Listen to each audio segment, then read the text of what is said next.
just a bloke in a bar. What is up, ladies and gentlemen? Welcome to an episode of Bloke in a Bar. And before we get into it, huge brand new promo from Lontel. If you sign up to Lontel, go into your portal, you can generate yourself a code. If you share that code with your friend and they use it, you get $50 cash, plus they get the promos. There's a bunch of people that have signed up but haven't gone fully all the way to actually, connect to the net as well. Go and do that, then go into your portal, create the promo code, send it to your mates, and everyone that uses it, you get $50 cash. Crazy promo Lontel's doing, so make sure to get around that. And it's the best internet. I've been using it. We've been using it for over a year now, I think, or about a year, and it has literally changed the studio's whole work process. Way quicker, way better. So lontel.net.au/bloke. Unbelievable internet. You get a 7-day free trial. You get $25 credit, and also you only pay as you go. So if you use it for 7 days and then pause it for 7 days, you don't pay for what you pause in the 7 days. And best customer service in the business. Any help you need, you give them a call. They'll take care of you. No contracts, no credit cards. Okay, let's get straight into it. The All-Stars and the preseason challenge has it's fully underway, fully in swing. Let's face a bit of music.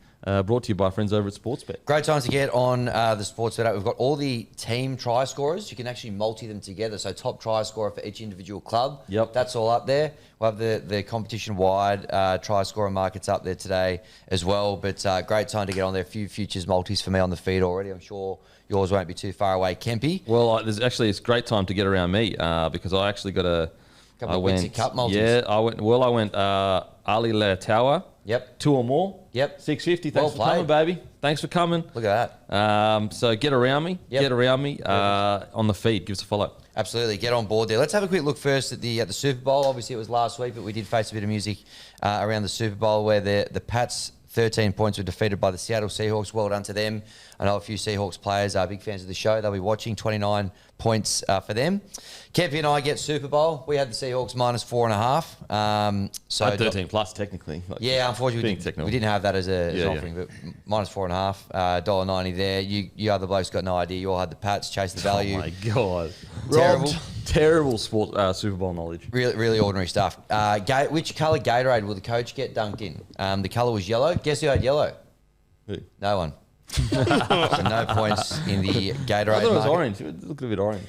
No. Even too orange? No, you need to get your eyes Did you checked. see during the game they flashed to the sideline a few minutes ago and showed footage of them mixing it? Oh, okay. Yeah. The market had to close. Very good, yeah. I mean, a little red herring. And then the anthem.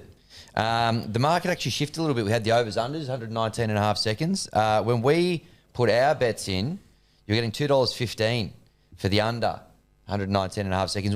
I think just at the jump, they're about $1.60 for the under. So well done to Matty and myself, who were the only two who went under and cashed in there with $2.15. So for Super Bowl, myself, Super Bowl champion, thank you, $4.50. Matty, $2.15. Kempy, $1.90. And the rest of you, a duck egg. So obviously not big Super Bowl guys. Tip well when there's nothing doing, champion. Exactly.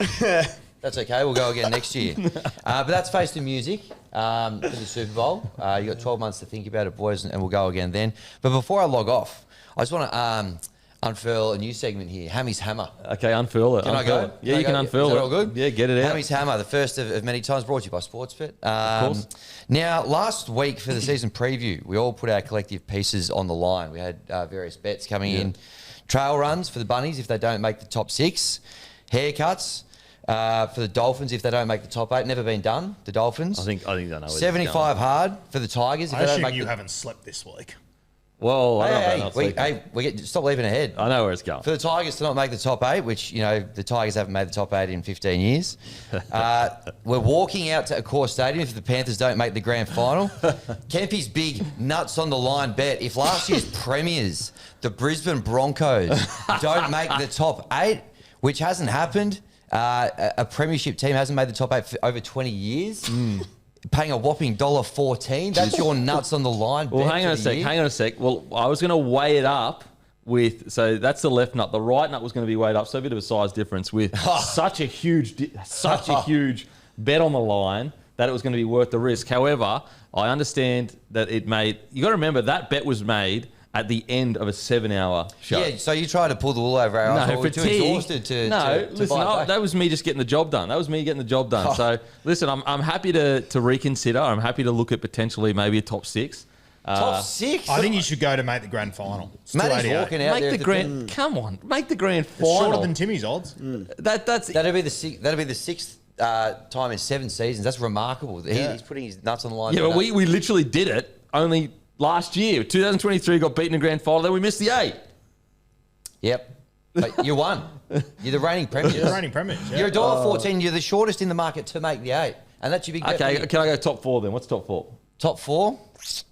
What do you reckon? I want to put it to the panel. Didn't we work out it had to be around $3 to $4 or something like So that? for them to miss the top 4, they're $2.20. So it's still huge unders, but we can have a look at it if you want. You can have a look at the top 4. Like what I will say is I'll be holding back on the bet now. Like I was going to go big. I was going to go really big How on the big bet. are you going to go? Fucking as big as What were I you leaning possibly can towards? get. Yeah, what were you telling I us? was leaning towards potentially a New South Wales jersey, potentially at the Caxton, doing some fun stuff. But, you know, it's all right. I'm going to take that back, put it in my pocket now because you ruined the party. You ruined the party. $1.14.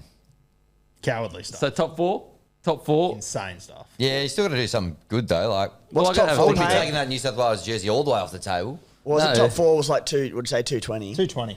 It's pretty soft, but you do you, mate. Yeah, I'll cop top 4. I'll cop it, but I mean, yeah. Okay, well, let's have a stop and have a think about it. Let's not rush into it. No, I'm happy to rush into top 4. That can be better. Look, I can go top 4 if you want to go top 4, but I was gonna. We could sit on it and come up with something that makes everyone happy. I don't want people not being satisfied here. I Are you want just not satisfaction. backing the Broncos? Are you scared they won't make the top 4? Okay. The difference is they are so up and down. They were 11th mid-year last year. Like, so they could be 11th mid-year this year, and it could just completely fall apart. Yes, that could happen. That could happen. know. And we've had our one of our greatest ever front rowers leave us. We still got him. Like, yeah, I know that, but you know that can always create tension. There's a lot going on, so you know, I'm just saying it's not as unlikely. It only happened 2 years ago in a grand final. Then the next year we missed out. However, I'm happy to satisfy everyone. If you want to do top 4, we can do top 4, or if you want to sit on it and we can do a more amicable solution, I'm also open to that. I'm happy to sit on top 4. So you're happy to lock in top 4. I'll take it. We can't possibly do a $1.18 bet. No way. No, what $14. I'm saying is maybe it's grand final, maybe it's top 2. Like, do you know what I'm saying? What I'm saying is I just want everyone to be satisfied with it. The last thing I want is they make the top 4 and you guys go, oh, I didn't fucking top 4. That's easy. I think you should go grand final. A grand final is pretty. What's good. grand- Shorter odds than the other guys. What's grand final pay? It's still, I think it's still less than us. Have a look. To make the... They're, what are they, $5 to win it? You're $2.88 to make the grand final. Yeah, right. So I think Bunnies 288. for top 6 were about $4 we worked out, or Yeah. $3.50. So just saying. $3.40 for the Tigers to make the 8. Well, what's a $4 bet then? What's a $3 to $4 bet? Can we work that out? Because that's a fair. I'll give you $2.88 You know what to we'll make the do? grand You know what we'll do? final. We'll work out what everyone's value is, and then I'll land in the sweet spot. That's a fair deal. is Take it the not? grand final. It's less than us still, It's less but we'll than give us. it to you. It's shorter. I don't. I think that's ridiculous odds, to be honest. Like grand final. But they're the odds, though. Okay, if you want to do grand final, we can do grand final. All Will that right. satisfy everyone? That'll This is satisfy democracy. me. This is democracy. That satisfies me. What's the punishment going to be? Blues okay, jersey, okay, Caxton. hang on a sec. Blue jersey Caxton. Hang on a sec. Clip it up like the Homer Simpson interview. Just go Blues jersey Caxton. Grand final. Sweet, sweet Cam. We will discuss the punishment or the bet, but I'm happy to go grand final. If that makes all you little fucking babies happy. It does. That makes me happy. That makes me happy. Nah, look, I'll be honest. You know, upon reflection of after the episode was done, it was coward. It was cowardly. I got home the other night and I was looking at it and I looked at the odds and I was just like, what the fuck just happened? Yeah, Me we too. were all fatigued. We were all fatigued. The fact that you guys let it through the keeper is amazing. That's the biggest show of fatigue. Yeah, The we were whole all fatigued. debacle. I admit, cowardly act. I didn't tie in when I should have tied in. I allowed the try to be scored. And I need to work on that. I need to work on my fitness and be better in the 7th hour of a podcast. So I take responsibility and accountability for that. It is now the grand final. If they don't make the grand final, there will be a bet. We will discuss it post-show. See you at the Caxton. That That is Hammy's hammer. Nah, I'm not putting. Nah. I'm not putting a Blues jersey on for grand final chat. That's fucking outrageous. I'd rather walk to a core stadium. Like, nah, not happening. The top 8 was going to be the top 8 was going to be a Blues jersey, Caxton, whether either in Origin or if they can't make the 8, and it's like a few weeks to go there for 24 to 48 hours and stay there in a Blues jersey. That was going to be what I was going to put on the line. It's a lot. I'd rather walk to a core stadium. But yeah. You have to do it with Matty, though. That's even better. Balls Great to the name. core stadium. Do a Balls to the podcast. core stadium in a Blues jersey. Oh, fucking hell. Okay, that's Hammy's hammer. Controversial. It's a controversial opening. Can we get a, what do you call those things? A gavel? Like a dick-shaped gavel? No. Oh. Is that what you're alluding to with Hammy's hammer? No. Oh, sorry. Well, I mean, man, we'll take it off. We'll take it offline. But a gavel. Need a gavel for Hammy's hammer. What do you reckon? Can we see that one coming back? Hammy's hammer? Yeah, I liked it. It was great opening. It was a great opening. All right. I like it. Hammy's hammer. There it is. Okay, it's time for the Code Sports Story of the Week. Make sure to codesports.com.au/bloke. Sign up. $49 for the entire year. Never have to worry about any paywalls again. Boom, you click it. You get to read all the best articles in the game. And Tyson, mate, how you going? Good. How are you? Very, very good, mate. The Tigers got up on the weekend. You've got a bit of a pep in your step. I'm just saying, I called it 2 weeks ago. I know it's trials, but hey, if our reserve grade team can do that, what can our NRL team do? Yeah. You got your grand final tickets yet? I haven't bought them yet. I've got mine. I've got a media pass, so Oh, I'm nice. pretty sweet. I'll see you there. I'll be covering it. That Yeah. premiership window, it's opening. Mate, you can mock it as much as you want, but there's going to be 2 people smiling at the end of the year, and we're sitting on this side of the room. Right. Oh, my God. Oh, okay. Well, let's put a bet on for making the grand final then. Oh. No, I'm not involved in the new segment. I think the code story of the week. Okay. Mate, I'm assuming the story of the week is obviously Origin eligibility, mate. What's the go? How this came out of nowhere. I mean, it goes Payne Haas, then it goes Origin eligibility. You know what? He's trying to sneak it into the old landies. How did this come about? Yeah, look, keeping us busy. A couple of weeks ago, Pete Bedell broke on Code Sports that Origin was heading to New Zealand, and we've heard it all before, but this time the NRL locked it in this morning, and then about 15 minutes afterwards, they also decided to announce that Origin eligibility has changed, and it's been a massive conversation and a massive talking point for many years now, but what it does mean is that players like, AJ Brimson, who have pledged allegiance to England internationally, Victor Radley, Adam Fanua-Blake, who is can pledge to New Zealand, Isaiah Katoa, who's currently with the Tongan team but can also represent New Zealand, and biggest of all, Kalen Ponga, are able to have an international team allegiance, but that's not going to impact their state of origin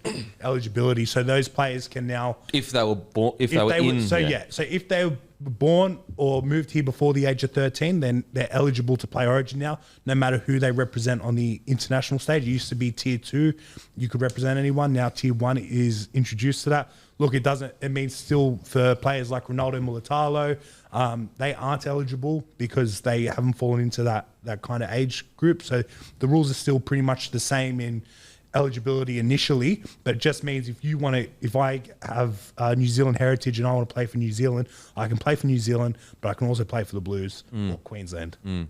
Yeah, it's so tough because I said this on Instagram, but it feels wrong. And there's a part of me that has been looking for unfair holes in the argument of why that New Zealand players essentially shouldn't be able to play for, and English as well, Queensland or New South Wales.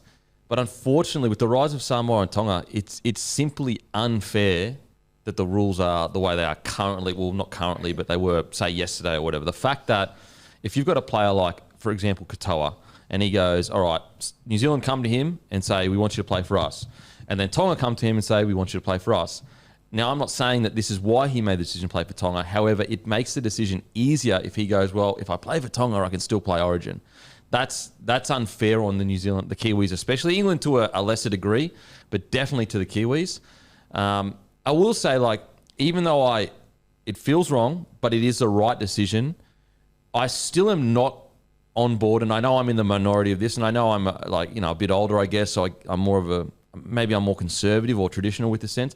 I still don't buy the idea that you can separate Queensland and your nationality. And what I mean by that is that I'm still not you can play for Queensland, but then you can play for a different country, and that doesn't not add up, because it just doesn't add up for me, where Queensland's a state in Australia. It's almost like saying I'll play for this street, but that street's not in the suburb, to a degree. However, I know I'm in the minority there, and I know that if we were to go down that route, we would kill the international game. So I'm okay with going, okay, let's look past that. And so although I think it feels wrong, I think it is the right call for the game moving forward that we do this kind of stuff. Yeah, well, PVL's come out and said that, the international game and state of origin are two completely separate entities, and they shouldn't impact on each other when it comes to, if a player who's eligible for New Zealand or England can not play for New South Wales or Queensland. I think, like you said, it is weird. I think especially those players that have already made names for themselves in those international games, all of a sudden, do they just come straight into the mix with, either origin side? You got to feel a bit sorry for Jason Tamalolo because for a long time he's kind of pushed for this, and not that he's out of the question at all, but his best days are sadly behind him, right? So does he now, miss out on on a selection of saying he's been pushing for so long? But I completely see what you mean by it. It's weird to kind of think about it, and it's weird to look at because, for us who have watched Origin our whole lives and have watched the international game our whole lives, the two don't really mix together. Well, for example, and this is just my opinion, guys. This is just my opinion, and let's say the Philippines were a gun side or whatever, and my son was coming to me and asking what I think he should do if he ever was good enough to play for his country, and that obviously it's a very small chance, but let's say that was a chance. My advice to him is, you were born in Australia. Australia gave you everything you have. You make yourself available for Australia first. Then, if you don't get selected, obviously you can play. That would be my advice to him. Granted, I'm not one with the Filipino heritage, but that's just the way I feel. That, it's similar in the sense of, let's say, my son wanted to play Origin. I'm a proud Queenslander. I don't want him to play for Queensland because he was brought up in New South Wales. He's used the roads. He's used the public services. I think in the modern age, we've kind of forgotten what playing for your state or your country represents. It's almost paying back what this great country or state has given you or your family. And so that's my opinion now. He can obviously do whatever he wants. So that's where I get a little bit of a disconnect. However, I understand if we have that mentality, we're not going to grow as a game internationally. And so I understand growth of the game trumps that conservative. We're not in a strong enough position as a game to have that conservative approach to the game. You know what I'm saying? Do you know what I'm saying? Yeah, I agree with you. I think that a couple of years ago, I was similar. It didn't feel right. I think it feels totally right now. And my example is, I grew up here in Sydney in Mascot. Adam Fanua-Blake played for the Mascot Jets. My father-in-law coached him from under 6s to under 10s or whatever. I think it's ridiculous that he can't represent New South Wales. I think it's outrageous, to be honest with you. And I think that, there was an argument probably a couple of years ago that I used to see online that was sort of like, New South Wales and Queensland won't mean as much to the Polynesian players coming playing. The evidence over the last 5 or 6 years from Brian Tayo, he's won 2 Brad Fittler medals. The passion, Jerome Luai, Tino, Payne Haas, all the guys show. I think that's thrown completely out the window. Josh Papali'i. Yep.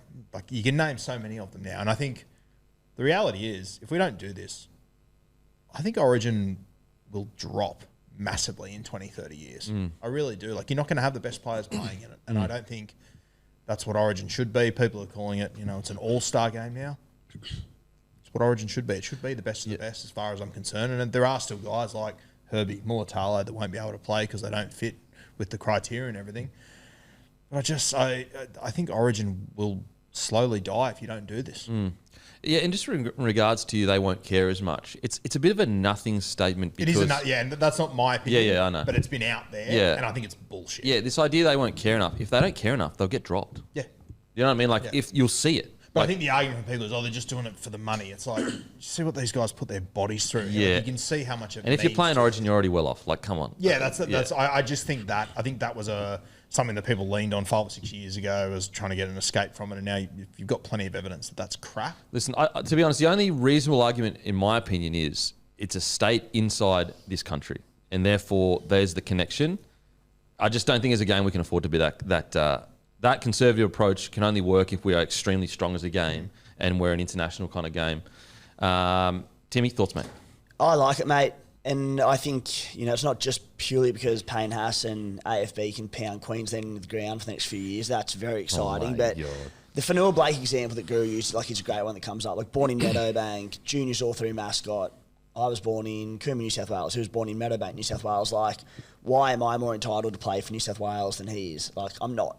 We've both spent the same amount of time in New South Wales in our lives. So I'm all for it. And I think it's the Origin product becomes better. I think, looking at the international level, we've been crying out for years and years and years for it just to be a more level playing field, and how do we do that with eligibilities, etc. You know, New Zealand, for one, who probably don't need to get any stronger as is, to be fair, but they're only going to get better. Australia, unfortunately, are probably going to be weakened a little bit off the back of this, and the international game just becomes wide open come World Cup time at the end of the year, which is exciting, and I think it's a terrific move. Hammy? No, I think it's a good move. To Rue's point as well, like you don't want to dilute it to the point where you can't get the best of the best playing in Origin. It's critical to keep that as the pinnacle of the game. This kind of solves that problem. So, look, it's a move. Yeah, I like it. I think it's going to be good for the game, good for the concept, and I think it's a good decision. Will it feel weird seeing KP in a Kiwis jersey, though? Oh, for me it will, but it's got nothing to do with me. It's got to do with KP. That's his family. That's his culture. KP should be able to do that. Of course, but we're allowed to have an opinion on it. Oh, for sure. But I think the player and who they're representing is more important to me. Yeah, I'll be honest. And I grant everything you say. It is his decision, and he can do whatever he wants. His family. It feels strange for me seeing a guy come through as essentially, going to be an Australian player. Played in an Australian jersey, played in Origin, and then now he's going to be playing for the Kiwis. Now, the reason it feels weird is because we have such a rivalry with the Kiwis. Like, if he went to play for Samoa and Tonga, I know he's not eligible, but, we wouldn't feel as weird. And I think that's going to be the hurdle we're all going to have to get over as Aussies is, it's the rivalry with the Kiwis that probably makes it feel strange. But, look, I don't... I know the immediate reaction to some Kiwis is like, oh, you're just cut that you're going to lose players. I don't care about losing players. Do you think I'm sitting here going, oh, no, we're going to be so bad in 10 years? There are plenty of good Australian players. And I only want Australian players... Well, I only want players that want to play for Australia more than any other nation. So I don't... that whole argument I don't care about. To your point as well, I don't know. Me personally, I'm not losing sleep over Tony Carroll playing for New Zealand and Queensland. I don't If that's what he wants to represent and what he feels... Go for it. Represent what matters to you. I think a key point as well that gets lost in these arguments is there's still a qualifier.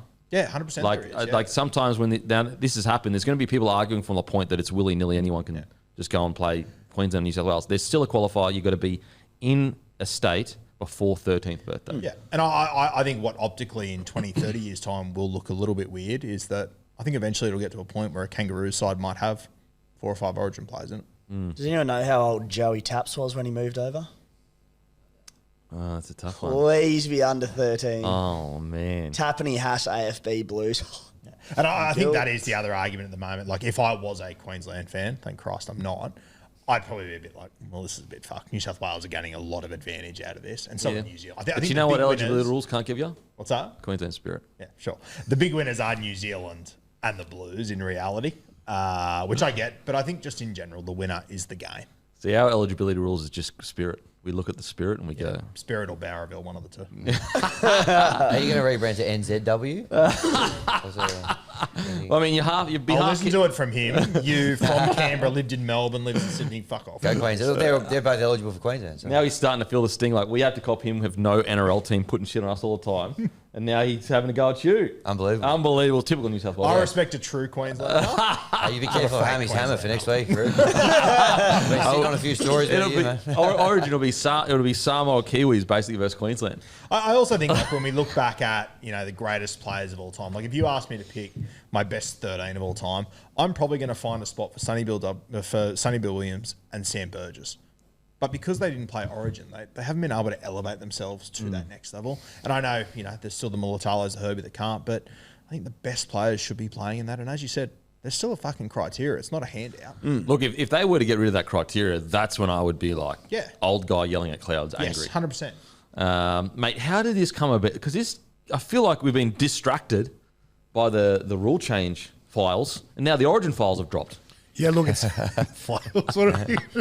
What are we doing? No, I think it's obviously been spoken about for such a long time, and it's same with the rule changes. Vlandis is always looking at ways to evolve the game, make the game better, and that again, he gets things wrong, like we saw with the kickoff idea, but like you guys all kind of mentioned, it seems like the right direction, and Rue pointed out a good point. If you keep these rules in place in 30 years' time, and I think 51% of the NRL, I think, is Polynesian. You know, it's huge. It's a ridiculous stat like and it's that, only right? going to get more and more. Like it's just the way it is. I speak to a lot of people in New Zealand, especially who speak about the growth of the game. I spoke to someone in rugby union last week who said that they reckon the Warriors has overtaken the Blues, the Super Rugby franchise, as a popular team over there, which it's pretty insane when you think 10 years ago, if you ask someone that, they'd tell you. Geez, thinking of that, opinion on the situation aside, super smart from Vlandy's dropping this before we go to New Zealand for Origin 27. Because there's a lot of Kiwi kids that go, like let's say you're, I don't know, let's say you're 12 years old and you're a gun. Mum, move me to Australia. Yeah, let's go to a club. I think that they'll be, geez, that's fucking so smart. So what else is smart? Dropping the New Zealand announcement that's going to upset a lot of Aussies, and then 30 minutes later dropping this, and no one's talking about New Zealand the game all of a sudden. Yeah, wow. I just think that's, from a long-standing perspective, if I'm a parent of a young Kiwi talent, not to say that I want him to go and play for Queensland and New South Wales, however, just giving him the option and getting him in the country to, if he is an absolute gun, obviously, to get in the system from 12 years old, like, you know, that could sway some young Kiwis, like growing up, to get there earlier rather than later, kind of thing. Yeah, definitely. And the clubs would do it as well, right? Because the clubs want the clubs can see that this now is an opportunity for them to get these kids over and to get these kids kind of playing earlier. It's like evil genius areas. My only concern though is we've seen this huge growth in the last couple of years of your likes of Samoa, Tonga, even Fiji to an extent. You know, they're so much bigger now and so much better, and the world game is so much more competitive. With this, are we going to see guys now that are more likely, I can play for the Blues and I can play for the Kiwis? Does that now, do less people want to play for Tonga and Samoa if they have those options? You got a guy like Isaiah Katoa who's eligible for multiple different teams. Does he now go, you know what, that New Zealand jersey is pretty appealing and I can do that now? I can do that and I can play for my country now? Like, those little things, they concern me to a point where do we see this amazing work from Tonga and Samoa since, you know, Andrew Fafita and Jason Taumalolo made the decision a couple of years ago, more than a couple now, but to move over. Do those things stop happening now because you can do both? Well, I think that it's a little bit similar to all of, I'd assume we're all similar, where I want someone in the Australian jersey that at least at that stage is like, this is my number one country. I'd assume Samoa or Tonga fans are similar, that like, listen, if your heart's in New Zealand, at least for the next couple of years, you know, go and play for New Zealand. I agree with you, though. It is a bit of a wrinkle in the situation of, okay, does that mean there's still tier 1 and tier 2 nations internationally? If you play for Kiwis, can you come back and play for Tonga? Then if you can, how come you can't come back and play for Australia? Yeah. So it's all very, like, it's all a little bit murky there. Yeah. I mean, you think back to someone like James Tarmo, who played for both Australia and New Zealand, and when he swapped and changed their, you know, it was frowned upon, I'd say. Like, it wasn't taken very well. And, you know, like I mentioned before, you have players like Andrew Fafita and Jason who came out and did such a big thing for the game by pledging their allegiance to Tonga over Australia and New Zealand. And that was huge, and it created a catalyst for all these other players to do it. But you speak to a lot of Kiwis, you speak to a lot of New Zealanders, and like, I know in Union, the All Blacks jersey is everything, but could it be the same?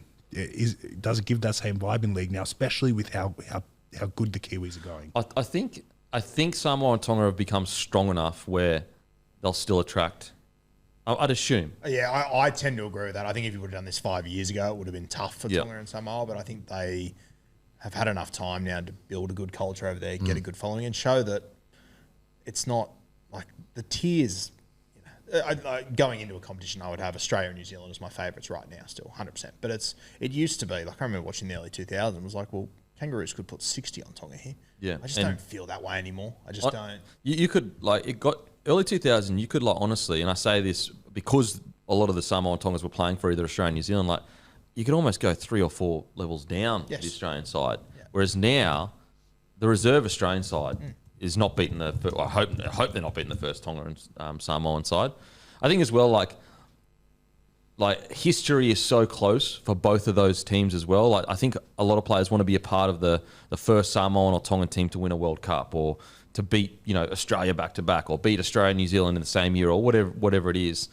Yeah, it's just, look, I just think it's inevitable. As I said, it doesn't matter whether it feels right or wrong, just the way the world has all moved, and we'd be crazy not to head in this direction, because in 20 or 30 years, you really would be looking at, you'd still have a lot of really good Aussie players, but you're not looking at the best of the best. Yep. It's almost mathematically impossible when you consider how much the Polynesian population has grown within rugby league. Let's say you extrapolate that and go, okay, it's going to grow another, not even 20%, just say 10% or 15% in 20 years. You're looking at like 65% of the NRL. It's almost mathematically impossible that 25% of the NRL, and some of that have to be not be Kiwis, are going to be the best players in the competition. I think it will be close to that 75% sort of mark. I think it's when you watch junior grades and all that sort of stuff, that's the way it's heading. And if they're the best players, they're the best players. They produce the best product. And so it's like, it truly is almost impossible in 20 or 30 years to think we'll out the 25% of the NRL, regardless of, that they would be the best of the best. It's just not how it works. And I think as well, when you look at, when you look at the game right now, or at least for the last, all of my life, I would say the pinnacle of rugby league is State of Origin. Yeah, for sure. In reality, for a state v state to be the pinnacle is fucking crazy. It's not good for the game. Such a unique thing that we've got. It is so special. I get that. But if the game's going to grow and compete worldwide, the biggest word in the game in the last 10 years has been expansion. International rugby league has to grow. Well, the Aussie Rules boys, Hammy, you know more about it. They played on the weekend. It was Victoria v WA, and by the sounds of it, no one really gave a shit. Probably went a bit better than I thought. Just a cursing glance at it. I didn't.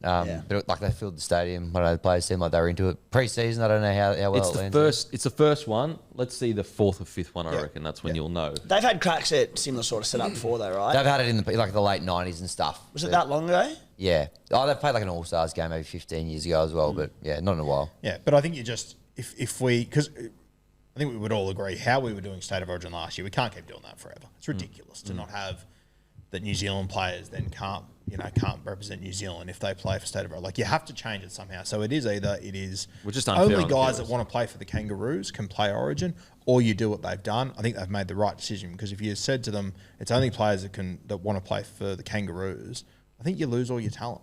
Well, yeah, and just quickly with that, so I'm sure there's a portion of people, and maybe a large portion, maybe a majority, I don't know, but I'm sitting there going, no, hate it, don't like it. The answer to this would be what you just said. Yeah. If you play in Origin, you play for Australia, because there can't be any middle ground. You can't say, it's okay if they play for Samoa and Tonga, because that's unfair on the Kiwis. Why does Samoa?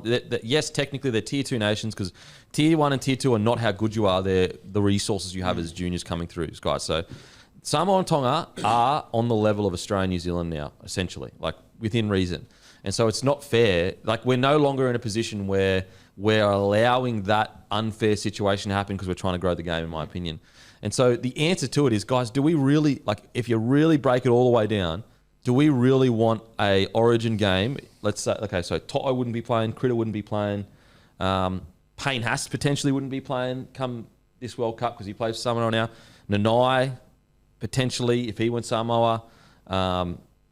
If you have a look, I had a quick look at it this morning. If you have a look at the last 10 guys that have won the Dally M medal, 4 of them aren't allowed to play State of Origin. Yeah, it gets one of our best players playing. Yeah, so, and even if you just go through this New South Wales side, I think you're looking at 5 or 6 players that wouldn't be in that. Yep. Now, granted, yes, there would be guys that are really good that can come in and fill those positions now, but in 10 years, I don't know if you'd have that depth there. So, yeah, and I understand do they care as much? Like, even there's a part of me that, could someone that wasn't born and raised in Queensland care much? Like for example, Hammy, could you possibly care about Queensland as much as me? Now, I know we're both not playing for Queensland. No, he couldn't. No, he couldn't. No way. But at the same time, so for example, let's say a kid moves there when he's 13. Could he possibly care about Queensland as much as me? Maybe not, but it's almost irrelevant because there'll be levels of care factor. There are some people that are born in Queensland that don't really care about that kind of stuff. So it's like the care factor thing, the measurement for that is, how do they play? Yeah. And we've seen they are exceptional. Yeah, they care exactly. so much about it. Unlike Hammy, who just carries on. And Come on. You're confident next week, mate. It's a little bit of a different 1-for-1 because obviously Hammy's not playing for Queensland. We're not both playing. Available for selection, though. But that's, yeah. So the care Do factor. you fit the criteria? What? Like, could you play for Queensland? Do you fit the criteria? What right now? Never live in Queensland, have you? Nope. Did you ever lace the league boots, mate? I played the other code at school. So when you say you're available for selection, you're actually not, right? Just to get that straight. Well, I'll go and play a game in Queensland. You're over 30. So you actually cannot be a Queensland. I can't play for either because I haven't played a game here either. So. Yeah. We don't want you, that's fine. But I just want to make clear. I'm ineligible for selection. You're not eligible for the Wallabies. Queensland selection. Hammy plays his first game in Queensland at 32 to be eligible for selection. Here if you need. Yeah, so look, as I said, feels a bit wrong. It's going to be a bit weird initially, but I think it's a step in the right direction.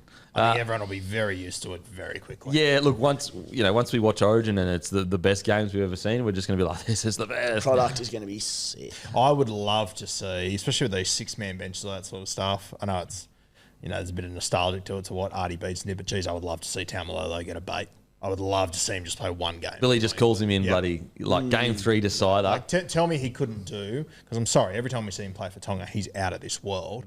I would, similar to what Josh Papali'i did this year, I would love to see Taumalolo, even if it's one game. He could absolutely play 20 minutes off the bench or without whatever. doubt. Like, yeah. Yep. And it'd be unreal. It'd be such a good story. Matty, just before we wrap up, quick thoughts. Do you kind of agree with? I don't know, Mike, but I agree with them. Yeah, okay. Mate, any other big stories before we let you go? Oh, mate, we'll see. Weeks young.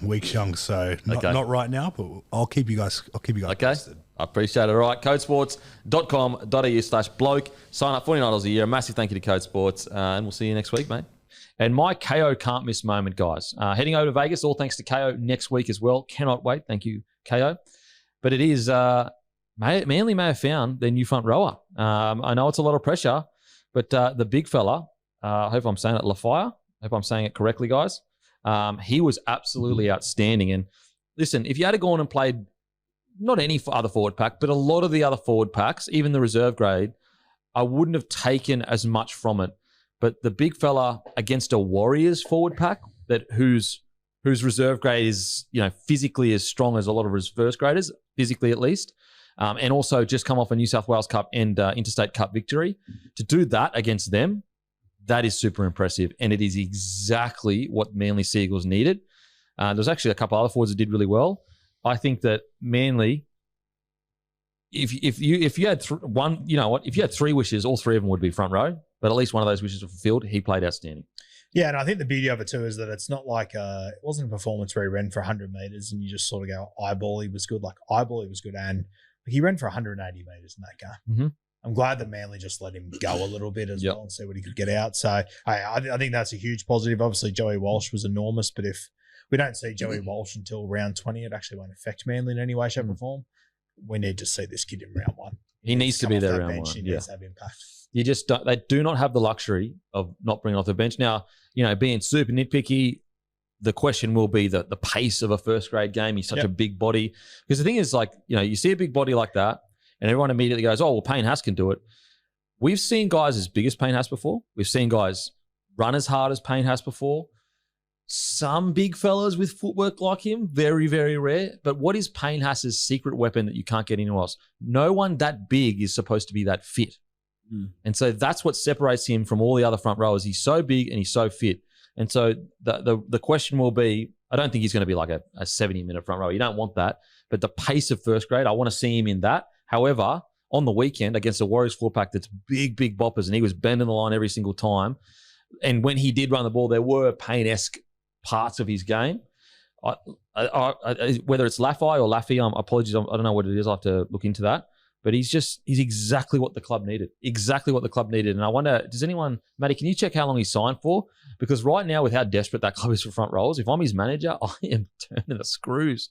He could get an absolute monster of a deal. Timmy, what are your thoughts, mate? Yeah, Dave Riccio the other week gave us the heads up on him, and we're sort of talking about the middles and maybe being lied on, and he only turned 19 in late September. So he's a young buck and just absolutely devastating. He didn't disappoint in our first sort of proper trials look at him. So, yeah. Still 19. Still 19. Aussie schoolboys last year, maybe. 191 centimetres, 116 kilos.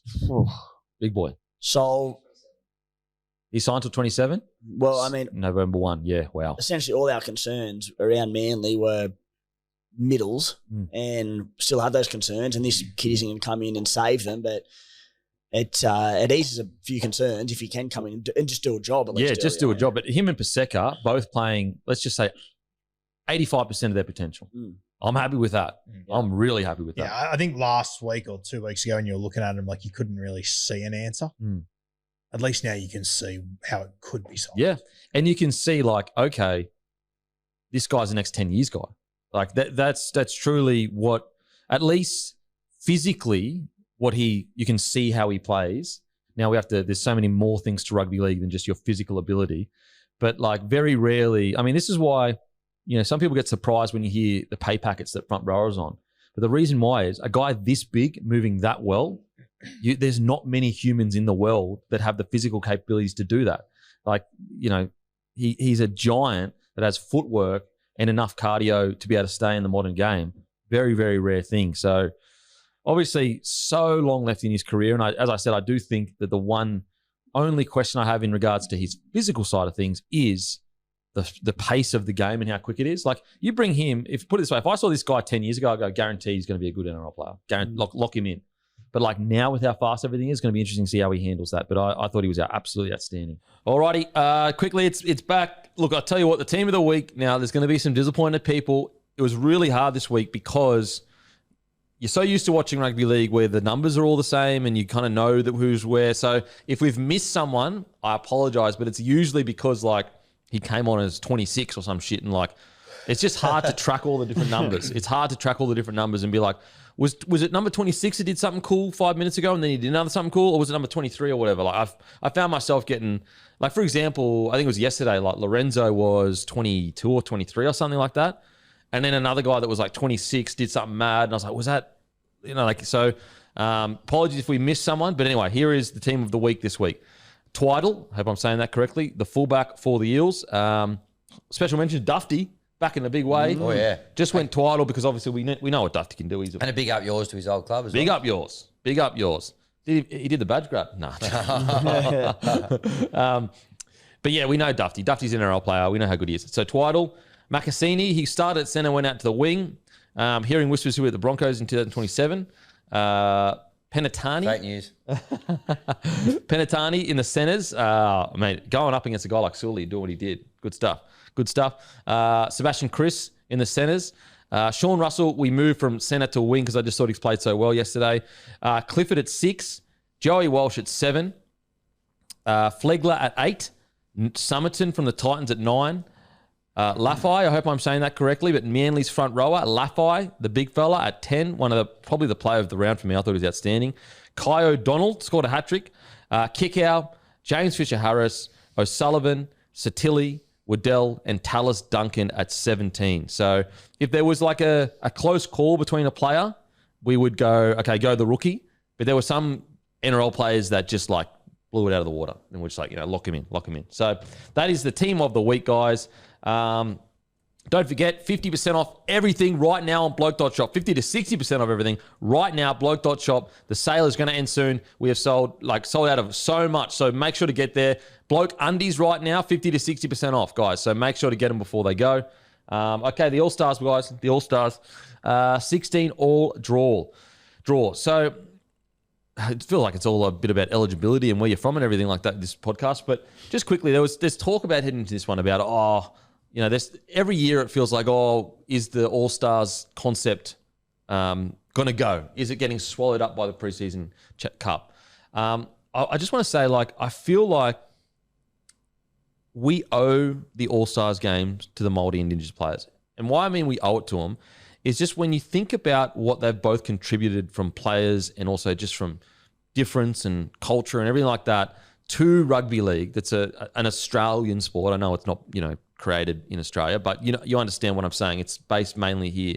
I just think if we go, okay, you get one game a year to celebrate your culture, I think it's a pretty small price to pay for how much has been given to us from those cultures. And also how much it spices things up a little bit. Don't you want something that's a bit different? Tell me another game that you watched this weekend that had that much flavor and spice and was just energetic and even the crowd getting into it. I don't think, as much as the preseason challenge might swallow it up a little bit in Vegas or whatever, it's still the best game. It may not have been the most entertaining game in regards to like, I don't know, some of the other games that we watched, but it's still the best game of that weekend, in my opinion. And also, I feel like it's just if you're fully on the fence of like, it's done, it's ran its course or whatever. It's like, surely we can go, okay, this one game where they get to fully embrace themselves in their culture for 1 week. It's a small price to pay, even if you don't even enjoy the show.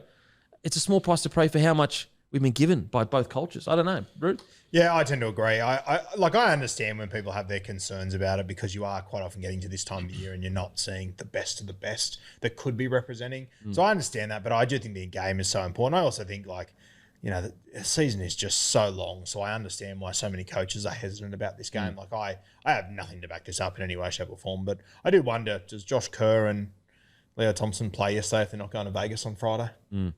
I'd probably lean towards they do. Harm Sally got knocked out the night before. Matt Burton got injured. I get why potentially Canterbury and St George made those decisions, but it does hurt this game a little bit in that regard. But I agree with you. I think the pros that you get out of it, and mate, even like the game's fantastic. Just the 5 minutes you get before kickoff. Yeah, I think it's worth it. I remember a couple of years ago, and I don't know, Matty, if you can do some research, we sort of, instead of having the All-Stars, we had like a carnival thing at Newcastle a couple of years ago. We took a break from it, and I missed it. It's neither of my culture, but I missed having the spectacle as part of our calendar season. And I think the other argument is, when do you have it? Hot tip, there isn't a right time to have it. Yeah. If you start a State of Origin today, there's not a fucking hope in hell you'd go, let's put it on 3 Wednesdays in the middle of the season. No chance it's happening. I mean, there's look at the AFL right now. Yeah. The AFL trying to put an Origin start of the season. 100%. There's not a right time for it to fit in somewhere. That's why the City v Countries and whatnot have gone away and all that sort of stuff. But I think that this is important, and I think it's going to probably get more important as time goes on as well to have this in our calendar. And I want to make clear too, I enjoy it. It's my favourite game of this weekend. Yes, 100%. I enjoy it. I think it's the highest quality one.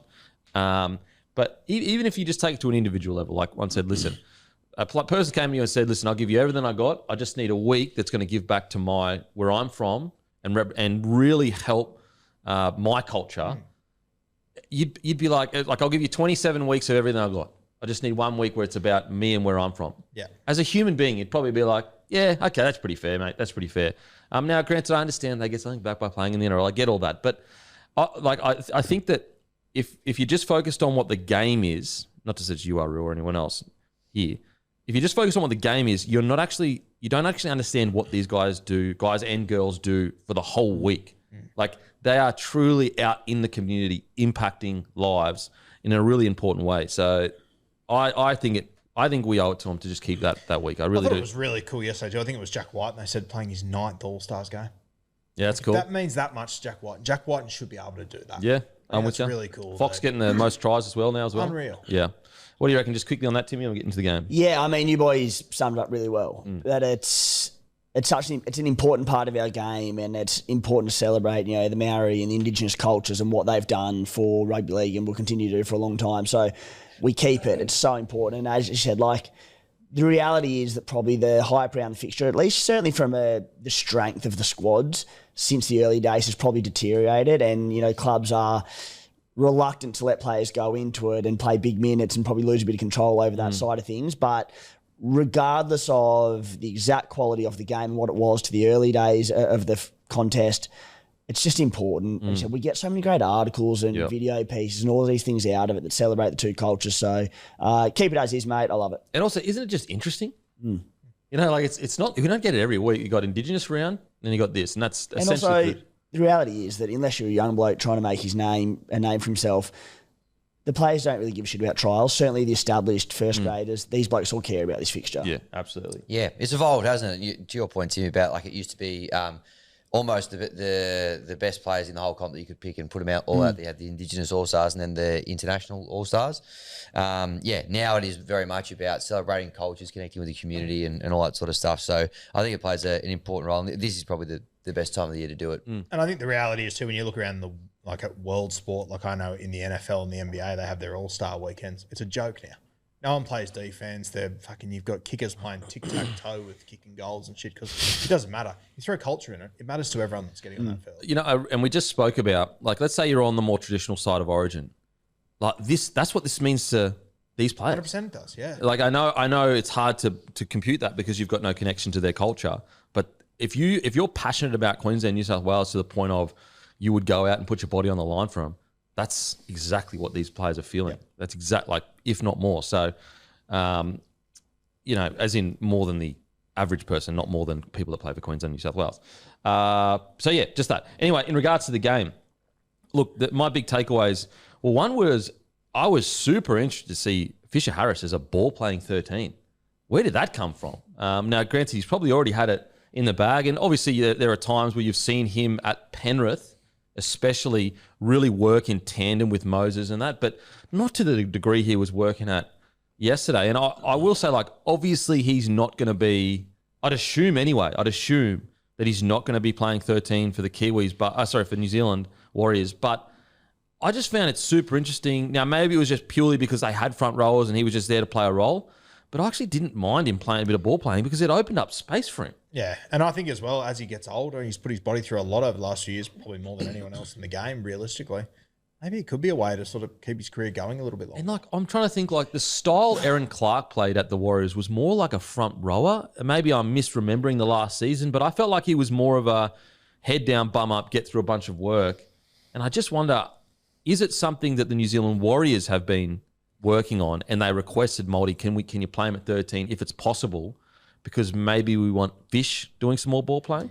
I look at the people around him in that squad and there's just no standout ball playing lock. So I think he just fit the bill. And as you said, Campy, like, we haven't really seen it from Fish Harris before, but Isaiah Yeo has been one of the most durable forwards players in the entire game for a long time. He has had very, very few injuries. So, Penrith have never really had to rely on playing him as a ball-playing 13 or any of that, but it's good to see that he's got it in the arsenal. And in terms of the Warriors, again, like Aaron Clark last year was so good at what he did. Like, he just hasn't had to, but, especially if it gets towards the back end of his career and he wants to lighten the workload a bit, whether he does evolve into that bit, because it was good, wasn't it? And isn't it just another compliment to Fisher Harris and how he's developed? Like, when he first came into first grade, the player comp was MG. Really good, but a fucking lunatic. Yeah. You don't know what you're going to get with Fish. He could get sent off. He could get something you don't know.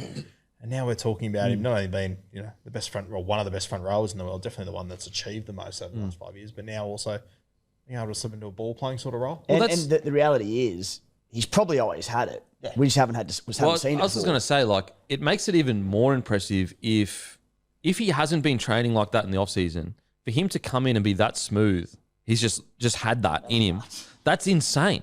So that's what I find super interesting. Maybe it is a case of they just had that because that was the makeup of the Māori team and they needed that. I will say, like, all the years training with Isaiah Yeo, who is the master ball playing 13, it's probably just he's seen it time and time and time again, the timing of all of it. Well, when was the last time you looked at a stat sheet and saw Fish run 24 times, 176 metres, 54 post contact, 5 offloads? When was the last time you saw that? Well, he gets the metres from these line engagements as the ball playing, like where he goes to the line, attracts the defender, and then plays. He gets the metres, so that's why it looks different. It's just, I just think it's super interesting. And there were a couple of times, especially, I think a try got disallowed, but it was all like by the 20th or 30th or even 40th minute or whatever, or 45th minute, defenders weren't rushing up at him because he was making them worry about ball playing. So I don't know. I think it's something to watch for the Warriors. Like, is it a little weapon that he's been working on? I think even more so to Tim's point about, okay, they didn't really have another lock forward there. Like, also, the injury to Tomato Martin sort of meant that, in my opinion, Trent Taylor probably went from splitting minutes at 9 with Zach McClay to them having to share that role. So, like, it might have even just been an in-game adjustment to mate. Something. It was, it's super impressive. If he's had that in the bag the whole time, wow. All right, boys.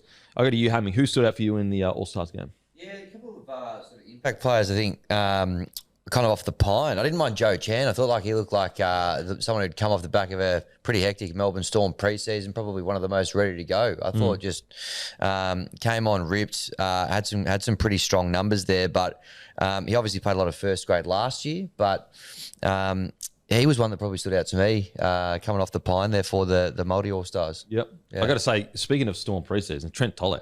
Yeah. Yeah. Where did that come from? Yep, he was another one who obviously had one or two games for the Panthers last year, but he had a bit of a role to play with Tamari Martin. Obviously went down, and I thought he showed some. We saw it. Was it at the end of the trial match against Manly? Winter Cup last year. He tore it up, and then he probably looked a bit nervous in first grade, but he slipped into this really nicely. So a couple of guys out of the Storm there that had pretty. He's a really good example though. Like Trent left Melbourne, I think in 2020, so he's just been playing reserve grade for 6 years. Wow. Just loves the game, just hanging in there. And, he's Melbourne born and bred too. So to get him back down. Nice. Really cool down there. Boys, I thought the one that stood out for me, once again, not the biggest name, but I thought Caden Lars starting in the front row was unreal. Seen that? Did you see the really picture impressed, picture with his old man? And, yeah, cool. Man, Leroy Lars, big boy. Big boy. What about you, Timmy? Who stood up for you, mate?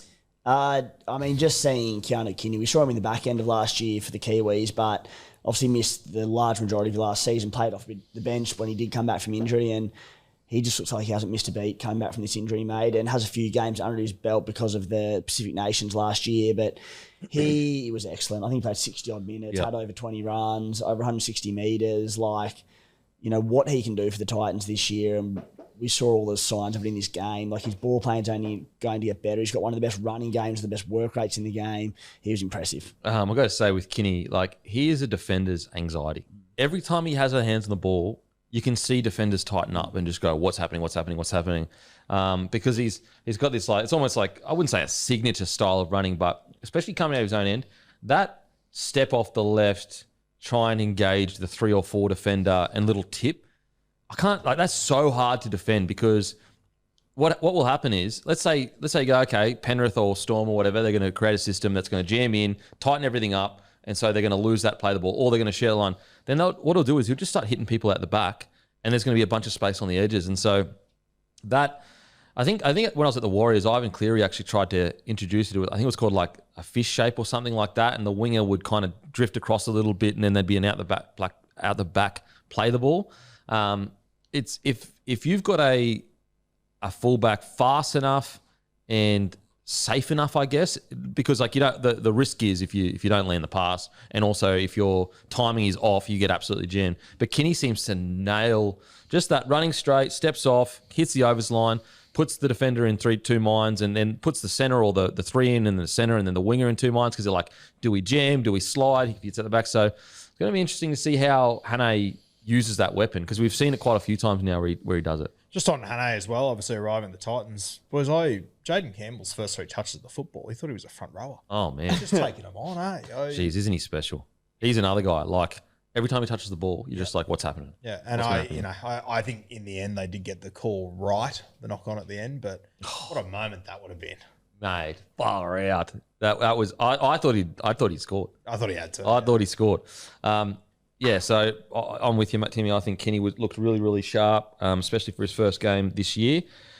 Speaking of sharp, I just got to say it, and we're going to not harp on referees too long this year, but I thought the ref sharp in that last quarter. To have 2 challenges overturned like that when the game's on the line is just I just thought it was really poor. Really poor. What happened there? There was a hamstring injury to the referee, was there? Yeah, I'm not sure. But all I know is the last quarter refereeing, some of the calls were just and it wasn't her the only one that was poor this weekend. There was another ref who he actually apologised for the error, but the error he made with the critter intercept was just what the hell? Yeah. But yeah, two challenges getting overturned in the last quarter. That's, let's just hope it's similar to the players where it's a trial but I thought it was poor. Yeah. But yeah, well, let's just quickly talk about Indigenous. What we'll do, guys, is we'll probably spend more time on the club games just because there's more cohesion and we can get a bit of a more measure of people that are following club games. But I got to say, I thought Trindle and Hines looked sharp as anything. And I thought you saw, don't get me wrong, there were times where they didn't look sharp with people outside them, but that's understandable because they don't play all the time. But I just think that you're starting to see the fact that Trindle and Hines have been playing together for at least 3 or 4 years now in the halves. I loved, Trindle was doing this thing where we so talk about squaring the defense up. It's the newest buzzword not buzzword, it's been around forever, but watching how much Katoa squares the defense up. And I was loving Trindle almost starting his run square, but then hitting an overs line to get outside the man that he was technically usually landing on. And he was creating kind of similar to what Kinney does, but more of a ball playing sense.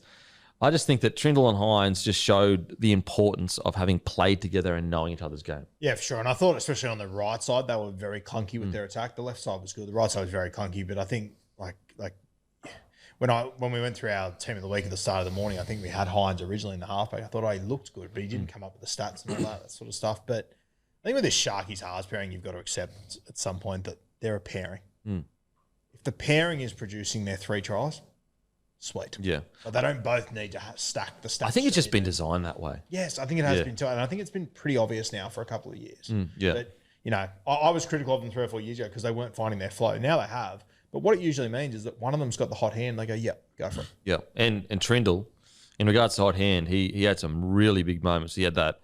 He was the one that kicked through, I think, for the Campbell try. I think he also had maybe a kick for a try assist.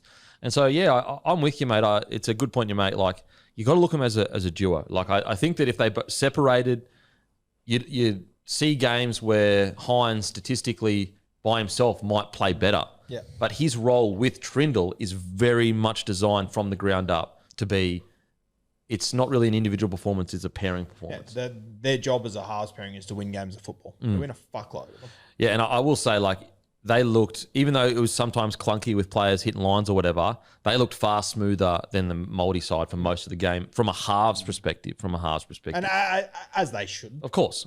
Yes. It's still sometimes you watch trials and you're like, have these guys ever played together? But I thought they looked quite good together for a first game together of the season. Yeah, and that's it, Roo. Like, you talk about that they're a hot hand combo, and it's 1 week one lights up, the next week the other one lights up, and a lot of the time that'll be Trindle having 3 or 4 try assists, whatever it might be.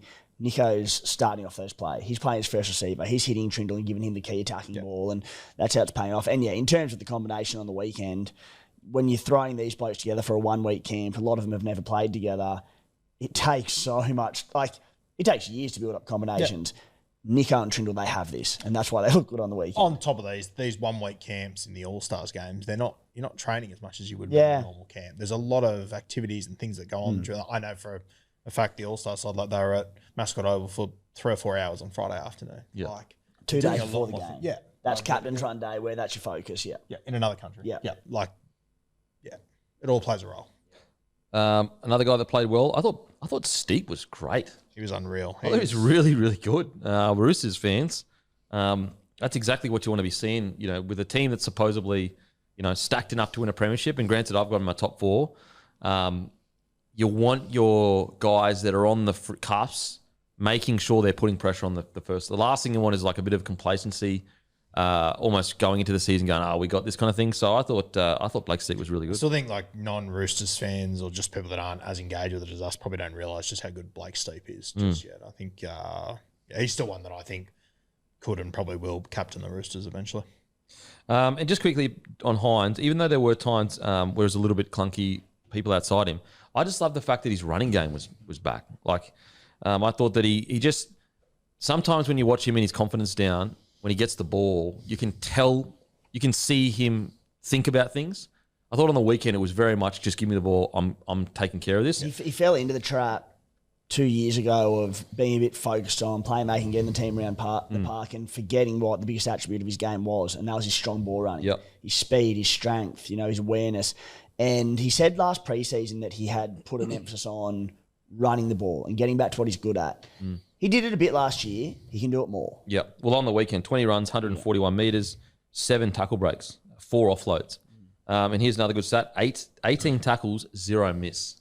But like Hines' defence has improved dramatically over the last few years. Like even last year, his defence was pretty good. Anyone else stand up for the Indigenous boys before we move on? Oh, Tallis Duncan, obviously. Yeah, Tallis Duncan was great. What else I had here? I thought that he didn't play huge minutes or anything, but there was one play in particular he made a big tackle, Shaq Mitchell. I think he got Trent Taylor coming out of dummy half on the last tackle. Just nice little play there. Geez, the Shaq attack gets up for this clash every year, doesn't he? Almost bagged a bit of meat as well. Yeah. He had that one time where him and Connor Watson switched off.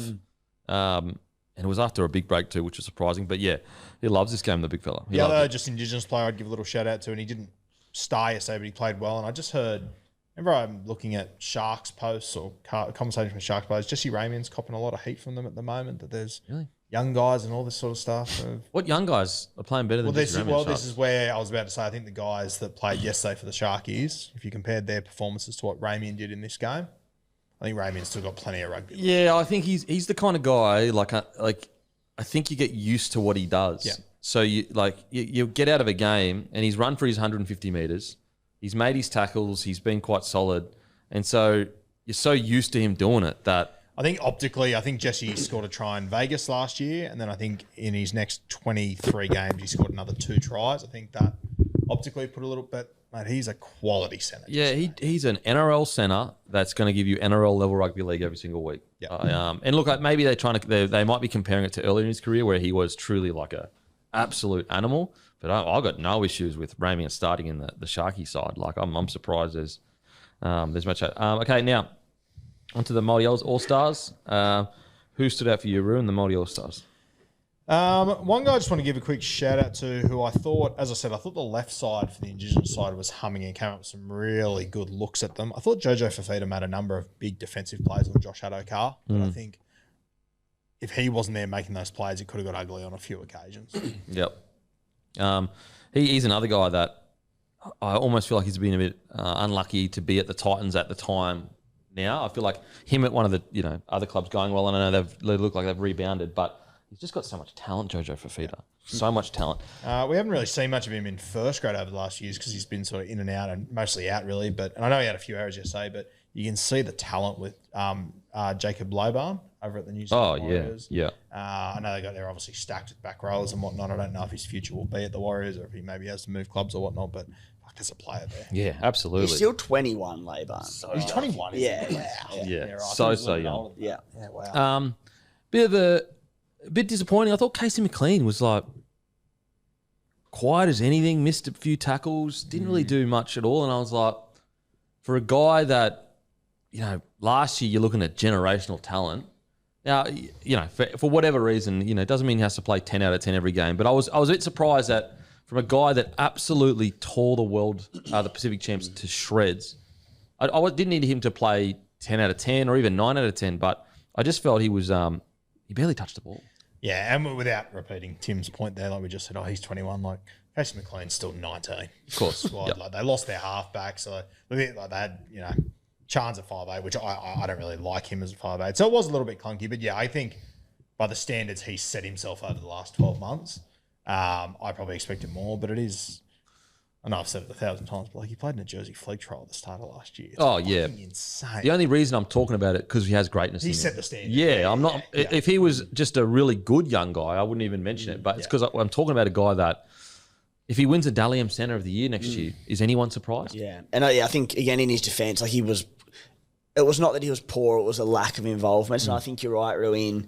Chance is just not a 5'8". It's as simple as that. And Tamari Martin, they lost him early in the game as well. So even like this little time you have to build combinations throughout the week, and they were just thrown on their head midway through the first half. So but just even, a lack of opportunity. Even defensively, like he made 6 and he missed 5 tackles, which is like, it's a centre, so it's like it's much harder out there.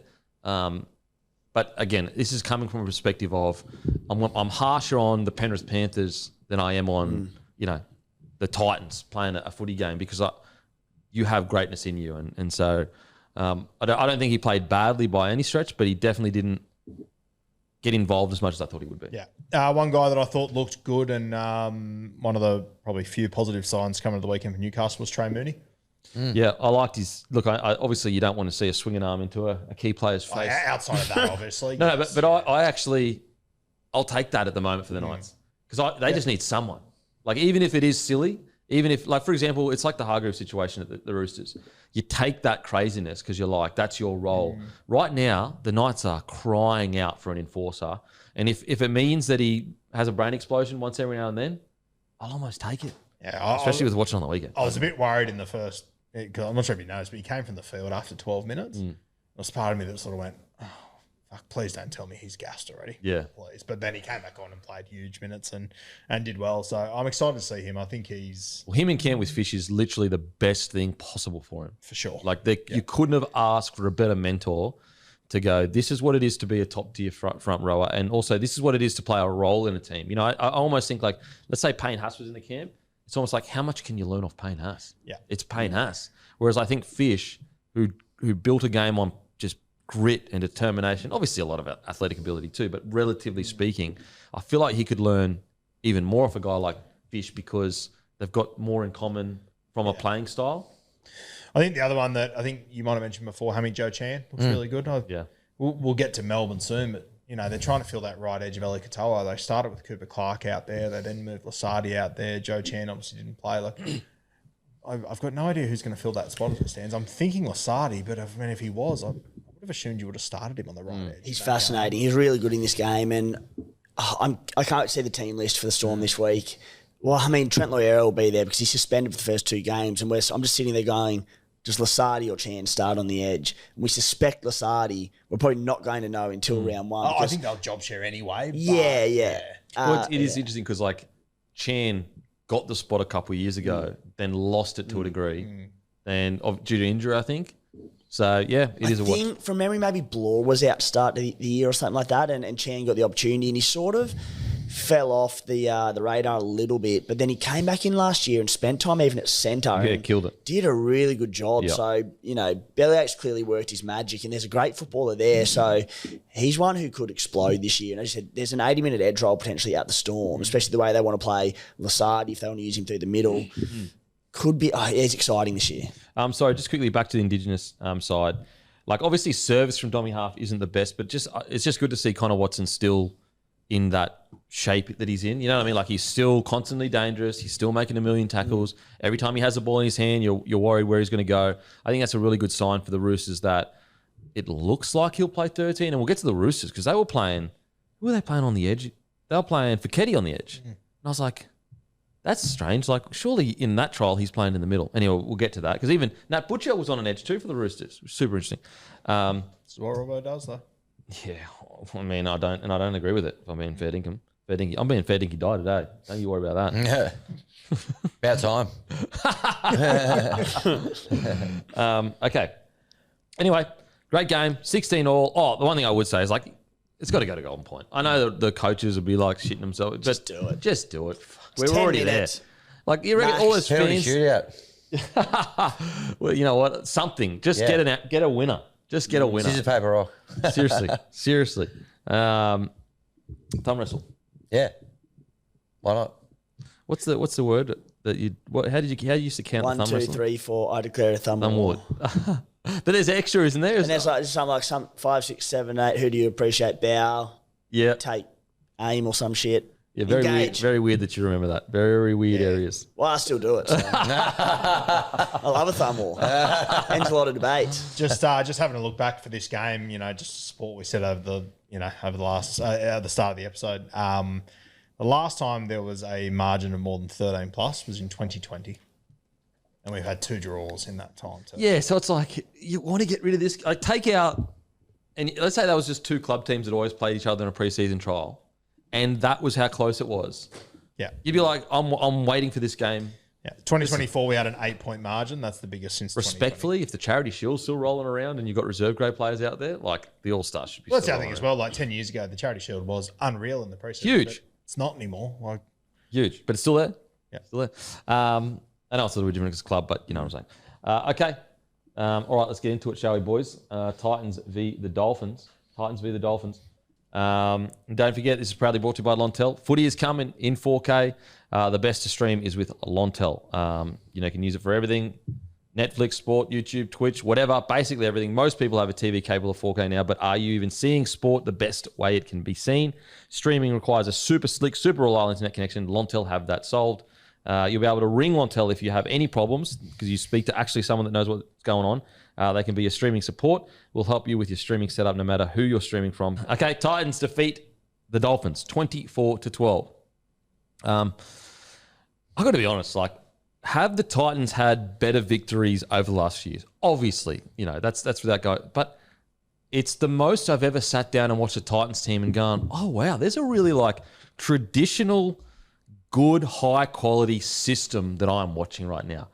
Fast leg speed, fast, quick play of the balls, getting to certain points on the field, Like they just looked fast and fit and safe. I know that sounds like a strange, but they made me feel safe, baby.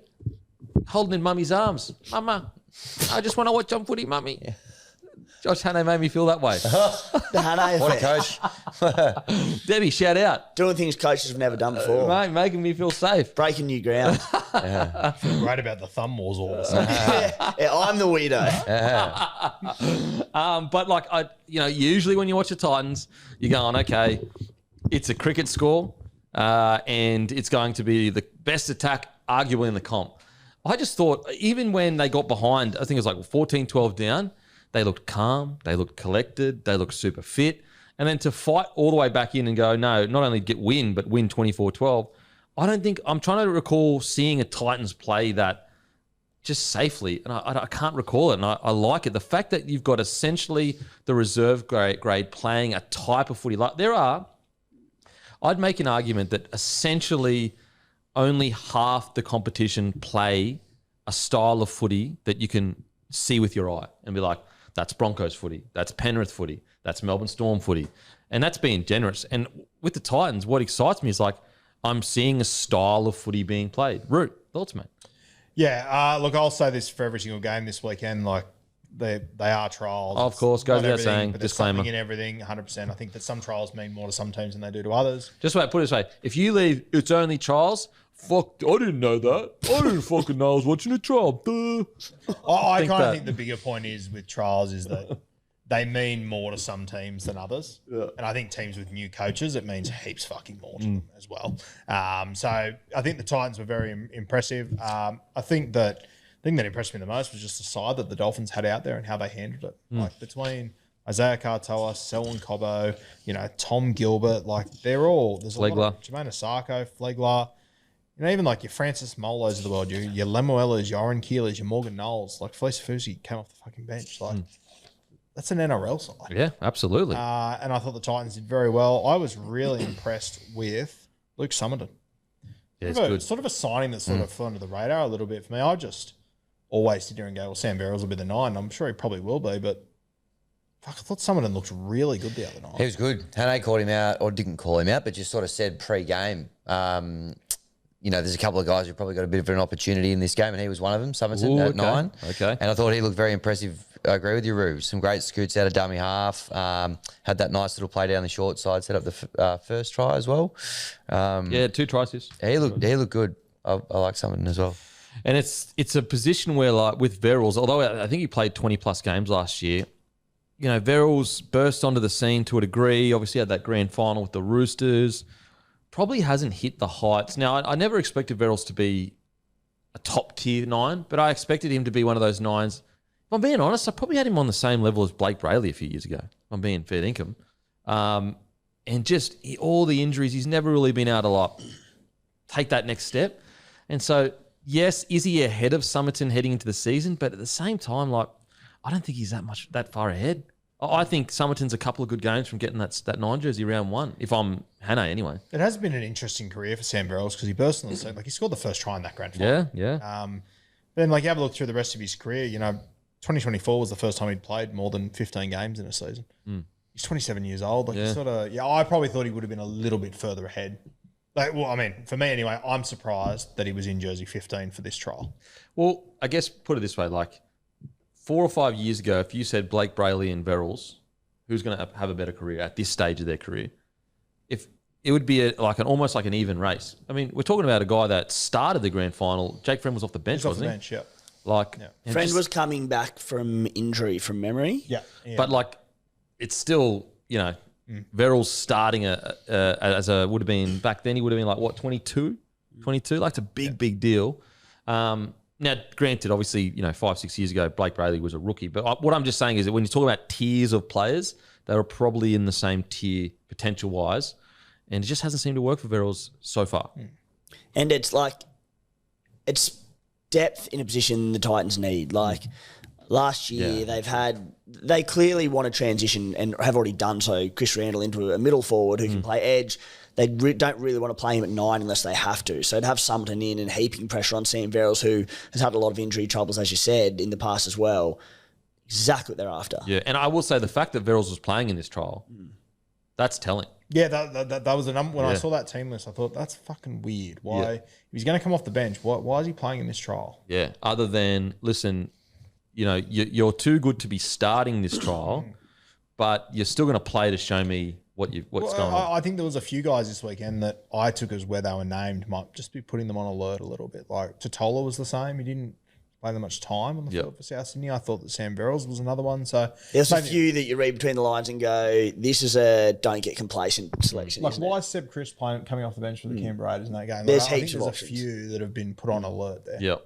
And Hannah, for him to come out and say, he's got an opportunity here, that's a strong message. Yep. Coaches don't say this stuff. Like, they don't just willy-nilly throw names out publicly like that unless it's truly a position that is up for grabs. Like Seb Chris is a great example where they'd be, I'm in the 17, I'm in the starting 13, I'm not going anywhere. And then they get named amongst the reserve guys, you go, oh shit. Yep. 100%. Yeah. So, Summerton, it's just, only thing I will say is that, and this is being, hypercritical, he's still a rookie, he's going to have to pick his moments a little bit better with different halves. Like, he's probably not going to have as many, because he seems like quite a crafty number 9. When you've got Brimo and Campbell there, very different to Zach, the young fella. The Zach? halfback? Yeah. Yeah, Zane Harrison. Yeah. Zane Harrison, apologies. And definitely very different to, oh my God, Lachlan Ilias.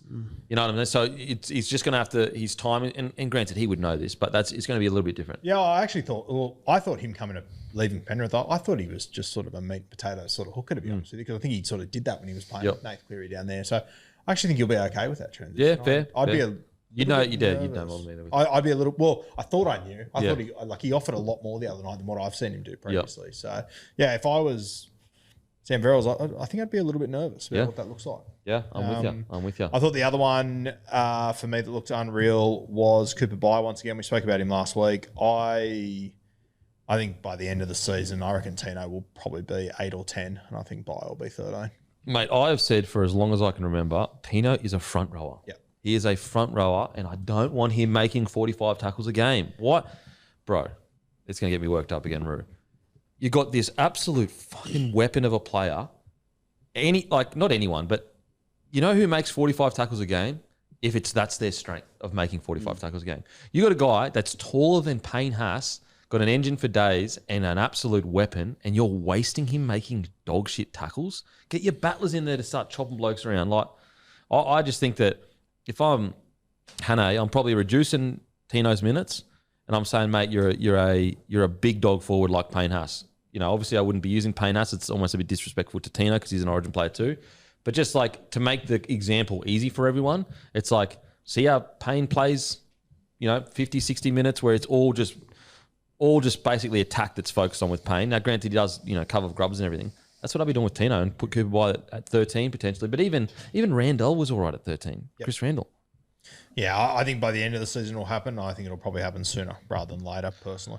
Imagine Cooper Bye with his man strength. Like, look how strong he looks in contact now. What is he, 20? Imagine what he's going to be like when he's like 24, 25. Yeah, for sure. Who stood out for you, mate, in the Titans, Timmy? Big bad Phoenix Steinway. Okay. The big Kieran fella. Foran's stepson. Yep. Set up that try late with strength, offload. He looked the goods. I didn't know a lot about him. Still don't. But he, again, only limited minutes in this, but he strong bugger, athletic. I like him. Yeah. Another guy that I thought has clearly reacted to Hane, I thought Fodawaker. He's especially his first stint. Like, the fact that Fodawaker's even playing in this trial is a freaking huge message. Like, he's an Origin player. I think Hane's saying to him, mate, this is it. And I think everyone can kind of agree it is it, at least at the Titans. Might have listened to the podcast last week. I think he might. But yeah, I thought he was real. I thought he showed that he is at a level above that, level of rugby league in regards to trials. I know he didn't come up with any stats or anything, but I just think optically, Zane Harrison, I really like him as a player. I'll tell you what, it's sometimes it's almost harder for the young gun 7 to come in and not look that crazy statistically and optically. You're almost happier as a coach because you're like, he's not over, like, he's putting his ego aside. Because you got to think about, let's say you're a 7 that's been coming through the grades, you made all the rep levels, you're the man. Everyone's telling you you're the man. Then you get to your first trial and you're going to be told, no, just get into the system and do your fucking job. It's not about you being the man. Like, a lot of young 18, 19, 20-year-olds, They can't help themselves. I thought it showed a level of maturity that he could be good, solid 7 and get him around the park. Yeah, and I even thought, like Lachlan Elliott scored that try off the kick off the middle. Like I thought the pass that he threw, I thought the pass selection was very poor. It was really poor. Yeah, it was very poor. But because it was the kick infield and he supported well and he scored, it ended up being a positive. But I didn't see Zane Harrison have any of those moments as well, where he just tried to overplay his hand for the sake of it. I think we saw a lot of young guys throughout the weekend. One of my favourites, Owen Paddy, overplayed their hand in certain moments. I thought Harrison was just very neutral and controlled himself well. This is like if I said to you last year or even the year before, maybe last year, but like a Titans side in the first 20 minutes is going to complete at 92% in a trial match, you would have said, you are off your head.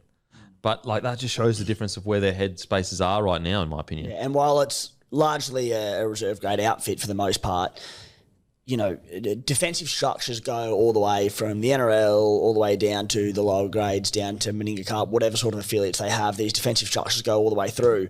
So to see their, largely reserve grade outfit, keeping the Dolphins, who had a decent outfit there, Isaiah Katoa being the main man at halfback, came to 12 points, complete high, looked very solid indeed, which is all we want from the Titans. We know you've got points. It's a good sign. Yeah, I'm with you guys. I'm with you. Now on to the Dolphins, mate. Who stood out for the Dolphins for you? You've kind of touched on a couple of them there. I also didn't mind the look of Lockie Ilias kind of at number 6. I thought he had some nice moments kicking in behind the line. Obviously scored a try as well. I don't know, he can obviously play that kind of game management style thing if they need that in the halves, 6-man bench. Maybe you look at carrying a guy like Ilias on there, but I don't know. I thought he settled into his work all right. What about the Dolphins? Oh, Dolphins. Yes. Of course. Well, Tom Flegler, obviously. Yep. He's probably the big one. He came on at the start of the second half for 20 minutes of chaos. And when he came on, the Dolphins won that period of play 12-0. So he was, I think his first run of the footy, he kind of bounced out of a tackle, had a little offload, nearly scored, kind of got held up, but then scored pretty quickly after. And he was so damaging with his defence as well. He was really attacking with his defence, kind of got the Titans back into their in goal once or twice too. So as far as, his first kind of hit out back after a fairly substantial stint on the sidelines, I think the Dolphins will be pretty chuffed with that. Yeah, I think so. And I think also if I've got one very nitpicky critique of the Dolphins, and you kind of noticed it at times last year, but it's all well and good to be hyper aggressive, but sometimes I reckon the Dolphins get a little bit caught up in trying to be the alpha dogs on the field. You look at Penrith, to a degree, obviously Leota, he could shot, but Penrith, Storm, even the Broncos aren't really that aggressive in defence. And I just think sometimes it's all well and good to shoot up out of line, but a lot of the time you're bouncing off the tackle, or you might hold on to the tackle, but you don't have the right underhooks or grips, and therefore you don't win the wrestle. And I just think sometimes Flegler was really good because he came on and showed you can shoot up off of the line, but instead of trying to drive your shoulder through the chest of a bloke to fucking send him flying, wrap him up, go chest to chest. Now, again, I'm being super nitpicky here, but sometimes I just feel like when they got into the flow of the game, they were much better, and we obviously saw that mid-game. But I just reckon it's all well and good to be the hyper-aggressive team that's trying to stamp your authority, but I feel like they've got to pick and choose their moments a little bit better. Again, I'm being super nitpicky. But for example, I was a huge fan that they didn't let the Roosters stand over them last year. Was it the smartest decision, though, to play that style of footy against the Roosters? Even though I loved it, and there is a part of me that goes, long-term, it's going to be better that they're a club that will not be stood over. It doesn't matter who they play. But I do feel like they're kind of, okay, now they're getting in the period where they're established enough. Do they need to get into that battle with sides? Am I being too nitpicky here? No, and I think that's a reflection of Christian Wolf as well. I think he's from what I've gathered about Wolfie, is that he's doesn't say too much. He just lets his actions sort of do his talking for him. So, and it might just be sort of a developmental thing as him as a coach. But I agree with you. I think that they don't need to punch up anymore. I think we've all pretty safe. Well, I feel pretty confident about them making the top 8 this year and all that sort of stuff. So I don't mind it. And I want to be clear. I'd rather my team be too aggressive than not aggressive enough. Yes. So this has been hyper nitpicky. Am I being too nitpicky, Timmy? What are your thoughts, mate? Probably. Okay. Yeah, I think you're looking into... mate, you might be bang on because it's getting very technical. I think you may be looking into the little scuffle against the Roosters last year when, emotions boiled over. There was one incident. I think outside of that it's been okay, but you've obviously watched it very closely, so maybe not. Yeah, I just on the weekend, there were just times where they would be shooting up and they'd bounce off the contact a little bit. And I always refer back to the Melbourne Storm through their dominant period. Like, when were they ever trying to shot people? Line speed, get up, stop, and then just catch and wrestle. Catch, wrestle, put them on their back. Now, I know, again, I'm not saying, I don't want the Dolphins to be that. I'm not saying that at all. Just reckon there's times to pick and choose that hyper-aggressive through the middle kind of stuff.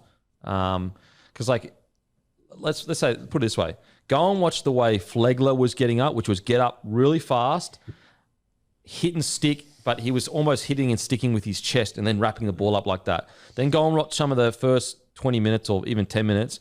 There are blokes, like if I'm trying to shot someone, my tackle technique is very different to if I'm trying to win the wrestle. It's very, very, two different things. I mean, it's why, like, Cam Smith was the king of, like, shooting all the way up, then he would almost catch them and, like, turn them either left or right. And so it's just a little thing. Just a little thing. It's not a big deal. Well, every single NRL player can tackle and should make tackles and all of that, but not every single NRL player, and a lot can't catch and slow it down and wrestle, which is arguably far more important. Yeah, so that's like, and I think a good example is like, and you know, maybe this was just because it was his first NRL level, and I say that in quotation marks, but like Morgan Knowles, known for his defense, like known to be a gritty defense. He missed 6 tackles. And so just little stuff like that, I'm like, listen, I love the dog in him, and I thought, you know, the split that he got showed how brave he was, but you just can't you can't do that in the NRL in the middle like that, especially when we know how good he can be. Like Morgan Knowles, I thought he was good. I thought he was like, it's just 6 missed tackles. Like that to me is not because he's not technically good enough. It's probably more because he's just so revved up, ready to do a job, which is an admirable trait. Like you can admire it.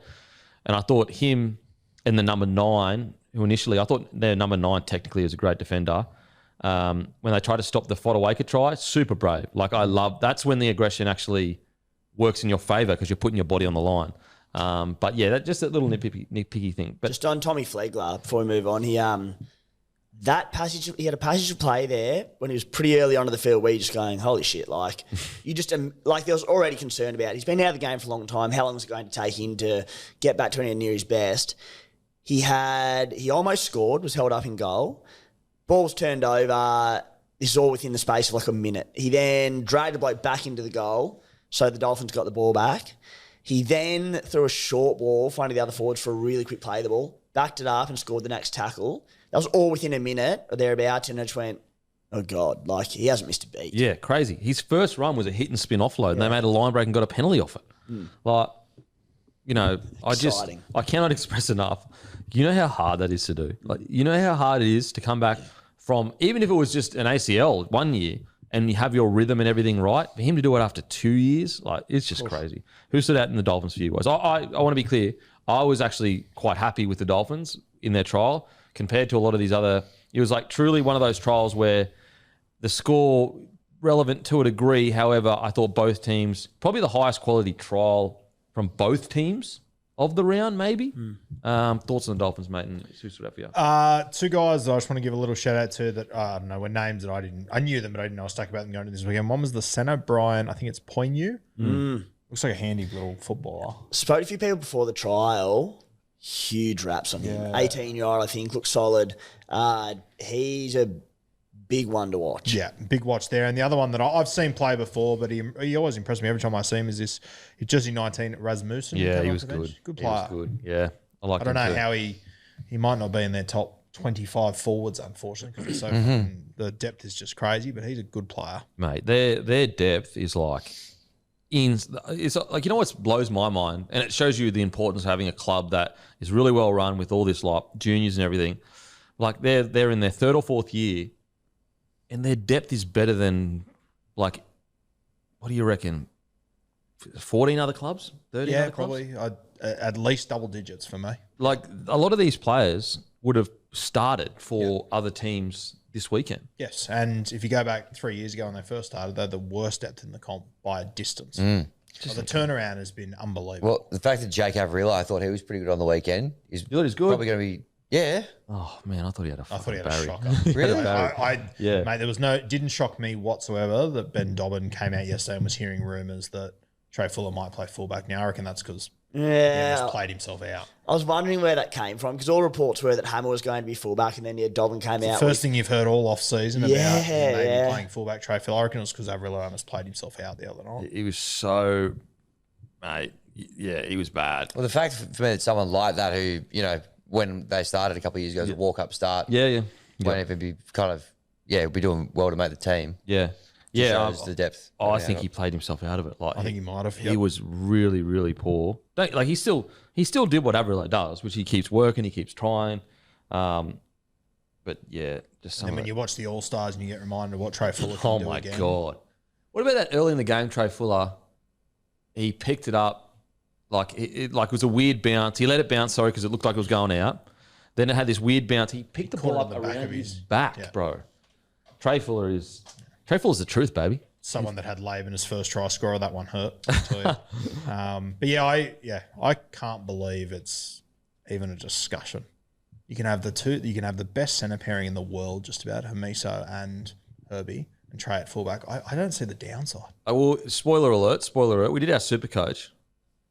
And let's just put it this way. Hammer didn't get... And why didn't Hammer... Let's just say he might not have got selected early. It's because, can Hammer be the best player in the competition? Yes. Is he going to do it every single week? I haven't seen a season of that yet. Whereas Trey Fuller, can he be the best player in the competition? Maybe. But is he going to play essentially 8 or 9 out of 10 every single week and be involved? Yes. Also, I feel like it's just start the season with Fuller at fullback, Hammer at centre, see how it goes. This could be a well-beating decision in combination of having that there. And Trey Fuller can be one of the... He doesn't have the season to be the best fullback in the NRL, but that's fine. But he can absolutely be one of the most reliable, and he is a game breaker as well, Trey Fuller. And then if by round 5 or 6, you know what, Hammer's being underutilised, we need to get him more ball at fullback, change it up to round 5, round 6, I'm sure it'll be fine. Just give it a crack. Yeah, I'm with you. And it's just what scares me more as an opposition, looking up and seeing seeing Herbie Farnworth and the Hammerers centre pairings with Selwyn Cobbo and Asako with Trey Fuller back, or looking up and seeing Herbie and Averillo with Asako and Selwyn and thing like that. And to emphasise, by putting this combination, Hammer's not going to play traditional centre. He's going to be roaming around. He's going to be sniffing around the ruck which he does all his best work anyway. I think just give it a crack. I think as well, with the rules that have come in and more emphasis on the R6 again and all that, Trey Fuller's my guy. Need him on the field. Mate, I'm with you. I just think that you've got this opportunity to have this absolute live wire at the back that is guaranteeing you probably 200 metres a game, probably guaranteed 200 metres a game. And what do we know Hammer for? It's like what you said, Timmy, he's for when the game's on the line or the big play. Hammer's not the guy that's going to take all the tough carries out of his own end because you don't want that. He's a Ferrari. You can create those moments for him from centre. I guess we'll see. Who else stood out for you boys? With the Last one I just throw in there, another 40 came off the bench. He's got a try late. Zach Garton, he played Queensland 19s last year. Yep. Another talented one. I don't know where all these guys end up. It probably won't be at the Dolphins realistically because depth is crazy. But another one to keep an eye on. Yeah, I was pretty happy with both trials. I think Morgan Knowles, I know, the 6 tackles or whatever, but I actually thought if I'm a Dolphins fan, I'm happy so far with what he's shown in the recruitment. He's essentially what's on the box, which is you get a very tough English forward. And that's what he showed. He's an extremely tough English forward. Outside of that, pretty happy. I think Isaiah Katoa just he is just some of the passes he threw, you're just going, what the time that he has and creates, that one where Selwyn Cobbo did that quick tip on. And there were other ones where he's getting so good now, he knows he can read when he's getting jammed in or not. Whereas usually that's a preconceived play. Usually if a half is going over the top, not all the time, but if it's rapid and really quick, he's already decided before the play even starts, he's probably going over the top. Whereas Isaiah Katoa is getting into that point now where he can truly react to whatever's happening outside him. And I know other halves do that too, but for him to do it at 21 years old, turning 22 this year, it's just crazy. I spoke to Tom Gilbert last week at the captain's launch thing, and just some things that he said about him he said that just this off-season he's taken a lot more accountability that it's his team.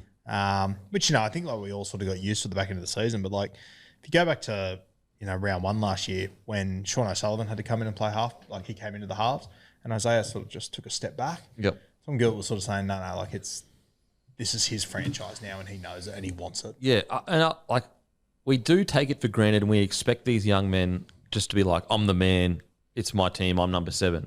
But go and listen to even Nathan Cleary. We're talking Nathan Cleary, essentially a club, one of the best we've ever seen to play in a 7 jersey. But his takeaway was similar to what we were talking about when he was playing for Australia. He said that, like, I was just in the mindset of, all right, I'm just going to do my job, get the ball to these other boys, and that's good enough to a degree. And I'm paraphrasing here. And he said, I probably should have put myself forward more and taken control of things a little bit more and been more like, I guess, a little bit like what Mitchell Moses does. Like, he's not taking a backward step in any situation. Now, granted, obviously, Cleary's got a better career than Moses, but it's just more of a personality trait. And so if even Nathan Cleary has moments where he's like, all right, Munster's the man, Reece Walsh is the man, Grant's the man, I'll take a back seat and just do my job. Like, that, it's going to be expected that certain personality traits, that's, part of what makes Cleary great is that he does set other people to be great at clubland, but at the same time, when he gets to the internationals, it could also be a hindrance. And vice versa, part of what made Moses sometimes not great is he does too much. He takes too much control. It's so with Katoa, it's a natural progression for him, hopefully, to keep growing and, be very confident that that's his team kind of thing. Raiders defeat the Storm 32-6. Obviously, the Raiders are a little bit more full strength. Obviously not at full strength. Timmy, I'll go to you, mate. What do you think of this trial? Yeah, I mean, couldn't have asked too much more from the Raiders, mate. And I think when I look at trials, especially when they're weaker outfits, like this is essentially 2 reserve grade outfits. There were certainly a few Raiders NRL starters in there, but not many. I don't care as much about if the attack looks fluent and if the defence is bang on, because the reality is there are a lot of different combinations. It's going to be tough. I'm looking at the individuals in the game and players that need to stand up and make their mark, and there were plenty of promising performances from the Canberra Raiders in this one who needed to lift, that are pushing for round 1 spots. I saw some good signs for the depth in our outside backs, headlined by Michael Asamoah, who was in our team of the week and was fantastic. Seb Chris was given that sort of possibly a bit of notice by playing off the bench and came on and was outstanding. So I think Ricky had been very happy with what he saw. I got to you, Hammy, mate. Being a Canberra man, what do you think of trial? The Canberra Raiders. Good to see it back at Seaford Oval. Bit of a tip of the cap to the past, but look, I thought they did. Against a pretty weak Storm side, respectfully. But, I think a couple of those players there, Timmy, that you mentioned, looked pretty good. Chevy Stewart, I thought, pretty good defensively as well. Didn't miss a beat, didn't miss a tackle at the back there. Good to see him kind of get a bit of a run around with them as well. Dane Laurie at halfback was interesting for me. I would have thought maybe given that, they have got 2 pretty young halves in Colonel Sanders and Kobe Black. I would have thought probably they would have played both trials or one each or something like that. But keen to get the thoughts of you guys on Laurie at 7 in this particular game. What do we read into Kobe's not available. Yeah. Yep. And I actually thought this was a huge nod of confidence to Sanders. To not Yeah, play. massive. I would have. Yeah, I would have. It's Yeah, a good nod of confidence. Yeah. I just think this is a perfect game for him to come on 20 minutes. Just get the cobwebs out a little bit so that he's got at least, 2 games before the season starts. Yeah. But, Ricky, you got to back him in. He's been I winning. think the other side of it too, like if you put him out in this game where I know they ended up being very dominant anyway, but the reality is like him playing in a game behind this pack is just going to be so different to playing behind the pack he's got. Like I wonder if the play was just keep his confidence New up. 5'8", new fullback, new starting hooker. Yeah, it's fair. I just don't know if you achieve. I get both sides. I just don't know if you achieve anything, right? Yeah, I it's think fair. that's fair. Yeah. And I think maybe I'm looking at it from a perspective they did play really well, whereas you don't know that before the game Yes. starts. Yeah. Because I actually thought your front 3 was friggin' outstanding. Your ability to create or at least help develop good forwards. I think it's Casey, Hine, and Roddy. Like it's almost like a conveyor belt. Like it's almost getting to the point of similar with the Melbourne Storm fullbacks. Now, granted, I'm not saying to that level because, like, obviously, Hughes, Slater, Drinkwater, whatever. But, like, I'm trying to think of another club where it's almost a sure thing that you'll develop other good front row. Like, that sure thing you'll develop other good position specifically to that club. Yeah. And just, even earlier in the show, we are talking about Trey Mooney, about how he's going to be the difference for the Knights. Like another one that couldn't make the side. Like, he won't be as big impact. But like Pasami Soloff, he turns out to be a great signing for Newcastle too. Another one. Well, this is their sorry, Timmy. This is their stats.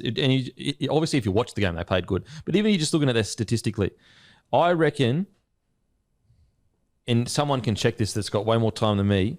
But I reckon of the 3 forward, both front rows and lock, they easily made the most meters. I don't think there's another two front rows and lock that all made over 100 meters. So this is what Samuel Hine made: 128 meters, 16 runs. Patuka Case, I think, Case, he made 137 meters, and then Joe Roddy made 148 meters. I don't think there's another front row that all made over 100 meters in a trial match of any team. Yeah, and that's the thing, mate. The Raiders have, for a long time, been really good at developing talent. And they're probably underappreciated. Like, a lot of it comes from that Riverina Group 9 catchment area, which is one of the strongest country competitions in New South Wales. And like Joe Roddy, for example, who looks outstanding. I think he got one game last year and killed it. He's a Tumut Blues junior from that Riverina region. And it's not only locally grown, but the recruitment of young forwards and players in general from, they dive into the Queensland region, particularly southeast Queensland as well, and they identify them at such an early age and get them down into the systems. And I think probably maybe pre-Ricky Stewart era coming in, they develop them all, but they really struggle to retain them, and they go to the bright lights of Sydney and the Roosters and wherever else it might be. But Ricky Stewart, just weaving his magic over the last decade, we develop them and we're keeping them. Yeah, and you're kind of forced to, right? You've kind of been forced to either bring them in, obviously, from, ACT, or have really good recruitment that is seeing a little bit similar-ish to the Storm, but the Storm had the added value of, we can guarantee you comps or grand finals. Whereas the Raiders have to basically go in and say, you're not moving to a big city, we haven't been winning comps, but you'll love it down here. Yeah. Which is a tough combo with a 16, 17-year-old. Yeah. Is just beaming down there and has for a while. And you can tell with someone like Kobe Black, where it's, all right, it might not have the glitz and glam of a lot of other clubs, but from the outside looking in and you speak to people within the club, it just seems a happy place. Everyone gets along. Everyone wants to be there. It's healthy competition. It's they've got a good thing going down there. Yeah. I thought their front row was outstanding. The Laurie to 7, I'm trying to think. I guess I get it. But it can't hurt to have a guy like him that's so robust that, I guess suits the modern game to a degree because he's so quick around the ruck. I think it's probably a case of not looking into it too much. And I don't know amongst these young blokes, but you've obviously got Ethan Sanders who will get first nod. You've got a clear second pick in Kobe Black. I'm not sure if there's another sort of out-and-out half who could be sort of on the verge of NRL, but to my knowledge, we don't. And they might just be going, well, it probably is Dane Laurie. So he's not going to be playing that position in Cup, I wouldn't imagine, barring injuries, but they're just going, he's proved himself at fullback, on the wing, at 5'8". Look, if both halves were to go down, maybe he does end up being a 7, and a good time to give him a run there, and he looked good. They even spoke to him after the game, and they sort of said, oh, you're playing halfback, and he sort of went, kinda. I think even he's just I'm just out here playing footy. I'm doing my thing. I think that, it's sort of not fallen into the Raiders' lap. It's still a good signing, but I think that, had you found out about these 6-man benches and being able to carry a guy like Dane Laurie, I would have signed him immediately at that point. But when the Raiders originally signed him, I was like, do you need him realistically? But I think now it's going to be a really nice fit. I think he's going to go down as one of the low-key signings of the season. He might only feature in 6 or 7 games, but he could win you 5 of them. Yes, Mate, a guy like Laurie, he's the perfect squad signing. Yes. The perfect squad. Because, he's the kind of guy that can come in and be like, okay, he came in, he filled in at 6. And we all of a sudden, he's getting all these massive offers from other clubs because he killed it for 5 games. Yeah. So I've always been a massive fan of Laurie, and I've always been a little bit surprised that he's never been able to, get to a club and lock a spot in. Penrith was, just stuck behind superstars who, for the most part, had really good durability, but they always had enormous amounts of depth too. And also with Penrith, you always knew what he was signed for. You always knew that he was purely signed no matter what for depth. There's no way long term that they're going to prioritise him over Blaze Tynan, for example. Whereas some other clubs where it's a bit touch and go as to who their key players are, he could jag a spot in a key spot. And then Tigers era, God knows what happened there, but He was good. He should have stayed. Got player of the year, and then he got dropped the next year or something. No, he just left. He went back to the Panthers. Didn't he get brushed though? He got dropped. He was dropped when he got he definitely signed. got dropped. He played Yeah. heaps of cup at the Tigers. Yeah, and then he got brought in even at out. 6 and killed it, but he'd already signed for the Panthers. Yeah, and he like played 6 in a terrible Tigers outfit and was a well beater, but he was already going to Penrith. Like, ugh. Yeah, should have been patient. Remember when he was caught in the Panthers celebrations too? Yeah, that's right. He was driving that car around in a Panthers jersey. I love him. I'm such a huge fan. One of the great all-time pictures, hanging out a car window in a Panthers jersey. Different team's jersey. Only the West Tigers, baby. Yeah. That's good stuff. He actually played pretty good at 7 too. Like I didn't think he was that bad. No, he's fine. Try assist, one of the great kicks at the start. Asamoah, walk us through that, Timmy. Who is this young? Oh, he's 22 years old, so he's been there for a little bit. But the fact that he's been there for a little bit shows the club got big raps on him. I tend to probably be in the minority, but I do think outside back wise is probably like an area when you're comparing yourselves against the top tier sides, you lack a little bit. So it is good that a guy like him stood out on the weekend. What are your thoughts, mate?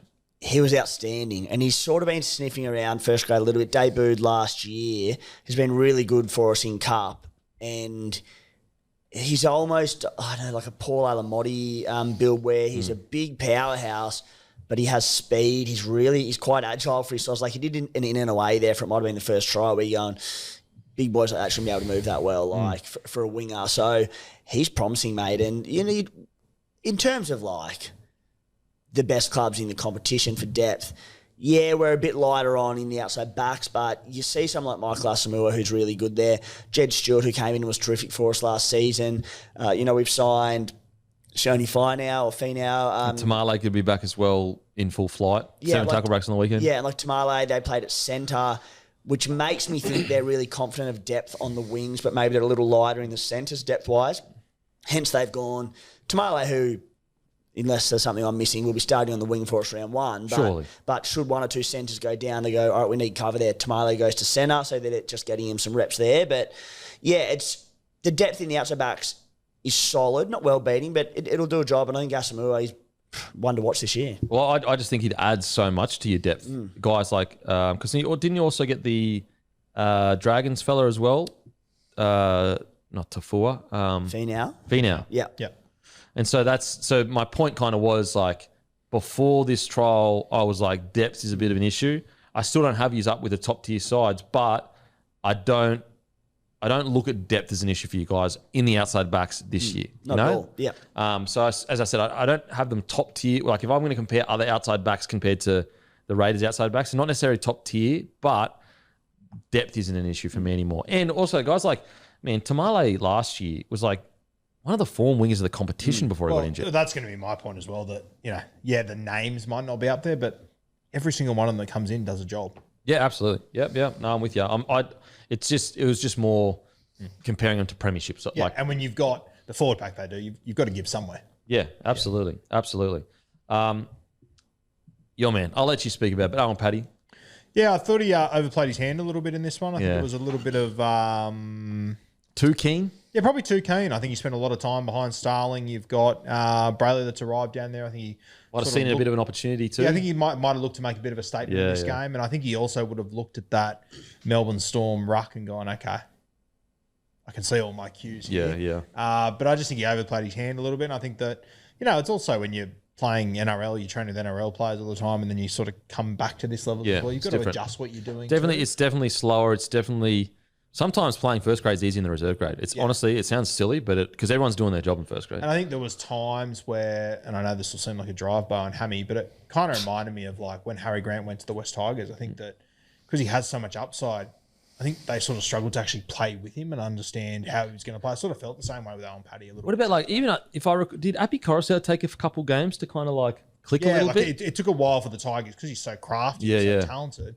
And you don't normally play a game through your 9 essentially, whereas these guys, it's similar when like Sonny Luke comes into first grade, it doesn't gel. Yeah. Because I think he is so talented that it takes a while to sort of get used to how to play with him. But if you're a hooker in games like this, it's something it's just part of his development that he's got to identify that. Moments. See, I just think it's such a good learning curve for Owen Paddy because he would have come into this game thinking, if I kill it, I could jag a starting 9 spot. And I came into this game, he will kill it. Yeah. And so like, I just think it's a really good lesson. And I, as a rookie, I was guilty of it too, where you're just so up and about, like, this is it. You're so keen.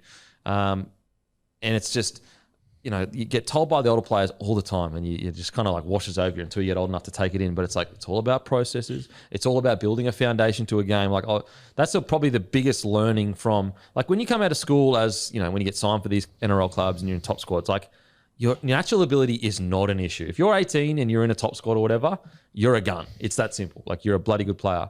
But what I think the biggest learning curve for that first, 4 or 5 years is like just understanding that you've got to earn the right to have your natural instincts be shown later in the game. Earn the right in the first 20. Lay the foundation for the game. Do all the simple things. Even if you see a little half break there or whatever, just do the game plan. And then what will happen is, for whatever reason, it's like the footy gods are watching, the game then will just open itself up to you. And I think that's the lesson Owen Paddy will probably learn from this game. Yeah. So, not the end of the world. I still think he'll be coming off the bench for them. For sure. Yeah, a good learning curve for him. We already gave Joe Roddy a rap, didn't we? I thought he was unreal. Absolutely. He was so good. Yeah. So outside of that, bloody good win for the Raiders.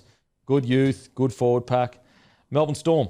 Tough one, because I do recall, I think it was a couple of years ago, where I was a little bit underwhelmed with the Storm.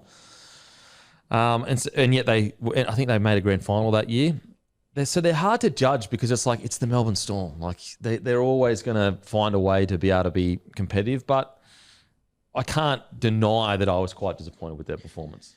Yeah, I think as well, and I remember the game you're talking about a couple of years ago. They played the Cowboys. They got played off the park. Got beat by 30 or 40 or so. I just think, and from talking from experience there at the Melbourne Storm, watching them the last few years, like, they have also, they won the Jersey Flag last year. There are guys coming through there. There's a handful of those guys that did play in this game, and those ones did really well. Like Hugo Peel, the fullback, I think we'd all agreed he looked like he was up to it. Gabriel Satrick, the 9, he looked really good. He's a guy for me that's been a little bit Satrick, he was in my team the week before. He got taken off really early. Yes. If he had played more minutes, he probably would have made it. He was outstanding. Yeah, well, he was fantastic. He played some really good footy. But yeah, there was just the two halves that went out there, like Eli Morris, Jordan Hamlin, two very, very young guys. I thought Hamlin actually, I thought both of their kicking games were pretty poor as a whole. Yeah. Hamlin was one that I mentioned in my preview podcast where I went, fuck, this poor kid coming up to this level, he's got to mark Matty Nicholson.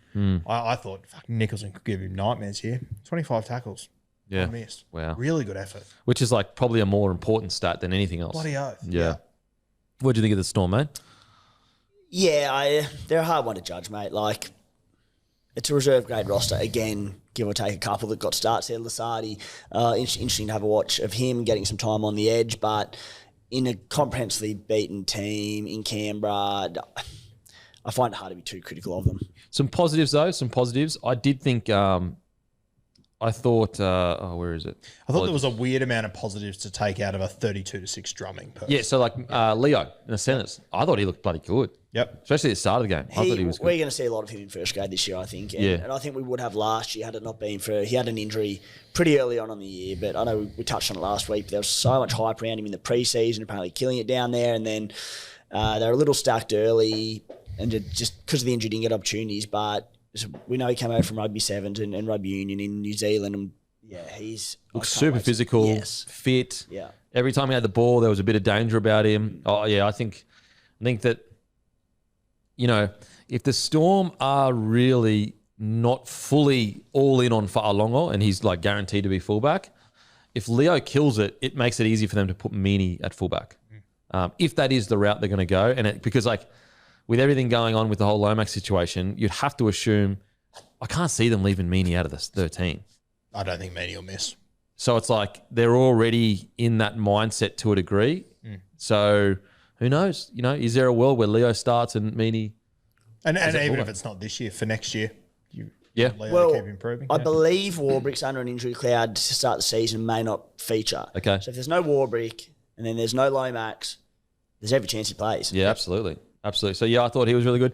I thought Hetherington looked good. I know, if you look at his stats or whatever, they're good, solid ones. But just watching him play, I actually thought he looked quite good. Yeah, I thought him and Davey Miley, I thought they both looked good to start the game. Hetherington would be my pick, but I thought they both looked good. And, that's them starting in that game. Realistically, they're both going to come off the bench for the Melbourne Storm when they're at full strength. So I think it's two guys that they can rely on to come off the pine there.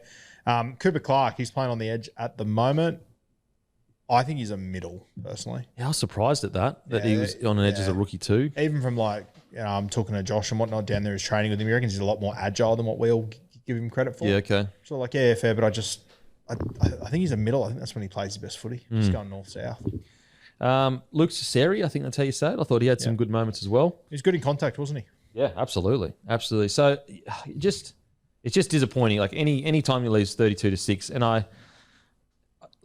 could cop that if the Raiders were full strength essentially, but this was pretty much two reserve grade sides against each other. Pretty much. I know you could pull out a few here or there. I think by the time there's a lot of Melbourne Storm players on this extended bench, like Preston Conn, Angus Hinchy, Liam Williams, Mitch Jennings, that are very talented kids. Amaziah, who came on very late, the fullback. A lot of really talented kids. I just think that Melbourne Storm, they just got beaten to a pulp in that first half, and they were just running uphill. Yeah, that's fair.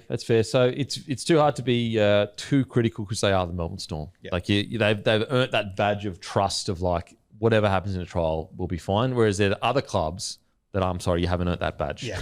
Add in on top of that most of these guys literally just won a Jersey Flag comp. So they have got runs on the board. Yeah, absolutely. So before we move on, anyone else? Oh, actually, sorry, that's one thing I was going to say. I was surprised Trent Leoro was playing. He's suspended the first 2 weeks, so I think so. Fitness, okay, fair, okay, that makes sense because I was like, "What the hell's going on?" There's a few around like that with context that makes sense. Yeah. Just quickly, anyone else stand up for Storm for you, mate? I think you've covered off on them pretty well there, to be honest. Yeah. Now onto the Cowboys versus the Panthers. Cowboys beat Panthers full strength side 66-24. I just wanted to roll up some of you Panthers fans. Cowboys defeat the Panthers 66-24. Damage was done in the first half. Similar-ish to the Storm, obviously substantially worse, but similar-ish in the sense of Panthers have earned the stamp of approval where it's this is a rookie team. I know a couple of years ago or a year ago or whatever, they beat Manly. So very hard to be too judgmental on the Panthers. But also I can't deny what I saw, and I did see a far smoother, far more willing to compete Cowboys side. I know it's against a reserves grade side. I get it. But I'll be honest, if you said to me the Panthers will have a tight loss to Penrith, the Cowboys will have a tight win against a Panthers reserve grade last year, I would say they could beat them 60-0 and they could also win 24-12. Whereas this Cowboys side, at the very least, I know there's a lot of people with their jobs on the line. I thought they looked good. You can't ask for much more than what they put on. They fucking towel them up. Yeah, they can only play what's in front of them. I think this is just about the ultimate trial of all time, as you can look at it how you want to look at it. You can take away from this what you want to take away from it.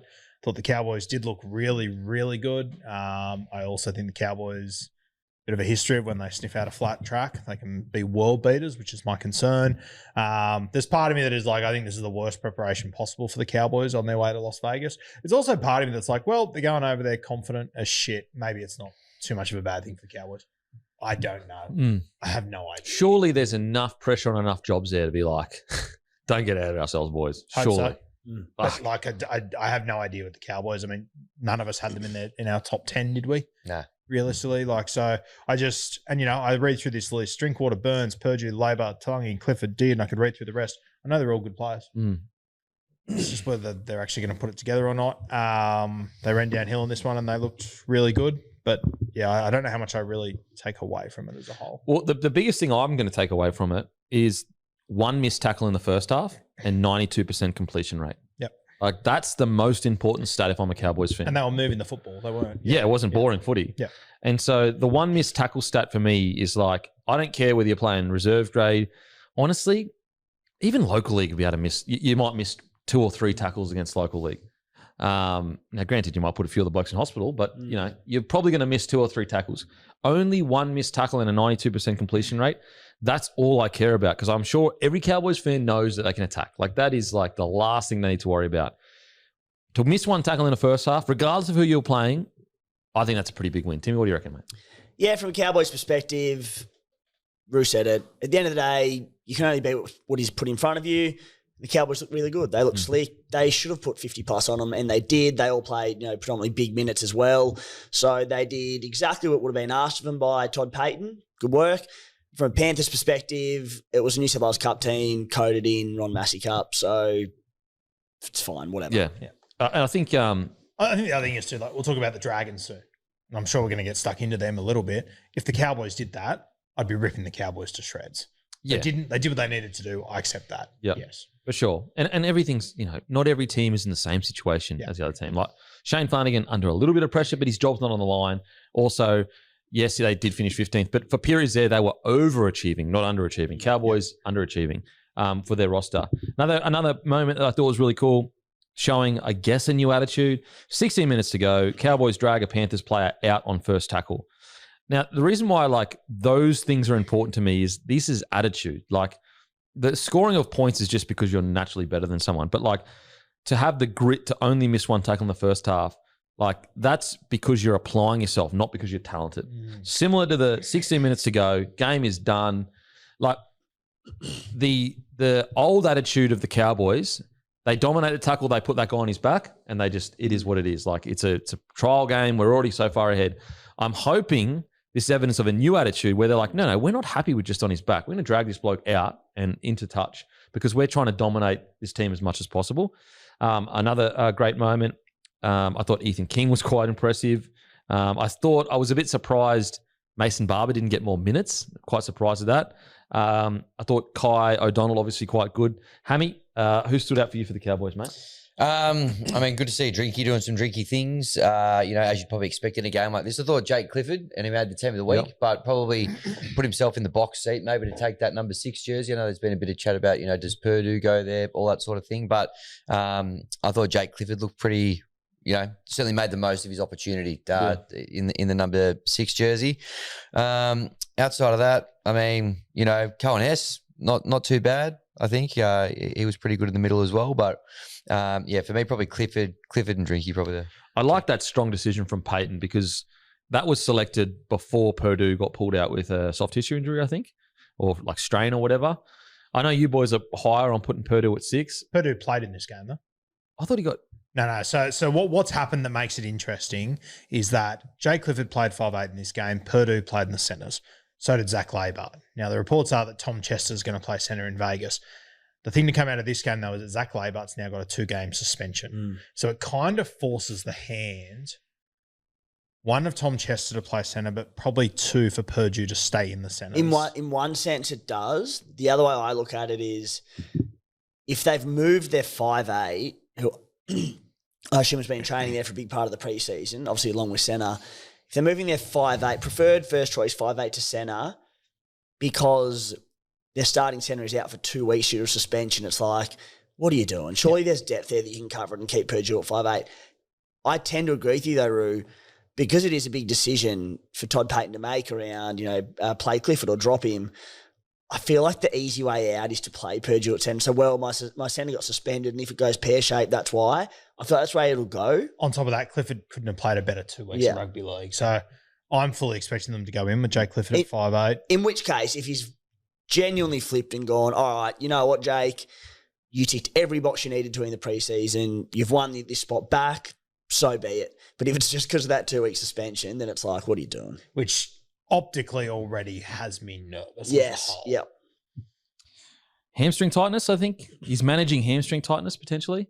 I swear there was something. I must be wigging out because I swear that there was something either from the game or whatever. Cowboys he fans, definitely played. He looked unreal. Yeah, in the first half. I swear to God there was something that happened either in the game. Anyway, whatever. That's crazy. But yeah, I like the fact that it was a strong decision from... The point still stands. I like the fact that Peyton's like, Clifford, you're 6, you're Dearden 7, and Purdue, you're going to be in the centres, at least for the foreseeable future. I love it if that was the plan all along, but it's not what we've been led to believe, is my concern. Okay, so you reckon that Purdue was going to start at 6? Reports have been all preseason that he was training in the halves. That's what I just find a little bit... Okay. And once again, maybe that mail's wrong, or whichever. I think it's weird that you get to 6 days before we go to Vegas and then you make the change based on what we've seen before. And if Purdue was going to be a centre and you played him in the first trial, I would have probably played him at centre there. And I'm wigging out about the injury. I don't know what the fuck's going on there. Yeah, look, for whatever the reason, I just like that Jake Clifford named at 6. I like that decision far better than putting Purdue there. I just think that where they're at as a club right now, the last thing you need is that bloke having all the pressure in the world on him. And we saw how good he was when he was at centre on the weekend. Try, assist. The moment around Jake Clifford that I was like, God, you need to take this with a real large grain of salt was 20 minutes in when I'm trying to be positive. I'm like, oh, Cal's looking great despite who they're playing. Was that short side scrum play? And I was just like, guys, what are you doing? What happened there for that? Was there only one winger back and Clifford sweeps around one back and they pulls it? Did someone pull out of the scrum? Yeah, I think the lock took it from the back of the scrum and Clifford, who fed it, just peeled out and they just hit him. And that was real trial areas. That was just like, ugh. Yeah. Anyway, I like it. I personally think that Clifford did, and with Purdue in the centres is your best makeup. So, Labat, what do you reckon? Do you think he'll get the 2 weeks? For that was a spear tackle? It's an early guilty play 2 weeks. Oh, he's already taken it. Well, I don't know who's going to take it. Okay. But geez, you'd want to fight it with Vegas, right? Yeah. I'd want to play in Vegas. And is he locked into that service? If he gets a 2 week suspension, does that mean he misses the next trial and round 1, or does it mean he misses until round 3? Well, if they're letting you guys play trials that are missing regular season. Yeah, because Trent Lear is playing, isn't he? Yeah. Okay. I don't know. Maybe the trials are not as. I would say that if they was Labat a lock in for you? Labat center, yeah. Probably was. I don't know what's happened to Valia up there. I feel like I haven't heard his name in 3 or 4 months. True. Braden Burns, I thought he was really good. He has been for ages. If he can just stay injury free, because I actually made an error last week where I was like, that wing spot is free for potentially like a Mason Barber if he has a breakout next couple of games. However, you'd probably say Braden Burns is the front runner for that wing spot. I'd say almost without a doubt. Yeah. I honestly, outside of Purdue, I think there's a chance he could be the next best centre at the club too. But anyway, that's a topic for another day. I got to admit, I spoke about this before, and it's very hard to get too excited about it because it is a trial. But like, I felt they looked so slick with Marnie at 9. Like I thought that he added so much. I don't know. They looked like they moved better as a unit, and maybe it purely is because they're playing a reserve grade side. But I don't know. There was just something about the way they moved as a unit through the spine that Marnie seemed to fit in perfectly. I find it really hard to analyse, to be honest. Because I agree, they look great. Look who they play. Like, of course, like the quick play the balls. I just don't know. Like, for the most part, I sit here and go, yeah, it's like basically their top 17. They should have looked great and pounded them. So I'm like, don't buy. I'm not buying into it, don't get me wrong, but it's just like, to what degree? Yeah, I think one thing has confirmed for me though, because like I think most of us have been a bit like Bulldogs are going to miss his service. His service is really, really good, some of the best in the competition. What it has confirmed for me is that like I do think they're going to miss his service, the Doggies. Now, don't get me wrong, they were great yesterday, but he's a bloody good number 9. Like sometimes when contract stuff starts happening and people are getting moved on, very easy to buy this kind of subtext narratives around players of like, oh, he's really not as good as he used to be, or he's at the end of his career or whatever. And maybe we bought into, I'm just speaking for myself, maybe, I mean, I've always been high on money, so they're going to miss him, and I don't know why they moved him on so quickly. But however, maybe the wider audience bought into that a little bit and actually forgetting that Marnie, there was a couple of years he was top tier, but he hasn't been that far from top tier in his entire career. He's always been there or thereabouts in, what do you reckon, the top 10 hookers in the competition? Yeah.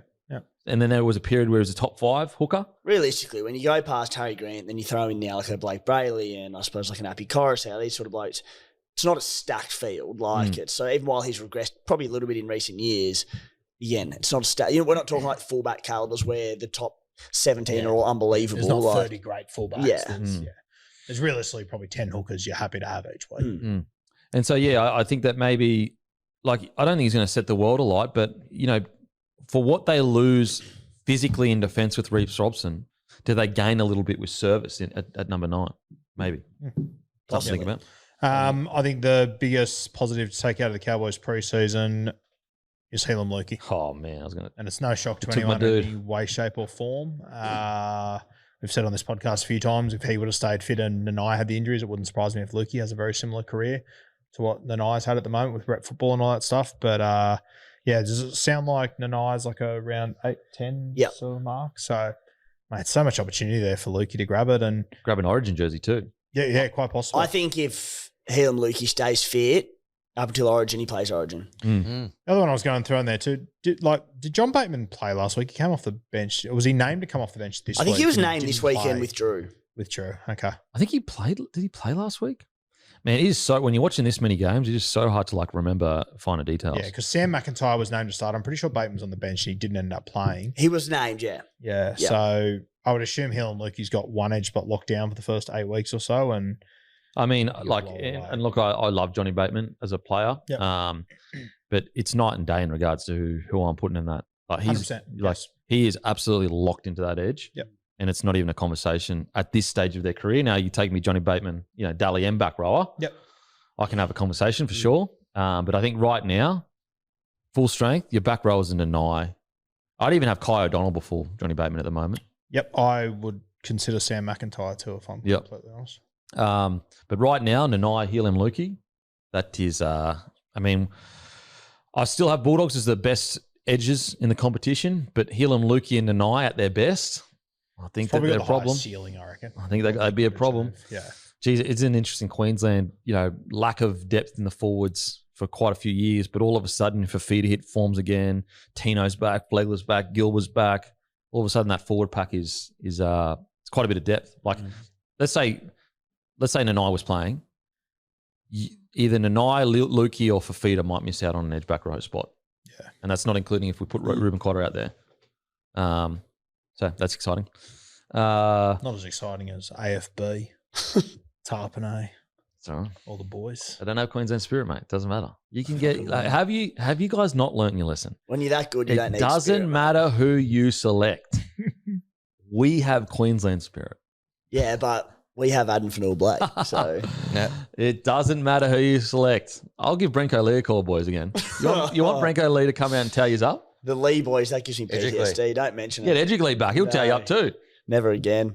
So come on, boys. See, Branko Lee's little brother played on the weekend. Oh, Off did the he? bench for the Roosters. Yeah. Nice.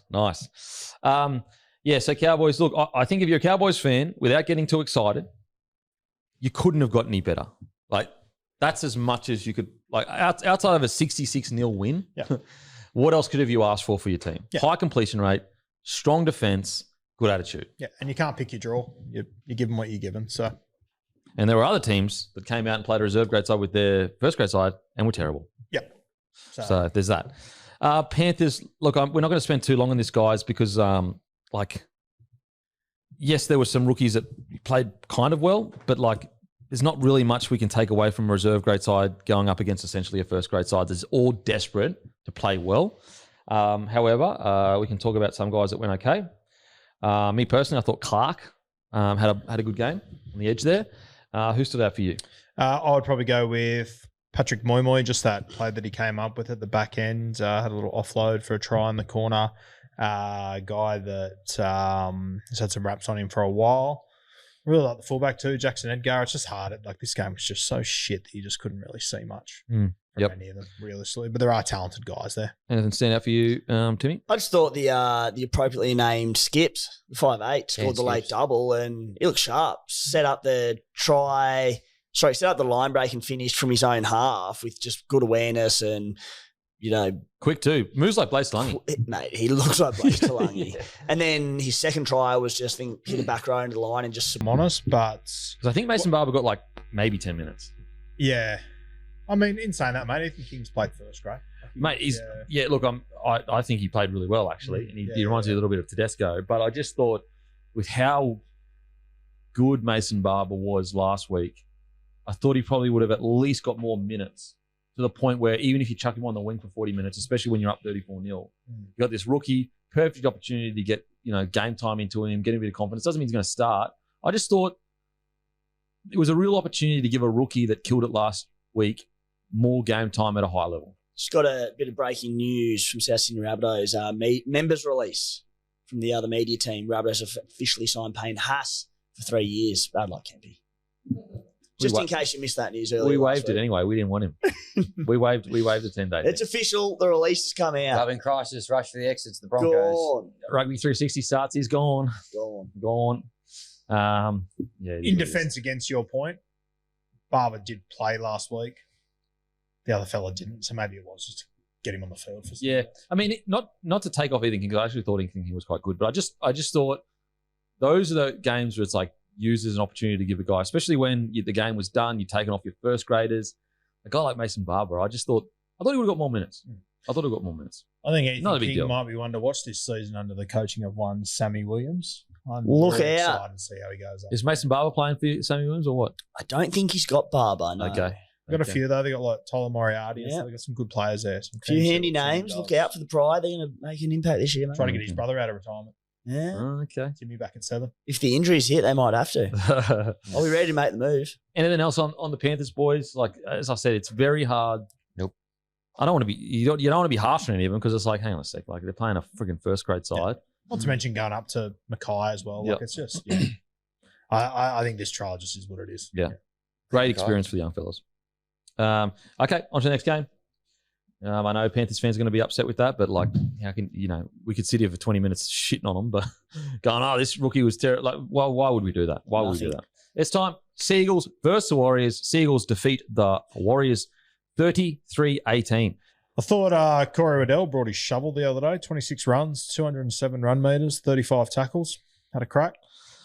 It's such an interesting one because like he'll come out and have this game. I think he had 1 or 2 drop balls, but outside of that, come out and have this game and you go, oh yeah, But he's been like There's a player there. You don't see it every week. It's you have these moments where you're like, you know what, he's a great squad signing. He's not going to break the bank, but he can come out and have a bloody good game for you. It's just, I don't need this every week, but can you give me 90% of this every week? He married into the Travojeviches over the off season too. Well, that'll lock you into the club. That'll help you. Guarantee the contract. Very smart footy. Very smart footy. He might be a smart bloke of the week, Revolut. But yeah, the young fella, Joey Walsh, he was in our team of the week. I like a lot of things. You know what? When you said like he's a little off kilter, like you're totally right. And I don't even know. Unorthodox. Yeah, I don't even know what it is. Like I was watching some of his kicks. He did this really early kick, third tackle. You guys know I love a third tackle kick. Missed a 40-20 by like a smidgen. And even the kick came out strangely. And I was just like, you know what? There is a bit of a, he doesn't suit the mold specifically, but it's not so different that you're like, oh, he's Sam Walker kind of thing. Yeah. He's not as far as Sam Walker, but he's heaps further than like Jamal Fogarty. For yeah, exactly. He's sort of in between both. And, he's new to league. He's been a union boy coming through. But yeah, I just spoke to Turbo last week at the captain's thing and I said, who's a young guy to watch? And he did not even hesitate. He just said, it's Joey Walsh. The way he's telling us what to do, he's just taken control at training. He said, I don't know when we'll see him, but when we do, you'll know about it. I will say, may have to change his last name because there's only one Walsh in the NRL. Please. Thanks. Bye. Also, first name Joey. Joey, yeah. I mean, Nice. jeez. Yeah. No pressure. 2 greats. Joey and Walsh. 2 goats, Reece Walsh and Joey. He's named after Reece Walsh when he was 6 years old. I thought the 5'8" was good too, large. Yeah. I've heard plenty about him. He probably didn't excel as much as I thought he would in this game, but he did what he needed to do. He showed glimpses for sure. I think in the first half, there was some moments where he just a bit of a show and go, some good footwork. I got to say, like, Titans were probably my most like, oh, wow, look at the measure, the most they've kind of improved or whatever. Again, I know it's trials. Manly were probably one of the more surprising sides to me. I just thought they showed a lot of grit as well. Yep. Like if they had won this game with like spinning the ball early or whatever, I'd be like, yeah, of course. Like they can beat a Warriors side in a preseason game. But like with the size of the Warriors players in the situation and the conditions, I just thought they showed a lot of grit, which is something they just lacked for a while, which is good. Yeah, they're outstanding. Very, very hot and heavy over those young halves. Joey Walsh and Onatoni Large, like they're 18 and 19 respectively. Yeah. They're so young. And you look at NRL halves of Fogarty and Brooks are in the sort of twilights of their career, and you've got these two coming through. The Canberra Raiders young halves, they get a lot of hype for being, one of the best players with their rookie halves coming through. These two, I know they're probably a touch younger than the Raiders boys, but far out. And like, obviously a lot of size still to put on the both of them, and we know they can attack, but defensively look pretty good at most times. Joey Walsh, he had like big Leka Halasima playing centre running at him at times as well and handled him relatively well. So, mate, these two look great. What about the Manly centre that came on number 19? He was huge. He was huge. And I think that's why, that's why your biggest takeaway, what you're saying to me is like, I'm probably a little bit surprised at how good their juniors look. Oof. You know what I mean? Like even a guy like Willett, who was very rough around the edges, like made a couple errors here or there, but you can see the makings of a bloody good player there. He just needs to, like I just wrote in my notes, he probably needs a full season New South Wales Cup being told, mate, this year is all about just improving all these little parts of your game, because physically you can see it. But then the 19 that came on like towards the back end of the game, he was massive.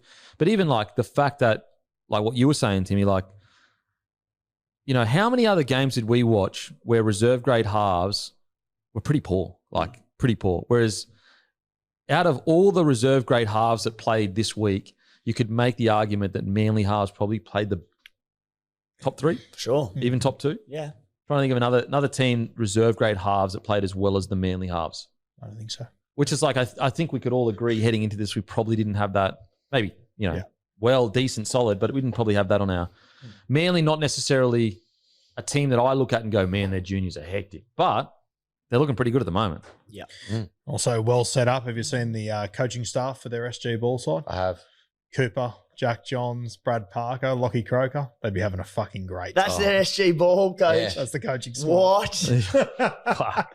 Good times, great classic hits down there in the Manly SG ball They side. can't do well, that team, can they? They'll have too much fun. They're 1 for Oh, 1. mate. Went over to New Zealand and won. Oh, jeez. Yeah, what a coaching staff. Talk about getting developed by bloody Jeez, exactly what you needed. Brad Parker's got his work cut out keeping those boys in line, doesn't he? Oh, Jeez. please. Brad Parker knows how to have a good time. Yeah. Geez, they'll enjoy their victories, I'll tell you that Oh, much. yeah. They'll enjoy their victories. So, yeah, I think as a Manly fan, I'd be stoked. Relatively speaking, one of the more stoked fans that can like actually go, we played a team that was essentially similar in standard of who's playing and who's on the roster.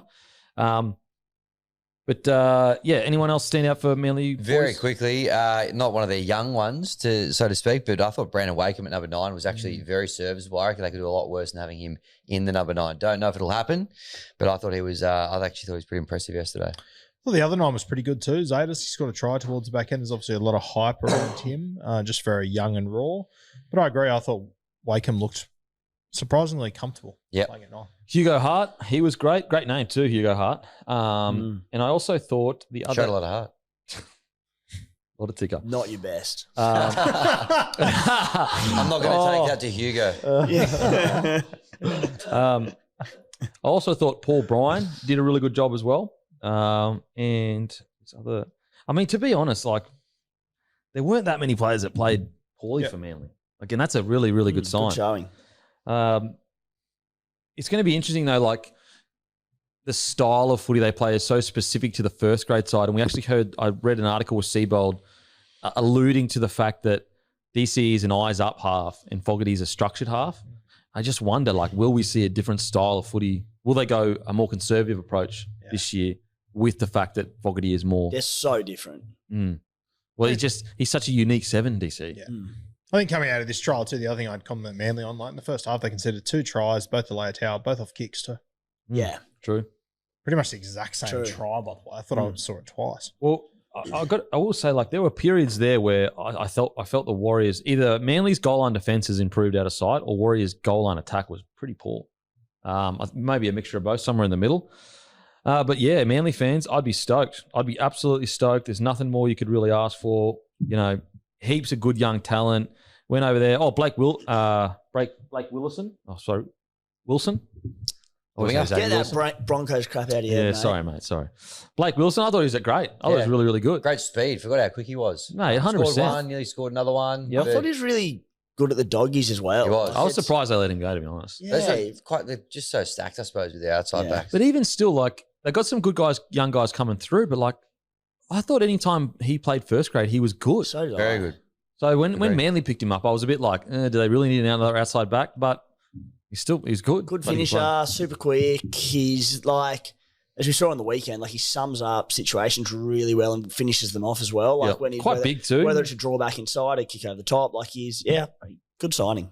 And he's like, he would be probably 6'1", I reckon. Like he's not Blake not Wilson, small. sorry. Yeah, Blake Wilson. Yeah. Well, like before he came down to Canterbury, carved it up there at the Q Cup as well. Okay. He's done really Is he a well. Queenslander? He played for the Falcons. Oh, I can't remember who he played for. But he played up there and he had a really good try scoring rate. I'm not sure if he's a Queenslander. Yeah, okay. A lot of Queenslander about him. Okay, onto the Warriors. Got to say, pretty disappointed, to be honest. Like, they got some guns, like Tanner Boyd, first grader, Lecker, first grade, Leotawa. He is a first grader, in my opinion. Then you've got Varmunga, Wade Egan, Jackson Ford, Kurt Catewell, Aaron Clark, Sam Hilliers played first grade, Tanner Stowers-Smith, who actually I thought he was outstanding, but he's first grader. I was pretty disappointed.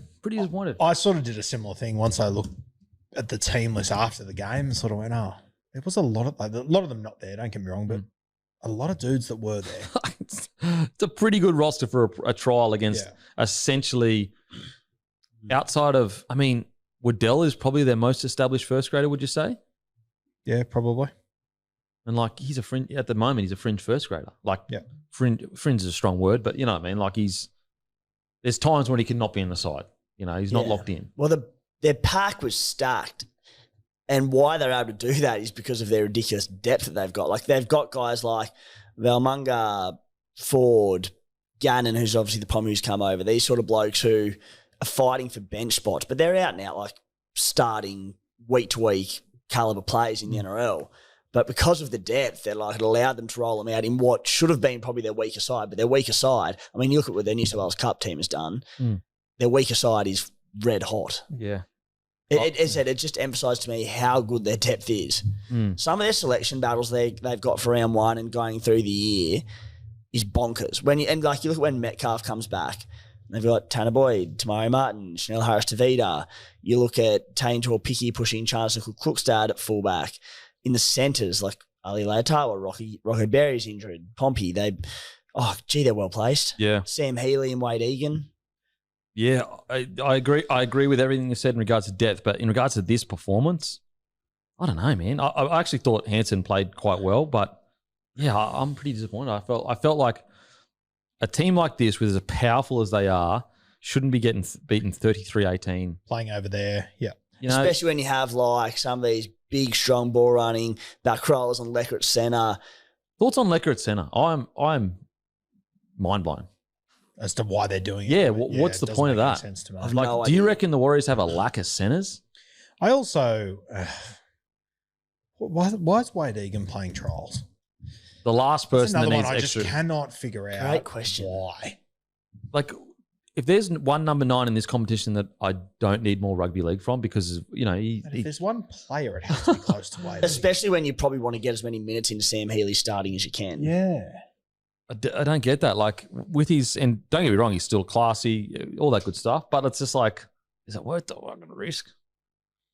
Like, I don't. Lecker at centre, trying to make sense of it.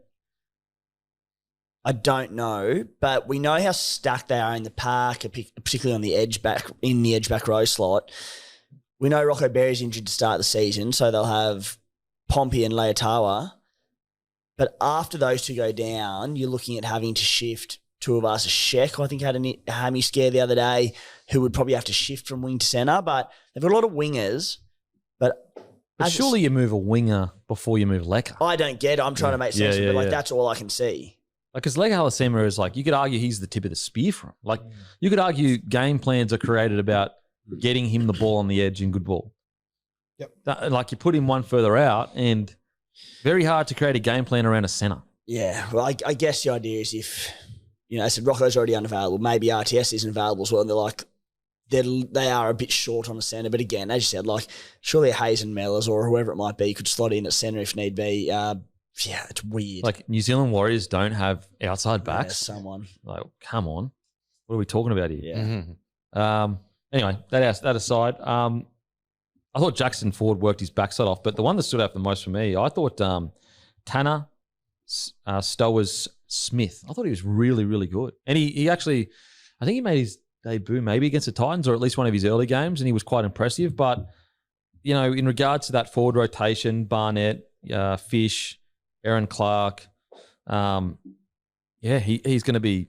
We saw last year when their depth got tested, they did a job. They were serviceable, but they probably needed like a couple of young forwards to get some experience, and hopefully this year be better for it. Because I don't think heading into this year, like, they got so much depth that I don't even know, unless it's in key positions. Obviously, injuries happen. It's probably not going to be like, I don't think they ever said it was an excuse, but they got so much depth that it's kind of like, they can afford to have a few injuries go down and still be competitive. Yeah. Or just take away on first look at Morgan Gannon coming over from the Super League. If I'm honest, I sort of came away from that game. I didn't notice too much. I didn't notice too much. I mean, the good thing is I didn't notice bad, which is good. But also, same time, he still made a couple of errors. Yeah. 36 tackles, 1 miss. Ball in hand, very, With how much depth they've got in the forwards, I don't think he's going to be starting this year. As in, he won't be starting. round 1. Oh, like even like top 19, just full. Yeah, I don't think he will be. I think he'll be in New South Wales Cup initially. But yeah, so outside of that, I thought, look, we spoke about this a little bit off air, but I just thought the fullback Doyle,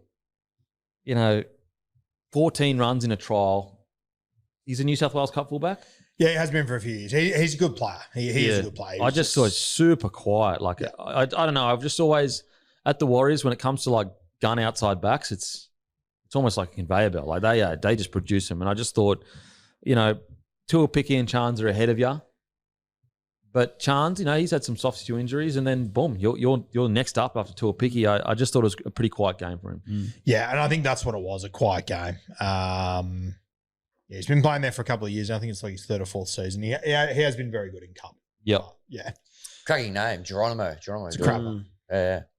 Blonde hair too, stands out. Loved it, Slim Shady. I think he's no stranger to a different hairdo. Yeah, okay. Nice. Ali Lauataua. What do you reckon, boys? Obviously scored the 2 tries. Very excited for sure. Yeah. Obviously, I mean, the 2 tries are off those backs off kicks, so not too much in them, right place, right time kind of stuff. He's getting a little bit old, like I say older. I don't like compared to like a Lecker. Like he's 23. Yeah. Missed 3 quarters of last season due to injury. Started the year well. I can't wait to see what he's got this year. But again, as I said, he's not 19. Yep. Like he's had a few opportunities, but I think he's in for a huge year. I think so too. I think he's in for a huge year, but I would say this year's probably the year for him. I don't know if he can afford. If it's not this year, I start to get a little bit nervous probably about just how it's going to Well, put it this way. If it's not this year, I think that whether he's contracted or not, I think he is actually contracted for quite a while. You probably, it seems like anyway, let's say he stays injury-free this year and it's not working, you're probably better off with a fresh start. Like, if he stays injury-free, it'll work.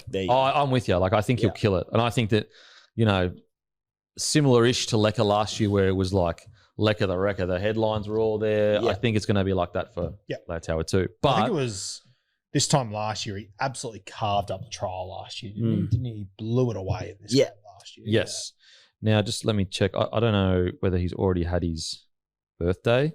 Okay, so his birthday's in January, so he's just turned 23. Yeah. So that's whereas if he was turning 24 soon, it just gets into that.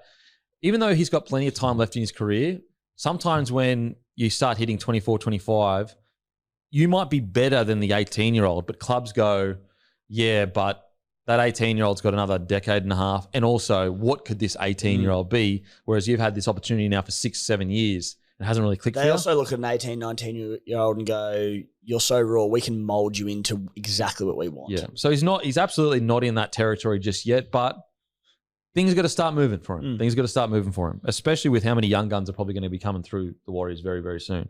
But I'm very excited for him. I'm very, very excited for him. Jeez, he's a handful. Holy shit. Outside of that, anyone else stand up for you boys in regards to the Wires? Nah, all good. That sort of sums it up. Just shout out to the Wires, 3rd season in a row, best dressed team in pre-season.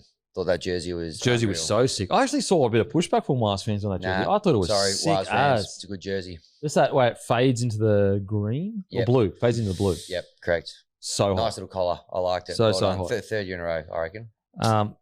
But yeah, definitely a disappointing trial, especially with how much opportunity they did have to score in the first half. I felt like, man, a team with this many strike weapons can't get across the line. Maybe Manly's defense was just outstanding, but and also even the power game, like, Manly ended up running for more meters than them. Granted, they did win the game, but you look at this Warriors side. Yeah, no one should be running more meters than you. They're freaking huge and powerful.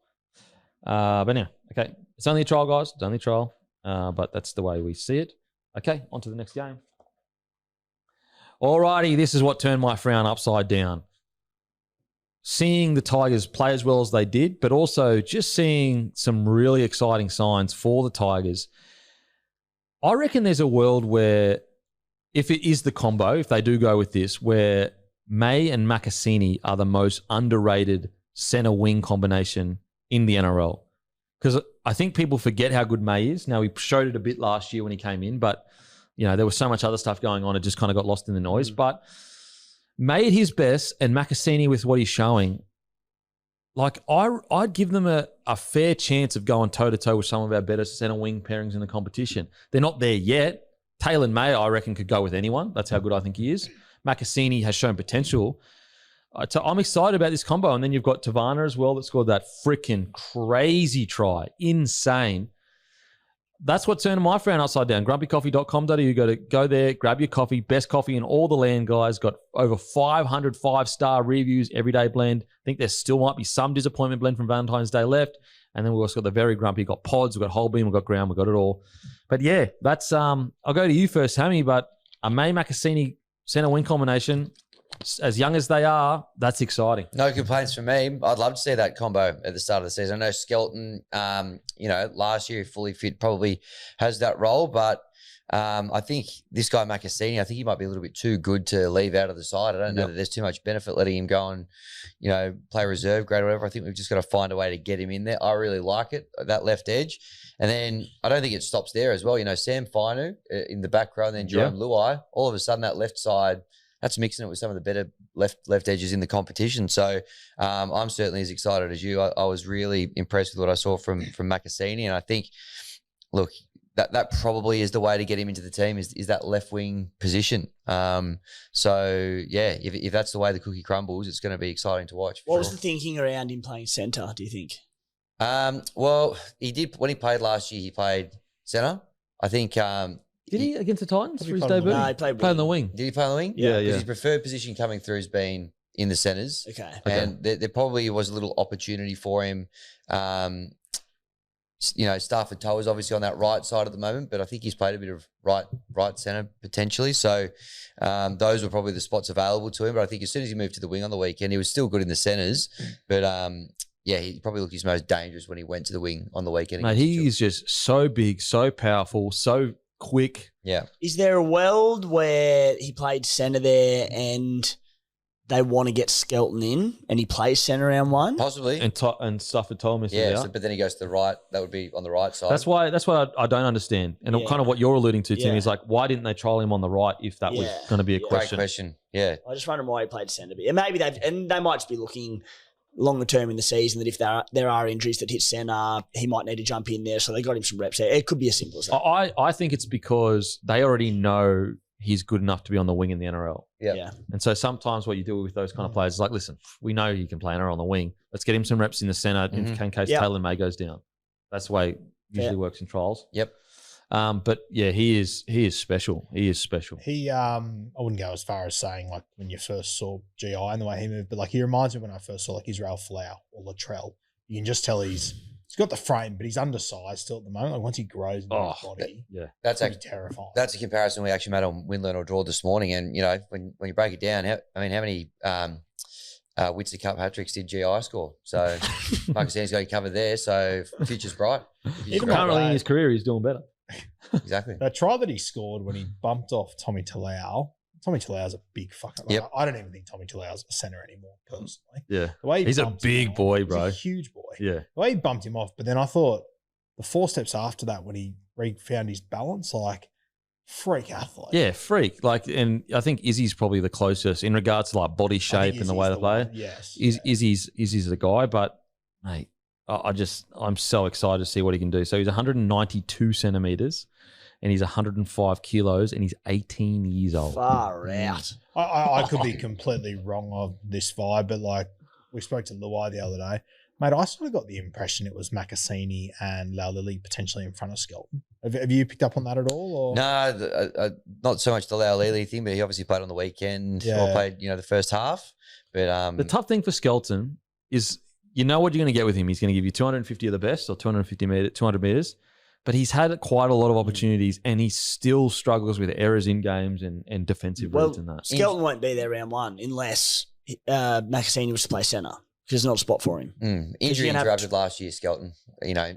kind of in fairness too. But yeah, the errors thing kind of cost him a couple of bad ones through the back end of the year. It'll be Taylor and Stafford at centre, Taruva and Max Senior in the wings. There's no Skelton. I would say I'm a little bit surprised at how locked in Stafford Toller is. Mm. You know, we know like Stafford Toller is like has his origin. He's like during origin or when he gets up against an origin player, he will literally Dally M centre of the year them. And I'll never forget him absolutely bathing Valentine Holmes. Like, what the fuck just happened? Yeah. Okay, well, Just consistency. I know he's a left edge player. We talk about like, well, is he locked? But could Taylor play right edge? Is that why he played left centre? Okay, yeah, okay. Yeah, and maybe, and then you could bring in either Lau Lily or Skelton. Yeah, okay, that could work. But I think right now, if I had to select a side, it would be I'd go May, Makasini, I'd go Toa, Taruva. Me too. Yeah. But I do think Stafford Toa is in a position where like he's got to have a consistent year. I don't think he can afford like a couple of years ago the Tigers, respectfully, you can afford to be up and down. Like as a player, I don't think you can do that anymore at the Tigers. No, I would agree with that. I'll tell you someone who came in and surprised me. I don't even know if he's in the top 30 or what, but Patrick Herbert, after having a bit of a spell out of top grade rugby league, I thought he was pretty good in the centres on the weekend. He's Couple of nice always touches, jammed a few blokes. I thought he was a handful. Mate, he's always been a pretty good player. He's always been a pretty handy player. Just defensive reads every now and then and a couple of errors, but he's a great pickup for you guys. He's an absolutely great pickup. Yep. In regards to some other players, like, look, I thought like Jock Madden, I thought he was quite solid. Kicking game was fantastic, Mate, wasn't it? I thought he was Had it on quite string. solid. Player, Madden. Yeah. Outside of that, boys, who stood out for you? I know the stat sheet isn't impressive, but I thought Javon Andrews, who's come down to the Tigers this year, I thought he had some really nice touches. He was man of the match in the under-19s last year for Queensland. Thought he did some good things. I think he's a while away from getting a look in, realistically. The other one that really impressed me, that I think he made his debut last year, Hammy, but fuck, I thought he was classy. This Charlie Murray. Yeah. Yeah, he's played a couple of games. I thought he's got a lot of ticker, like him, like the look of Charlie Murray again. Is he related to Cam? Probably not, but don't know. Plays a bit like him, so get around him. Yeah, he was pretty impressive on the weekend, and he didn't disappoint he probably only played 3 or 4 games last year, but I thought he was good then. I like Jared Haywood, the hooker that's kind of come through. A lot of raps on him. I know last year when Talon De Silva kind of went out the door, everyone was like, oh, what are you doing? You've lost Galvin, now you've lost him, but they've had big raps on Haywood for a while, and I thought he came on, scored obviously a nice try, took some good strong runs as well though, but pretty crafty. He looks good. Yeah. He looks great. I'd be carrying him on the 6-man bench, to be honest. Did he do a podcast the other day? Did I see with the West Tigers? Possibly. Pretty sure I did. He seemed like a good fella too. Yeah. And funnily enough, Tristan Hope I actually thought was quite good as well. Yep. Especially defensively. There was one shot early in the game where who was the front rower that was running back? Maybe. Sorry, I'll just get it up here. But it was like a big bopper on Butcher, I think Egan Butcher, and he just got bombed straight. No, sorry, that was Fainu. Apologies. Let me get it up here. Anyway, his defense, Tristan Hope's defense was quite good. So, and he's the kind of guy that, was he 27, 28 now? It's just different now. If you're 27, 28, you're already in the squad and you've proved yourself, like, you might hang around a squad for 4 or 5 years. And you're not going to break the bank. You're great backup. You come in and do a job. Sometimes you'd rather that over a rookie. So all of a sudden, a position where you lost Talon De Silva, at the time, it was quite surprising. And I'll be honest, at the time, I probably was like, why are you losing a guy like Talon De Silva? I mean, I would have prioritized Appy. But now, with the benefit of more time, I feel like Tigers might have won that battle to a degree. Yep. I'd be inclined to agree, I think. Which is, I don't think many people would have said that at the start. Like, I think there would have been people who said, oh, listen, if we've got to choose someone, it's going to be Appy over Talon. But I think in the perfect world, I think we all were probably saying, Talon, just be patient. He'll be there in a year or two. Now, we need to obviously see more, but Talon may go on and absolutely kill at the Eels, but I just think that the Tigers have probably handled the situation as well as they could have. Yeah. Because you can't lose Appy. Nah. You just can't. Exactly. Latu Fino injured again, Hammy. Yeah. Is it soft tissue? Yeah, probably going to be the first month of the season. Not great. Is what it is. Kit Laulili, I actually thought he was really impressive in the front row there. He's been around the squad, of course, for a couple of years. Maybe this is the year that it kind of goes bang and he makes a step into the first grade. Just want to see it consistently, don't you? Exactly. And I mean, he's probably behind guys like Bunty Afoa and Royce Hunt. However, he ripped in on the weekend and I thought he looked pretty good. And I can't find the minute that shot happened from Hope. Anyway, Yeah, I think the Tigers fans, I think you should be pretty stoked with that. You know, like there's not much more you could ask. Probably just the one little room for improvement. William Craig's goal kicking, if he wants to do a bit more of that through the year. Oh, fuck, poor fella. As soon as he hit it, you knew he was like, oh man, I'm getting mean with him in my life. He had a good, he took it well, had a good smile Yeah. on his face. And, yeah. Lockie McIntyre, doppelganger, from TikToker, Lockie McIntyre. No. Big Oh, Tigers fan. Big fan of the show too. yeah, no, actually, I think he's going to. I think he's going to with Kayo to Vegas. Correct. Yeah. So get to know each other. Work on the goal kicking over there. Yep. Okay, on to the Roosters. I thought initially Hugo Savala looked super, super slick. Looked like he was a level above. I'm willing to kind of go once they took a lot of their first graders off. That's when the points seemed to kind of be scored. But I still not the best, I guess, for a team that I think a lot of people are like, yep, they're a premiership threat this year. You would not expect, but you would hope their reserve grade would come out and not have 42 points put on them. But the way trials work and pulling people off and putting them on, combinations get mixed up and everything. So I don't think you're walking away from the trial going, oh my God, that was terrible. But at the same time, I think you're probably walking away going, definitely had a few first graders in there that could have been a bit better. I thought it was super interesting. They had Feketi on one edge and Nat Butcher on the other edge. I'm going, what are these boys trialing on edges for? Like, surely it's a done, set in stone. Nat Butcher, I guess I could get to a degree. I was actually quite surprised he was even playing. Is there a suspension thing there? I don't think so. So, like Nat Butcher, the guy that won Player of the Year from 2 years ago, playing in a trial that is usually anyway. So there's a few questions there. Rue, thoughts, mate? Yeah. As far as them playing on the edges and stuff, like he's done this for years, Robbo. Like I've said this before. I hate it. I don't like it. I wouldn't sit here and say it surprised me though. I'll tell you the one thing that I did like coming out of it. I think Siwa Wong actually playing his best position. I think he's better at lock than he is on the edge personally. Yep. He just doesn't get enough footy there, but that's also part of the same problem. They're all circulating around. I get the method of, playing him on the edge or the middle because there's so many HIAs and you have to change positions so much. Like I understand the method, but there's a period there where I even felt it halted Angus Crichton's development to a degree. Well, that's why I don't understand why they're not just given one spot to master instead of I feel like they're trying to be handy at everything. But like Radley, you could argue his career's been a bit like Radley. I can sort of, because of the head knocks and all that, I can sort of get around that. But as far as Nat Butcher, Feketi, I don't understand. Egan's done the exact same thing. I think it's hampered Egan massively. Angus did the same thing for a period of time there. I don't understand it. And Feketi's the big one where I'm just like, why? Why? He's clearly a gun 13. Probably it's ridiculous. And as I said, they've done it for years, but it's different if it's a club like the Broncos who are lighter on edges and they go, all right, like if our starting edges and whatnot go down, we need players to cover it. And you're looking ahead to this sort of stuff. So you might give blokes who are out and out middle some time on the edge just to go, during the season, you might have to spend time on the edge. The Roosters have so many edge players that are capable of starting there and playing big minutes. Like, you don't need to keep switching around. Like, honestly, I would have expected Siwa Wong to be there before Feketi. Yep. I don't know. And are you guys surprised Nat Butcher was playing? Yep. Like, what's there? What's that? And that's another thing is, surely Nat is at a point in his career where it's, if something happens, we have injuries, has to play edge, he'll be okay. He'll be sweet. Like, I don't need to see Nat Butcher in this trial. No, I actually prefer, for what it's worth, Nat Butcher on an edge than Victor Radley. I think Victor Radley, and I know they've got so many ball playing 13s that, especially the Connor Watts in there, that it might not fit. But Radley was good on the edge, and Robbo's just trying to get all these guns into one pack. I understand it, but I thought Nat Butcher, before he sort of made a bit of a move to the middle, I thought he was great on the edge, and I just think Radley's a middle. But again, it's not a bad problem to have for them. Put it that way. Matty, can you find out 2024? I think when Nat Butcher, I think he won their Player of the Year. Could you see what positions he played mostly in that year, please?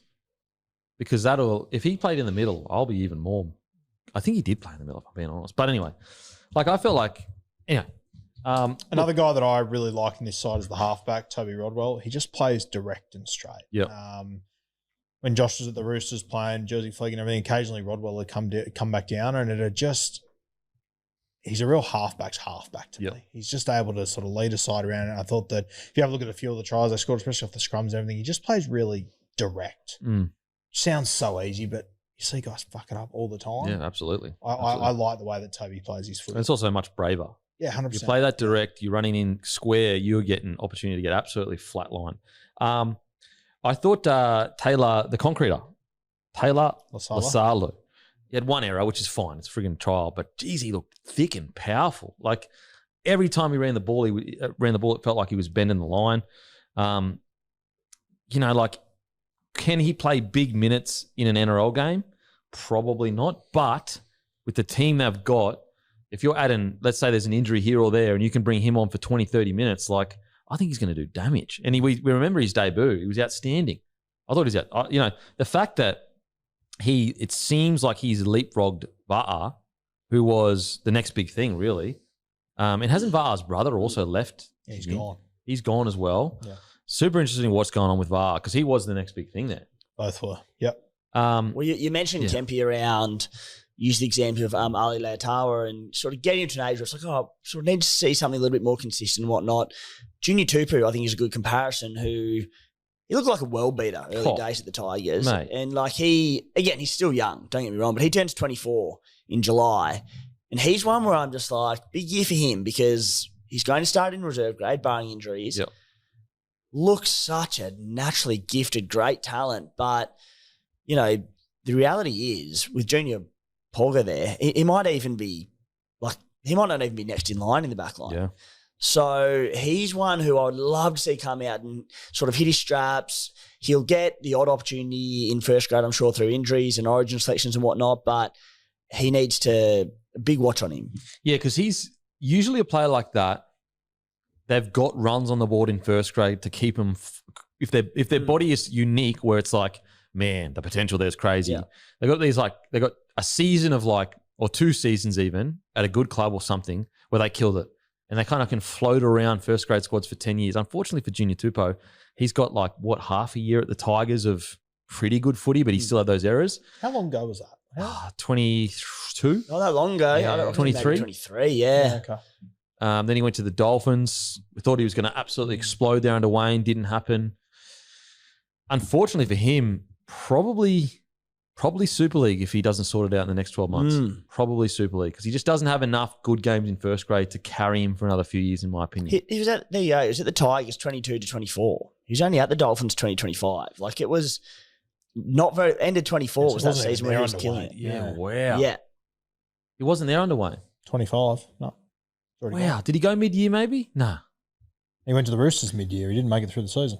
He was the leader of line breaks for the Tigers in 2023, and then the Dolphins signed him, and we're all sitting here going, "Oh, okay." So when he signed him, we wouldn't have known. Wayne might have been whispers of him extending. Anyway, that aside, I remember them signing him, was going, "This is what a get," and it was probably around the time. I think the Dolphins signed him early though. Yeah, they did. A year or so in advance or something. Anyway, I'm with you, Timmy. It's pretty much now or never for him. And if you can't make it work at the Roosters and the Dolphins and the Tigers, it's I don't know where it could work for you. What did you make of fullback Rexy Bassingthwaite? Thought he was good. I think for a trial, you can't really ask much more of a young rookie. Teddy got big raps on him, I've seen.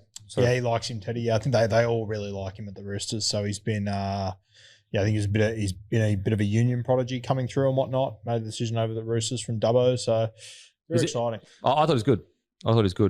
So you got Teddy. Who is the next fullback at there? I think the reserve grade fullback will probably be Cody Ramsey, I would say. I think Rex will probably play. Yeah, he's doing well, Cody Ramsey, apparently. Is he injured right now? Cody? Yeah. He was surprised named he didn't to play. start in this. Okay. I thought he was named on the bench. Maybe he didn't end up playing, but apparently he's going good, Cody Ramsey over there. Surprised he didn't play this week because you'd think. Mate, I've got a feeling he was named, but maybe he didn't end up. Maybe he got cut late. I'm not too sure. I wouldn't be surprised if you do see him this weekend. But I also think Rex, he'll play Flegg this year, I'd say, but it wouldn't surprise me at all if he does end up being the guy for Cup. Okay. Would they give Nwanganita a run or no? What, in this weekend coming? No, at As in, like, fullback, if Teddy goes down.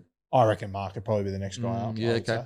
Okay, because they've got outside backs who can cover. Yeah, that probably makes more sense because they can cover centre wing. Not too bad for the Roosters. A little disappointing, but look, it's a trial. They were pretty close when the game was pretty close when they had all their first graders on. They were outplayed by a better team. Making up the Witsy Cup numbers, Chooks this year. Yeah, so they scored 3 of their tries in the first half, and then it was really... They're up 16-0. Yeah. With their stronger side. Yeah, and then the back end of the game is when it all fell apart. So I'm okay the wing, no answer for it.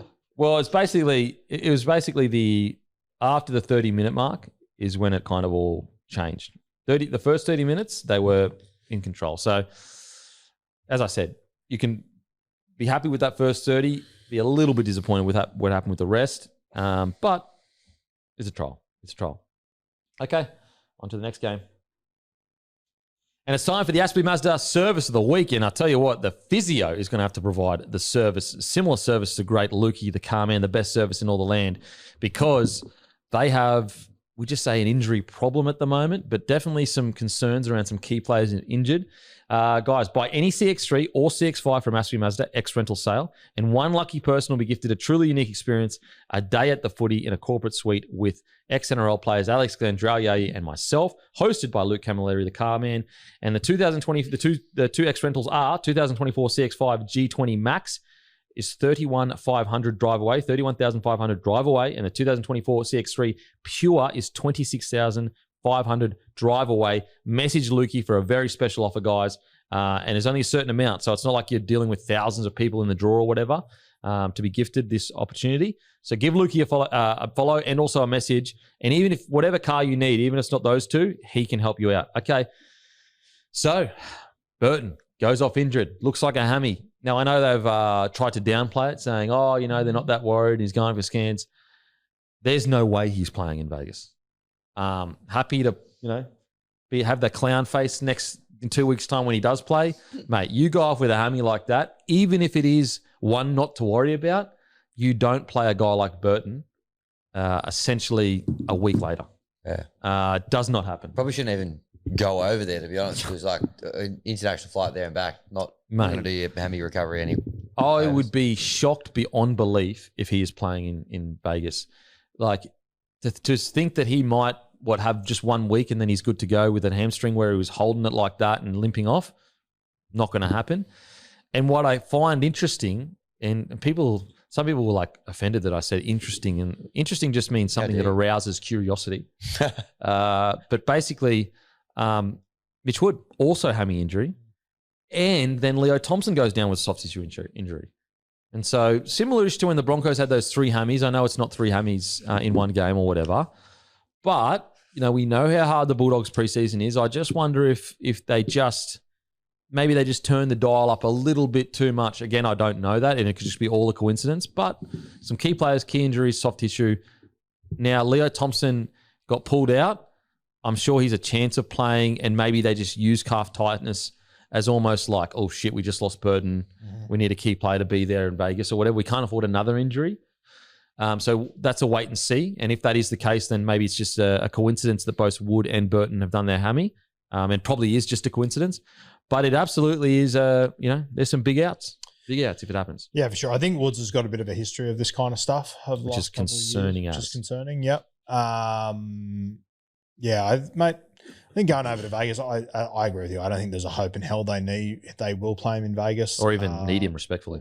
Mate, I thought losing Burton sucks. But Sean O'Sullivan came on, and to Hammy's credit, made a very good point the other day about You're welcome, in everyone. Vegas. The beauty was it let Galvin play his best position. He said he was top 5 signing, and it's come true. Came in at number 4. Yeah. A lot of it could have been higher. Well, based on what we've seen, might have been one of the great calls for the preseason. You did get a bit of slack for that, so mate. Yeah. Bit of flack for that, sorry. Yeah. There's a few times SOS in that game. He's made a line break at one point. He's moving quicker than I've ever seen him move. Hey, he looked great. Yeah. He looked great. And, maybe it's like as you said, it's like a double-edged sword, but you get Galvin to move to that 6 jersey. You get a conservative 7 in the side. Like, blessing's a strong word. Yeah. but it is interesting. Yeah, It convenient favour. It gives them an excuse to trial it, doesn't it? Without having to move Burton out of place. They know that Lachlan Galvin's best spot is 6, not 7. And I'm sure they're sitting there going they can make it work in the halves, and they've got enough brains at the club to make these two go together as a 5-8 half-back combination. But it now gives them a reason to go, look, Matty, even if you're close to it, we can't afford to play. You know what? Sit out round 2 as well.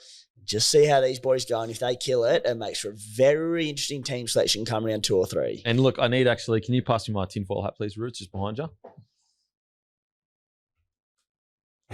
Thank you. Critter was on The left side. Offside. Oh, yeah, right.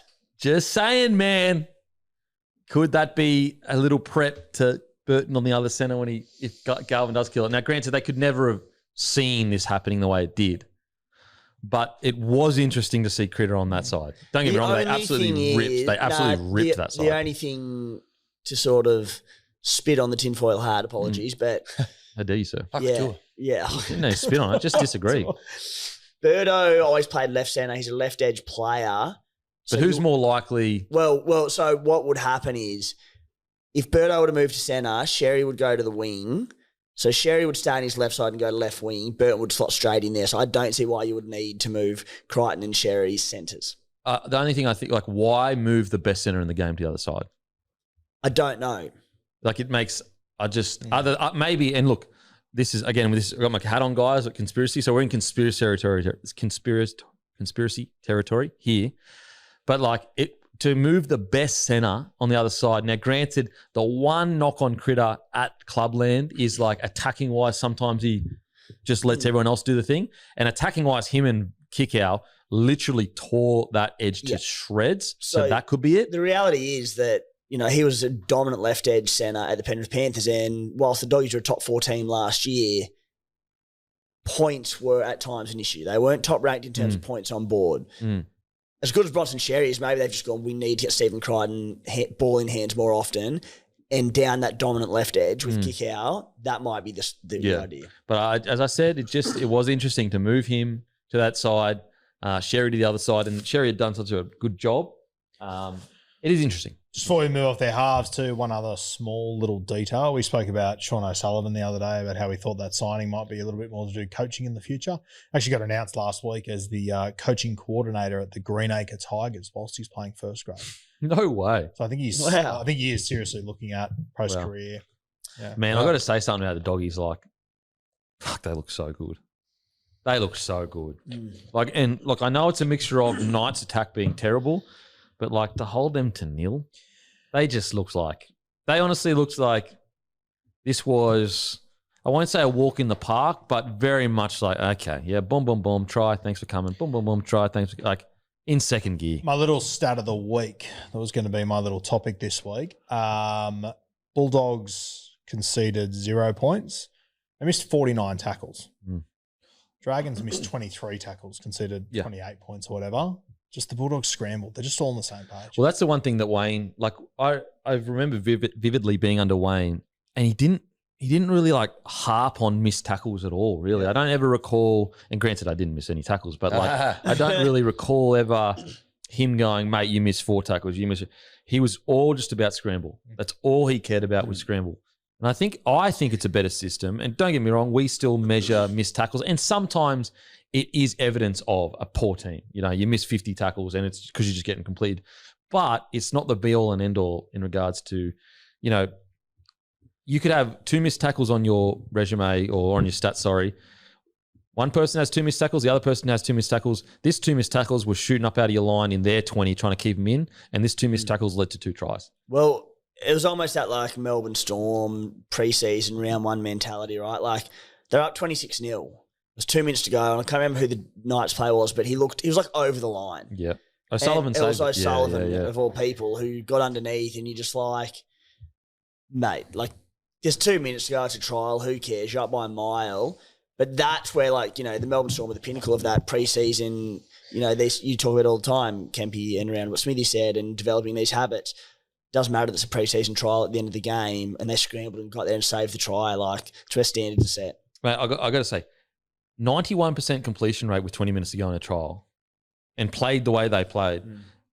Like, look, with the tinfoil aside, I think moving Critter to that side is a masterstroke because they absolutely tore that edge to shreds. And I think it is more to what you alluded to, Timmy, is like, I think they've probably identified, like, the one thing is scoring points. And if you actually, I don't know who released it, apologies, but maybe I was just watching a game.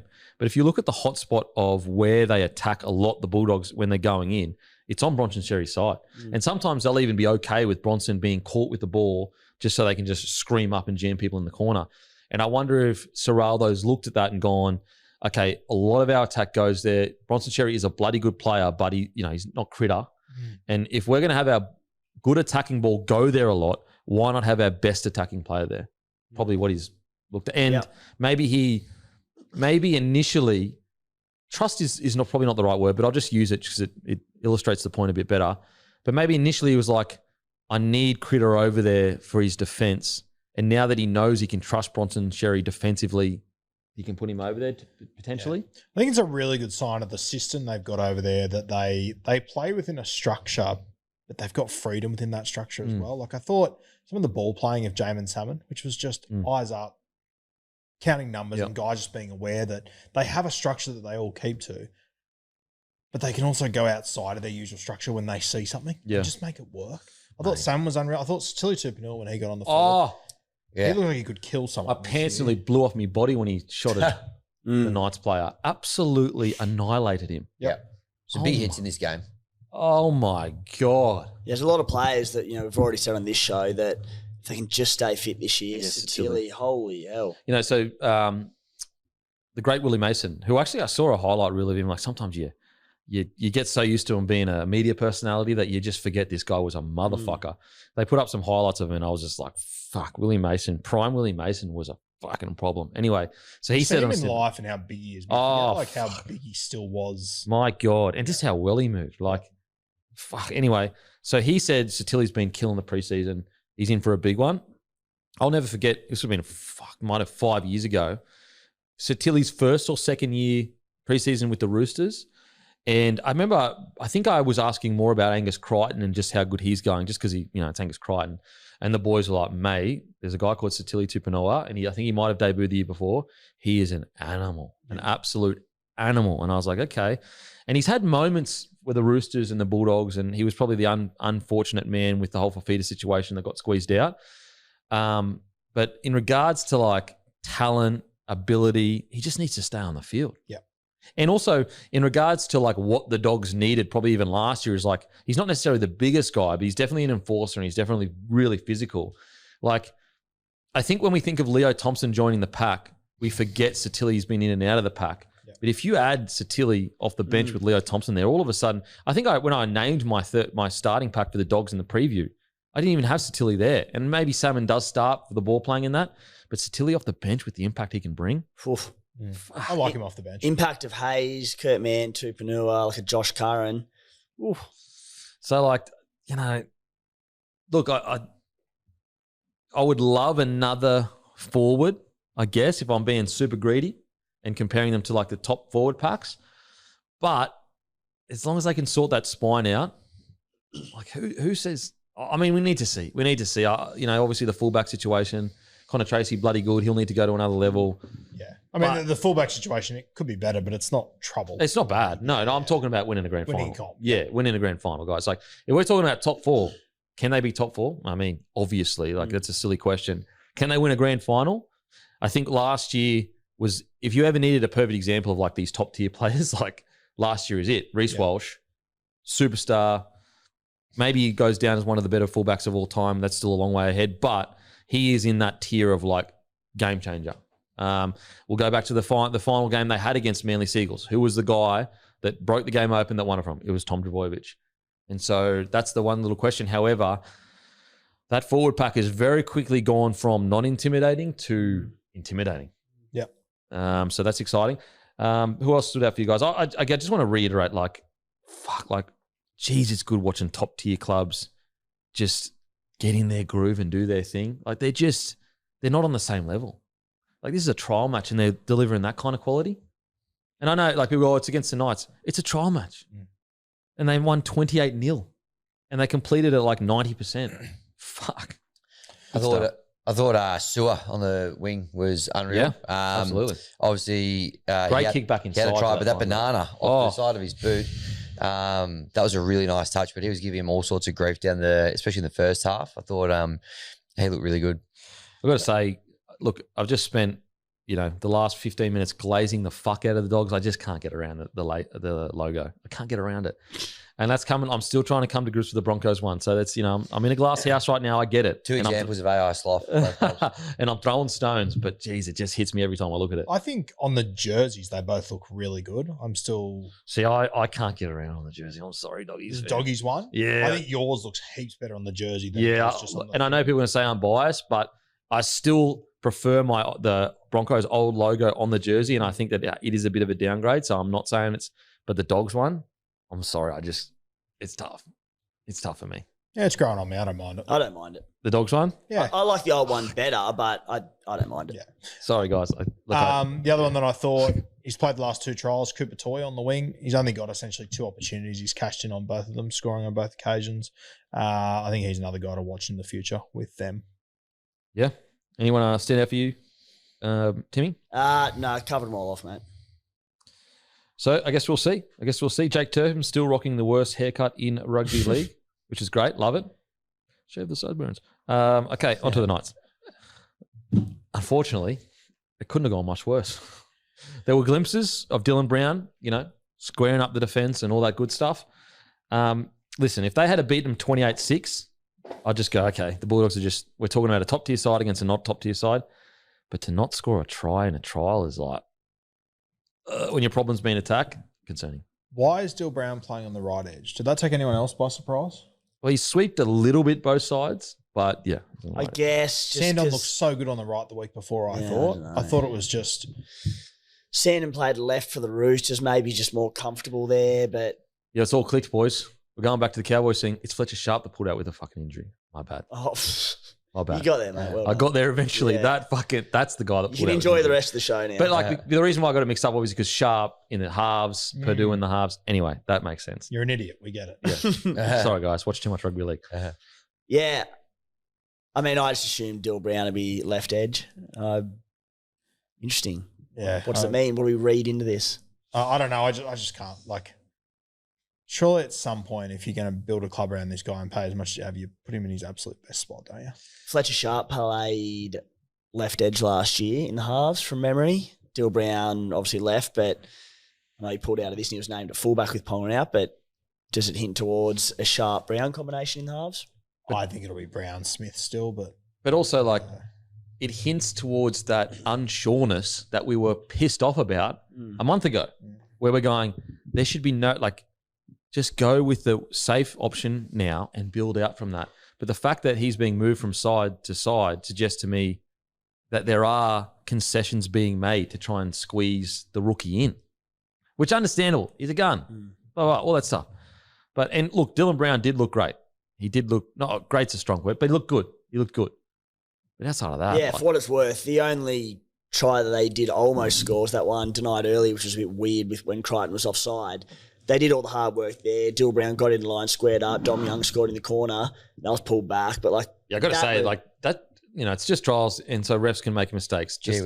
But what the hell? If you're offside, you're out of the play. He's offside, and then he runs into him. So we're bringing it back. What are we talking about? And look, I did feel sorry for the ref as well because later on he made it absolute barrier. The one where Critter knocks it up and then goes and does an intercept, and he did apologise, which I do respect as a ref. I hate when refs make errors. And they just go, nah, that's the call. It's mate, fucking show some humility. So I give the ref a bit of grace because he, and he looked like a new ref too, to be honest. I've never seen him before, respectfully. No, Liam Kennedy, he's been around the traps. Has he? Okay, yeah. Apologies. Strong moustache, respect it. And also, to be fair as well, that was the video ref that called that, wasn't it? Yeah. The one with the Dylan Brown one. Yeah. But surely anyone that's watched footy for a bit now, if you're offside, you don't get a penalty for obstruction. Well, Vossi said it respectfully. He goes, if you're offside, go to hell. And I agree with Vossi. Yeah. I agree with Vossi. Summed it up beautifully. I couldn't believe that. I was like, surely you know that. Anyway, I don't want to be too harsh on the Knights. I don't want to kick a bloke when they're down, but I cannot get over it. Like in a trial, you can't score a try now. And I know that they're playing essentially the best defensive side in the competition. I get that. But, geez. You know who found it pretty funny? I noticed Adam O'Brien up in the Dogs coach's box. Fuck it. Not the best poker face on the old Adam. Jesus. Talk about that, eh? Surely he's sitting there going, maybe I've got to fucking just keep it under wraps for a little bit. No. Wow. Cheshire cat. Wow. Boys, thoughts on the Knights? Yeah, pretty disappointing. The hard thing with Newcastle is that KP could return in Vegas. From what I've gathered, he is going to play in Vegas, it sounds like. And they could be okay all of a sudden. But it's just such a big punt for me to rely on when there are just so many other missing pieces that I like. Even like Jermaine McEwen, I believe, is going to start on the edge. I think that Kant's been pretty good over this preseason. He's another one to sort of keep an eye on. I'm also relying on Trey Mooney jumping out of the ground and being fantastic. I have a lot of concerns. I thought one big positive, which I've always really liked, this Kyle McCarthy. And I think I might have it wrong. I reckon this DeCourcy might be the one to watch for Newcastle. That run he made from his own in goal or his own line where he took off, that was elite. Yeah, I've had a few Knights fans over the last year or so message me about him. Sort of say, I think you might be on the wrong horse here. I still think Kyle McCarthy's good, but DeCourcy, I'm starting to really see it. Well, yeah, I mean, 184 centimetres, 100 kilos, and he's only 20 years old. 20 years old. But yeah, that run was outstanding. But I guess the worry that I have is like, okay, if they got beaten 28-0, it sucks, it's terrible. But even just like little things like I felt like the skill set difference between the sides, just the passing and the line running, and it was night and day, respectfully. And like if there's one thing Holbrook I thought would bring would be okay attack. Yeah. Yeah. It's just like if we knew, and look, maybe it's just a trial. Maybe Justin Holbrook does know exactly what his spine will be, and he's sort of been a bit of smoke and mirrors or whatever. I don't think it is that way, but maybe. But like if they were set on a spine and I knew that they could put this together moving forward, it'd be like I'd give them a bit of a pass mark. Early days, new combos. But when they could have a new spine from round 1 to round 2 to round 3, I'm just so concerned about how long this is going to take to put it all together. Oh. The other thing as well in this game, which I thought he was really good in game 1 in the first trial, and I don't know if he's injured now, but I thought Matty Arthur would have played in this one as well. Yeah, that's a great point. I don't know if he's injured or he wasn't available or whatever, but I would have probably had him on my bench over Tyson Gamble if he got Phoenix Crossland in the 9, but he didn't feature in this one. Because like you need as much as you can get in that spine, if you know what I mean. Genuine players in there. You're already not going to get it with KP. We understand that. That's out of your control. But yeah, it's happened before, guys, where a team looks like atrocious in a trial, and then they come out the next week and they're a different side. So that absolutely can happen. It's just like how bad they looked. Like that's the concern, I think, and just how clunky it all was, and. Yeah, the Bulldogs just looked like they did in second gear. They really did. Yeah, and that's what's concerning. Look, for what it's worth, I actually thought Frizzell had some good moments in the middle there. Thought he looked quite explosive, quite powerful. It's a big year for Jacob Saifidi. It's like, if ever, I know we've said this, for a couple of years leading into it, but if ever there was a year, it's the year. He has to have the best year in the This NRL. is it. They need him. This is it. Like. You really are the only one in this forward pack with the physical attributes to be an Origin level player. Yep. Obviously, Tyson Frizzell, he's older now. He's moved into the middle. It's a little Trey bit Mooney might be that as well, hopefully. Maybe, but he's so early. You cannot be, as you're probably alluding to, you can't rely on the rookie to come in and be the big dog. Like, if anything, Jacob Saifidi's form should shelter Trey Mooney to be able to blossom into the player that he wants to be. Yeah, and I think that this trial highlighted what I already knew, but I think the 17 is serviceable. After that, I have a lot of concerns. Oh, man. Yeah. One more positive, Matt Croker, 33 tackles, none missed, including probably tackle of the weekend on, was it Connor Tracy? I think they absolutely crunched. Yes, absolutely. Massive inside hit. ball. Great read too. Great read. So very well read. Was it Galvin that threw that inside ball? Anyway, it was a great read. Checked his man. Wouldn't have fallen for the dummy if the dummy came, and then just absolutely crunched him. Yep. Yeah. Yeah. 33, none missed in the middle. Not bad. Not nothing. To be honest, really all I can say to Knights fans is as I said earlier, is like it has happened plenty of times where a team has been terrible in the last trial, and then for some bizarre reason it just all flicks into gear and they're good. And again, I think the pack problem is more around the pack. But the reality is, you add in Kalen Ponga, you add in Fletcher Sharp, you add in Dane Gagai. Yep. Who's a big part of what they do, Dane Gagai. You add in Trey Mooney. Like, they were missing some very key players. Yep. So, again, you still want to have shown something, which they did not. But there's some big players to come back into this team. And I know this is like low expectations, but, and this is going to hurt to hear, I apologise, but like the reality is there's a world where the Bulldogs are a premiership threat this year, and the Knights, they're not. They're not even in the 8. I don't think they'll make the 8. And so, like, maybe this just is the gap between them and, like, if there is a 28-point gap between the best team in the comp and the worst team in the comp, that's actually like a natural gap. Now, obviously, you don't want that. I'm just saying, like, maybe that's what we saw on the weekend. Yeah. Maybe this same Knights team plays, the Dragons, and it's a close game. Could have been New Look. So there's that. But, again, the main thing for Knights fans that I'd be focusing on is, like, almost just erase this game, put it out of your mind. They could be a totally different team in Vegas. And also there's other little things with trials that don't get spoken about often. It's like it's training load. It's building guys into things. So sometimes you see a team come out so flat in a trial and you're like, what the hell? But what you don't realize is that week they're getting absolutely towed up fitness-wise because the next week they're not doing anything. They're relaxing. And so maybe Holbrook's just absolutely smashed them the last couple of weeks. Now he knows that they're going to have a week up in Vegas, blah, blah, blah, and he wants to just pull them back a little bit in those 2 weeks. So there's that.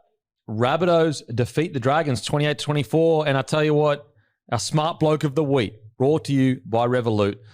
A man that's going to need to be the smartest man in this country is Shane Flanagan. He's going to have to be a genius to turn the Dragons around after their performance. This segment is brought to you by Revolut, the everyday financial app used by over 70 million people worldwide, because being a smart bloke isn't just about what you do on the field or in the headlines. It's about being smart with your money too. And with Revolut, you get smart money management all in one place, from everyday spending, shopping, rewards, right through to travel perks. You can even order your own personalized debit card to use anywhere around the world. And guess what? Revolut is now used by 1 million Aussies. To celebrate, they're giving bloke members a chance to win an experience to the Melbourne race weekend for 2 people in March. Plus, you'll get $40 when you sign up to the app and use your card. It's an opportunity to see Revolut and the Audi F1 race team in action while using the same app to manage travel spending and rewards. Check out the link in the show notes to enter to win. Sign up to Revolut using the link in the show notes. You'll automatically go on the draw to win 2 tickets to Melbourne race weekend. Again, check out the link in the show notes. T's and C's and eligibility criteria apply. You must be 18 plus, based in Victoria, New South Wales, Queensland, Western Australia, South Australia, or Tasmania. Minimum spend applies to receive your welcome bonus. Consider PDS and TMD at revolut.com/au. Revolut Payments Australia, Pty Ltd, AFSL 517589. Okay, let's get into it. Tough night for the Dragons. Great night for the Rabbitohs. I've got to say, not as concerned about the Dragons as I am about the Knights. However, for a year where we've been speaking about these young guns and they're all coming through, what an opportunity for these young guns to really stamp themselves on the NRL and really show that they are one of the better young gun packs in the competition, all that good stuff. And unfortunately, a Rabbitohs, the baby bunnies, as the guru has coined them. Respectfully, you're going to get a letter from my lawyer. It's the baby Broncos. Yeah, just so you know, I'm quite litigious. What a win for the Rabbitohs. Like, I'm trying not to get too hyped up around the Rabbitohs, but it is exciting that their Rezzies can essentially beat the Dragons first grade. I know it's just a trial, but it's a great win for the Rabbitohs and really concerning for the Dragons. Yeah, very concerning for St. George. I'm very worried about that Vegas matchup now. I think for South Sydney as well, mate. Like, I don't know if you've got any mail on this, Matty, but, I'd been told over the last 2 weeks that Glover was very likely to start at halfback round 1. Wow. Because Humphries is out suspended. I think Bud's carrying an injury. So it was sort of him and Ashton Ward. And I think Glover had sort of jumped out. He was playing in that game. He obviously fractured his jaw about 3 minutes in. So they also lost, who they're planning to be their halfback, who, for them to then manage to get up and win that game. And I didn't think the Dragons showed up lackluster or anything. Like, they showed up to play early. But South Sydney, they just showed so much ticker to hang in that game. Well, that's what I'm so impressed from the Rabbitohs side is just how much mongrel and ticker they showed, and a bit of lip, a bit of arrogance. No, arrogance is the wrong word, but you know what I mean? Like a bit of in your face. And I'm like, I don't really recall this being a part of their DNA as a squad. Yeah, they've had arrogance to a degree because they've got superstars and a bit of cockiness, but just that kind of mongrel ticker in your face, win at all costs. I don't know. I'd more seen them as like a battler side, not a battler side in regards to how good they are, but a side that will chase anything, will hang in any game. But I felt like there was a bit of edge about them on the weekend. Timmy, what do you reckon, mate? Yeah, I mean, obviously went all in on the Bunnies on the season preview. So, and like a big, caveat to that was, all right, can they stay fit, being the big issue they've had in recent years? And it was a worry, still is a worry. But to see their Reggie's team beat near enough the Dragons close to full strength NRL team, jeez, it says something about their depth and what's coming along. So brilliant tick for the Bunnies and the confidence that they'll do to them. The slight additional pressure it puts on the starting unit is just massive for them. And the Dragons, look, it's a trial game. They'll be fine. If anything, if there's been any complacency, which looking at this result, perhaps there has been, it's going to kick him into gear and kick him in the butt. But not the end of the world, but it's not a good trial. Sorry. It is the one thing with the Dragons that I see all these bad optics, and then there's part of me that thinks Shane would have got back on that bus and go, this is exactly where I want. Yeah. See, I'm with you. Yeah. Like, this is the Dragons, man. They're up, they're down, and all that good stuff. And Flano will use this to his advantage. The problem is like, that's all well and good for the first part of the season. But, Keem Smith has always said, you build these habits. And I just worry if this is their bottom, is this what we're going to see sometimes in the year? Like every now and then you'll just have this game where you're like, what the hell just happened? Because unfortunately, that's kind of been what they've been like for 2 years now. Yep. Yeah. And I guess I'm probably just looking at surviving Vegas. Yeah. Short term is my, but yes, there is the other side of the coin that you go, okay, it's their first game with Atkinson. Granted, it's only one change in the spine. Like we saw Canterbury chuck Sean O'Sullivan in there all of a sudden and they maybe looked better. And like, you got to look like the people he's playing against in the other spine are like not even close to his level yet. No. And that was without their first choice guy in Glover as well. So, Ian Humphries started on the bench as well because he's clearly not starting the year. Yes. Look, it's really concerning. I still, based on what I saw the other day, I still think Atkinson is a 6. I think Flano is a 7. But there's probably not much point. I'll tell you the other thing that I hated, and I hate when clubs do this, that Val Holmes was out, so they moved Sully to the left side. Like, you lose one guy, so you fuck up 3 things to try and solve it. Especially in a trial game, like, yeah, who cares? Yeah, is that? I assume it is. I assume it is. Sorry, I wonder because you're right.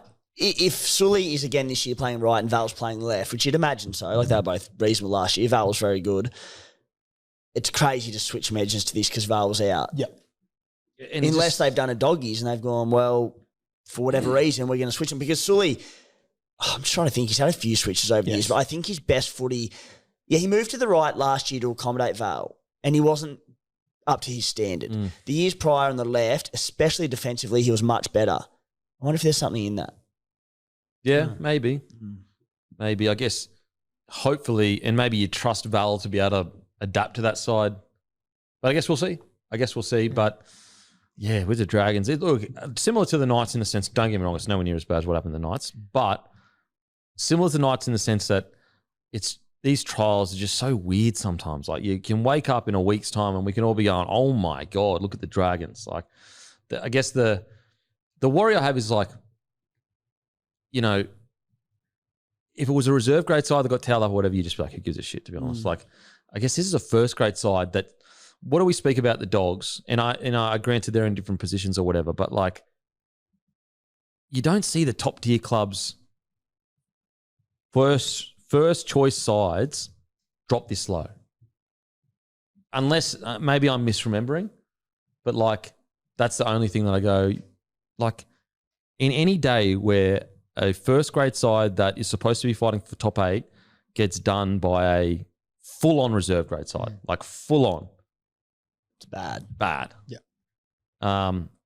Really on a bad day for the Dragons, really what it should have been was, oh, that was a little scare. You know, like, and then they run away with the game or whatever. I thought the most alarming moment for me, and I understand it's probably not guys that are going to be in their top squad, but at the back end of that game, when I can't remember if Sloan threw a bad pass or it's a bad pass that went past him and South Sydney scooped it up. Dragons just stopped and watched. It's just those little attitude things when I compare that moment to, you know, the urgency shown by Sean O'Sullivan when they were up 28-0 to stop that try in the corner. I'm just like, fuck, just so polarizing. Yeah. I mean, even the Cowboys, I know, it's a little bit different, but like, it's not the fact that they were up 66-24 or whatever. It's the fact that 15 to go, they're still trying to drag blokes out. Like, I just, anyway. In regards to playing well, like, who do you think actually went all right? I thought Atkinson actually had some decent moments, which was good. I thought he looked quite, all result aside and that optics aside.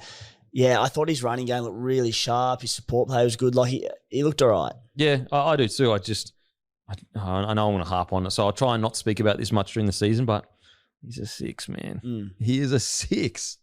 Like, I don't get it. I don't understand why you've got a guy that couldn't be more of a 6, a guy that couldn't be more of a 7, and their jersey numbers are different. It makes 0 sense. Like, at least with the Nico Hines and Trindle one, you know, he won a Dally M in the 7 role, you know, whereas this is not even, like, fuck. Yeah. Anyway. But I think the difference between the Sharkies halves and this halves is that I look at Trindle and I look at Hines. I go, okay, I can see a world where both are 7 and 6. You know, that. Yeah, exactly. Yeah, they can both shift into the gear if they need to. Atkinson maybe, but Kyle, I'm just like, you're a halfback.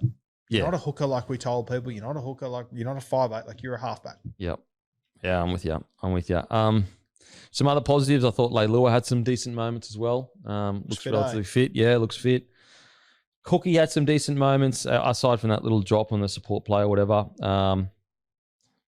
Really, obviously it's a head knock, but, you know, sucks for Saleh that he's, you know, got another injury that's going to keep him out. I know it's a head knock, so it's not his fault, but just saying. I'm a little bit surprised with some of these younger forwards, which I was so high on. I thought that this is the perfect case for them to just come out and show, you know, we're no longer the young forwards. We've had a whole year under our belt to a degree, give or take a few of these players. We are at above a level of these guys. But I got to be honest, like, and maybe it was a load thing. Maybe Flanagan's doing similar to Holbrook or potentially just loading them up so they've got a lot of fitness in them and they're tired or whatever. But if you disregarded everything they did last year and I just looked at that and looked at the young forwards, I wouldn't be that excited about them coming through right now. And this is just one game, on one game. Now, we've got way more evidence that there is a lot to be excited about. But in this game, I wasn't looking at the young forwards going, whoa, hell yeah. Yeah, I find it very alarming getting on a plane next week to go to Vegas against Canterbury, who look very well drilled, like well coached to me, if nothing else. And once again, Flano's done this before where he might have his team in the perfect spot. He might have them sitting on that plane for 14 hours thinking, the world's against them. Well, I mean, Flano gets beaten by bottom 8 sides and goes out and beats the best team in the comp. Yeah. So it's like, that is a possibility. It's put it this way. It's far more likely, in my opinion, respectfully, that the Dragons come out and kill it than the Knights come out. Put it this way, it's like, you just bang on with that for sure. And you're going to get good odds about the Dragons off the back of this trial and off the back of the Doggies. So especially when you go over to Vegas, it's just like a whole new ball game, new arena, the hype, like it's opening the season up. There's going to be good value about the Dragons. Yeah, and it's Flano that one of his strongest parts of being a coach is getting the boys up. You know, like backs, as you said, Root, backs against the wall. Everyone hates everyone's office. However, like I thought they were past this as a club. I thought that this up and down nature, this kind of like terrible one week, great the next week, like I thought they kind of matured past it to a degree. But we'll see. It is just a trial. We'll just try. Anyone else? You boys? No, it's just like, because like we came in here, you know, well, not last Monday, we had the previous show, but like I walked away from last weekend going, Dragons, okay, things are looking a little up here. Yeah, there's positives here, and then you come in this week, as you said, up and down. I know it's just trials, and maybe that won't be the reality, but the optics are just scary early. And I thought that when they named that full side last week, I thought I'd be coming in here going, fuck Atkinson, wow. Yeah. And he was good, don't get me wrong. But I just thought as a whole, there was just so many moments in this game where I just thought, Christ, I just expected so much more. Yeah. And what's strange is like, didn't they have a really good trial last year against the Rabbitohs in the Charity Shield? Was it last year they played really well? Year before, maybe. Anyway, we'll see. We'll see. It is just a trial, but I don't know. I feel like the top tier clubs, they just, even if it is their, like, especially in their last trial, still show you glimpses of like a ruthless top tier club. Yeah. Was last year? Played really well. Okay. On to the Rabbitohs. As we kind of alluded to, like I just thought they showed a bit of swagger, a bit in your face, a bit of confidence. I thought that the centers were great. I thought Penatani and Latrell, I think it's Sagewalt from the Broncos. Yep. Both of them looked great. Penatani, he was outstanding. He was up in the face of, I think it was Luciano Leilua early and giving it to him. Like, they were ready to tussle the boys. I'm like, mate, be careful. Yep. And then he went on and he was terrific for them. Like scored a really good try to open the game. Again, that was after the tussle happened. So that was his response, basically. And it might have been through Sully or someone, but it was a great try. But he had some really nice moments, albeit sort of limited opportunities. But yeah, he looked the goods. Yeah, absolutely. I think as well, like, I think Duffy is such a shrewd purchase. Like, we all know the weaknesses of his game defensively. Sometimes he can be, found wanting. But in regards to like attacking wise, like he's always been a good NRL player. And so like as a depth signing, like I think it's genius. Because he was really good on the weekend. Yeah, and Wayne's probably sitting there watching what he can do in attack, which is not the issue by any means. And going, give him to me, I'll sort him out. Yeah, and like what a good, let's say you're going to keep Trell in the centres and Jai Gray hopefully doesn't get injured, but let's say whatever. Like what a good replacement. Yeah, well, that's it, right? Because if Jai Gray does get injured, it's like, well, then you have to flick Latrell back. Not a bad problem to have. But she said maybe they want that. No, he's a centre. Yeah, and like we don't want the K's in his legs at fullback. Yeah. He's had soft tissue injuries. Yeah. And so all of a sudden you got a guy, Duffy, that could come in and play this well. Like this was against an NRL team. He tore him apart. Yeah. So, yeah, can't ask for much more. Going into round one for South Sydney, Jonah Glover out now. They've obviously got the option to play Ashton Ward at halfback, with Jamie Humphries missing. Do you just move Jack or Latrell into 6 for round one? Or, do you play Jack at 5'8", you play Cody at 7 and you just chuck Tallis Duncan in at the centre spot, you and Aiken in the back row? I thought Ward did a pretty good job when he played first grade last year. Is Bud definitely out? I believe he's carrying. Well, he hasn't played a trial. He's injured at the moment. So I think Ward can handle it, but I'm just like, for the start of the season, you just go with the best defensive side, the safest side. Like if you're lucky enough to have Jack White in your side and you're now 3 deep in the halves, you just put him in there. And you've got depth in the centres. And Tallis Duncan showed last year.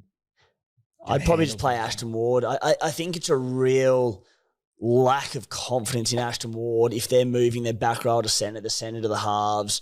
I think you're basically saying, we don't think you're good enough. See what you're saying. He's very young. He only got in there. Like, you wouldn't know who Ashton Ward was if they didn't have injuries last year, though. Yeah, he played and went pretty well. I tend to lean probably towards Roo. Go your best defensive side. Because we got attack.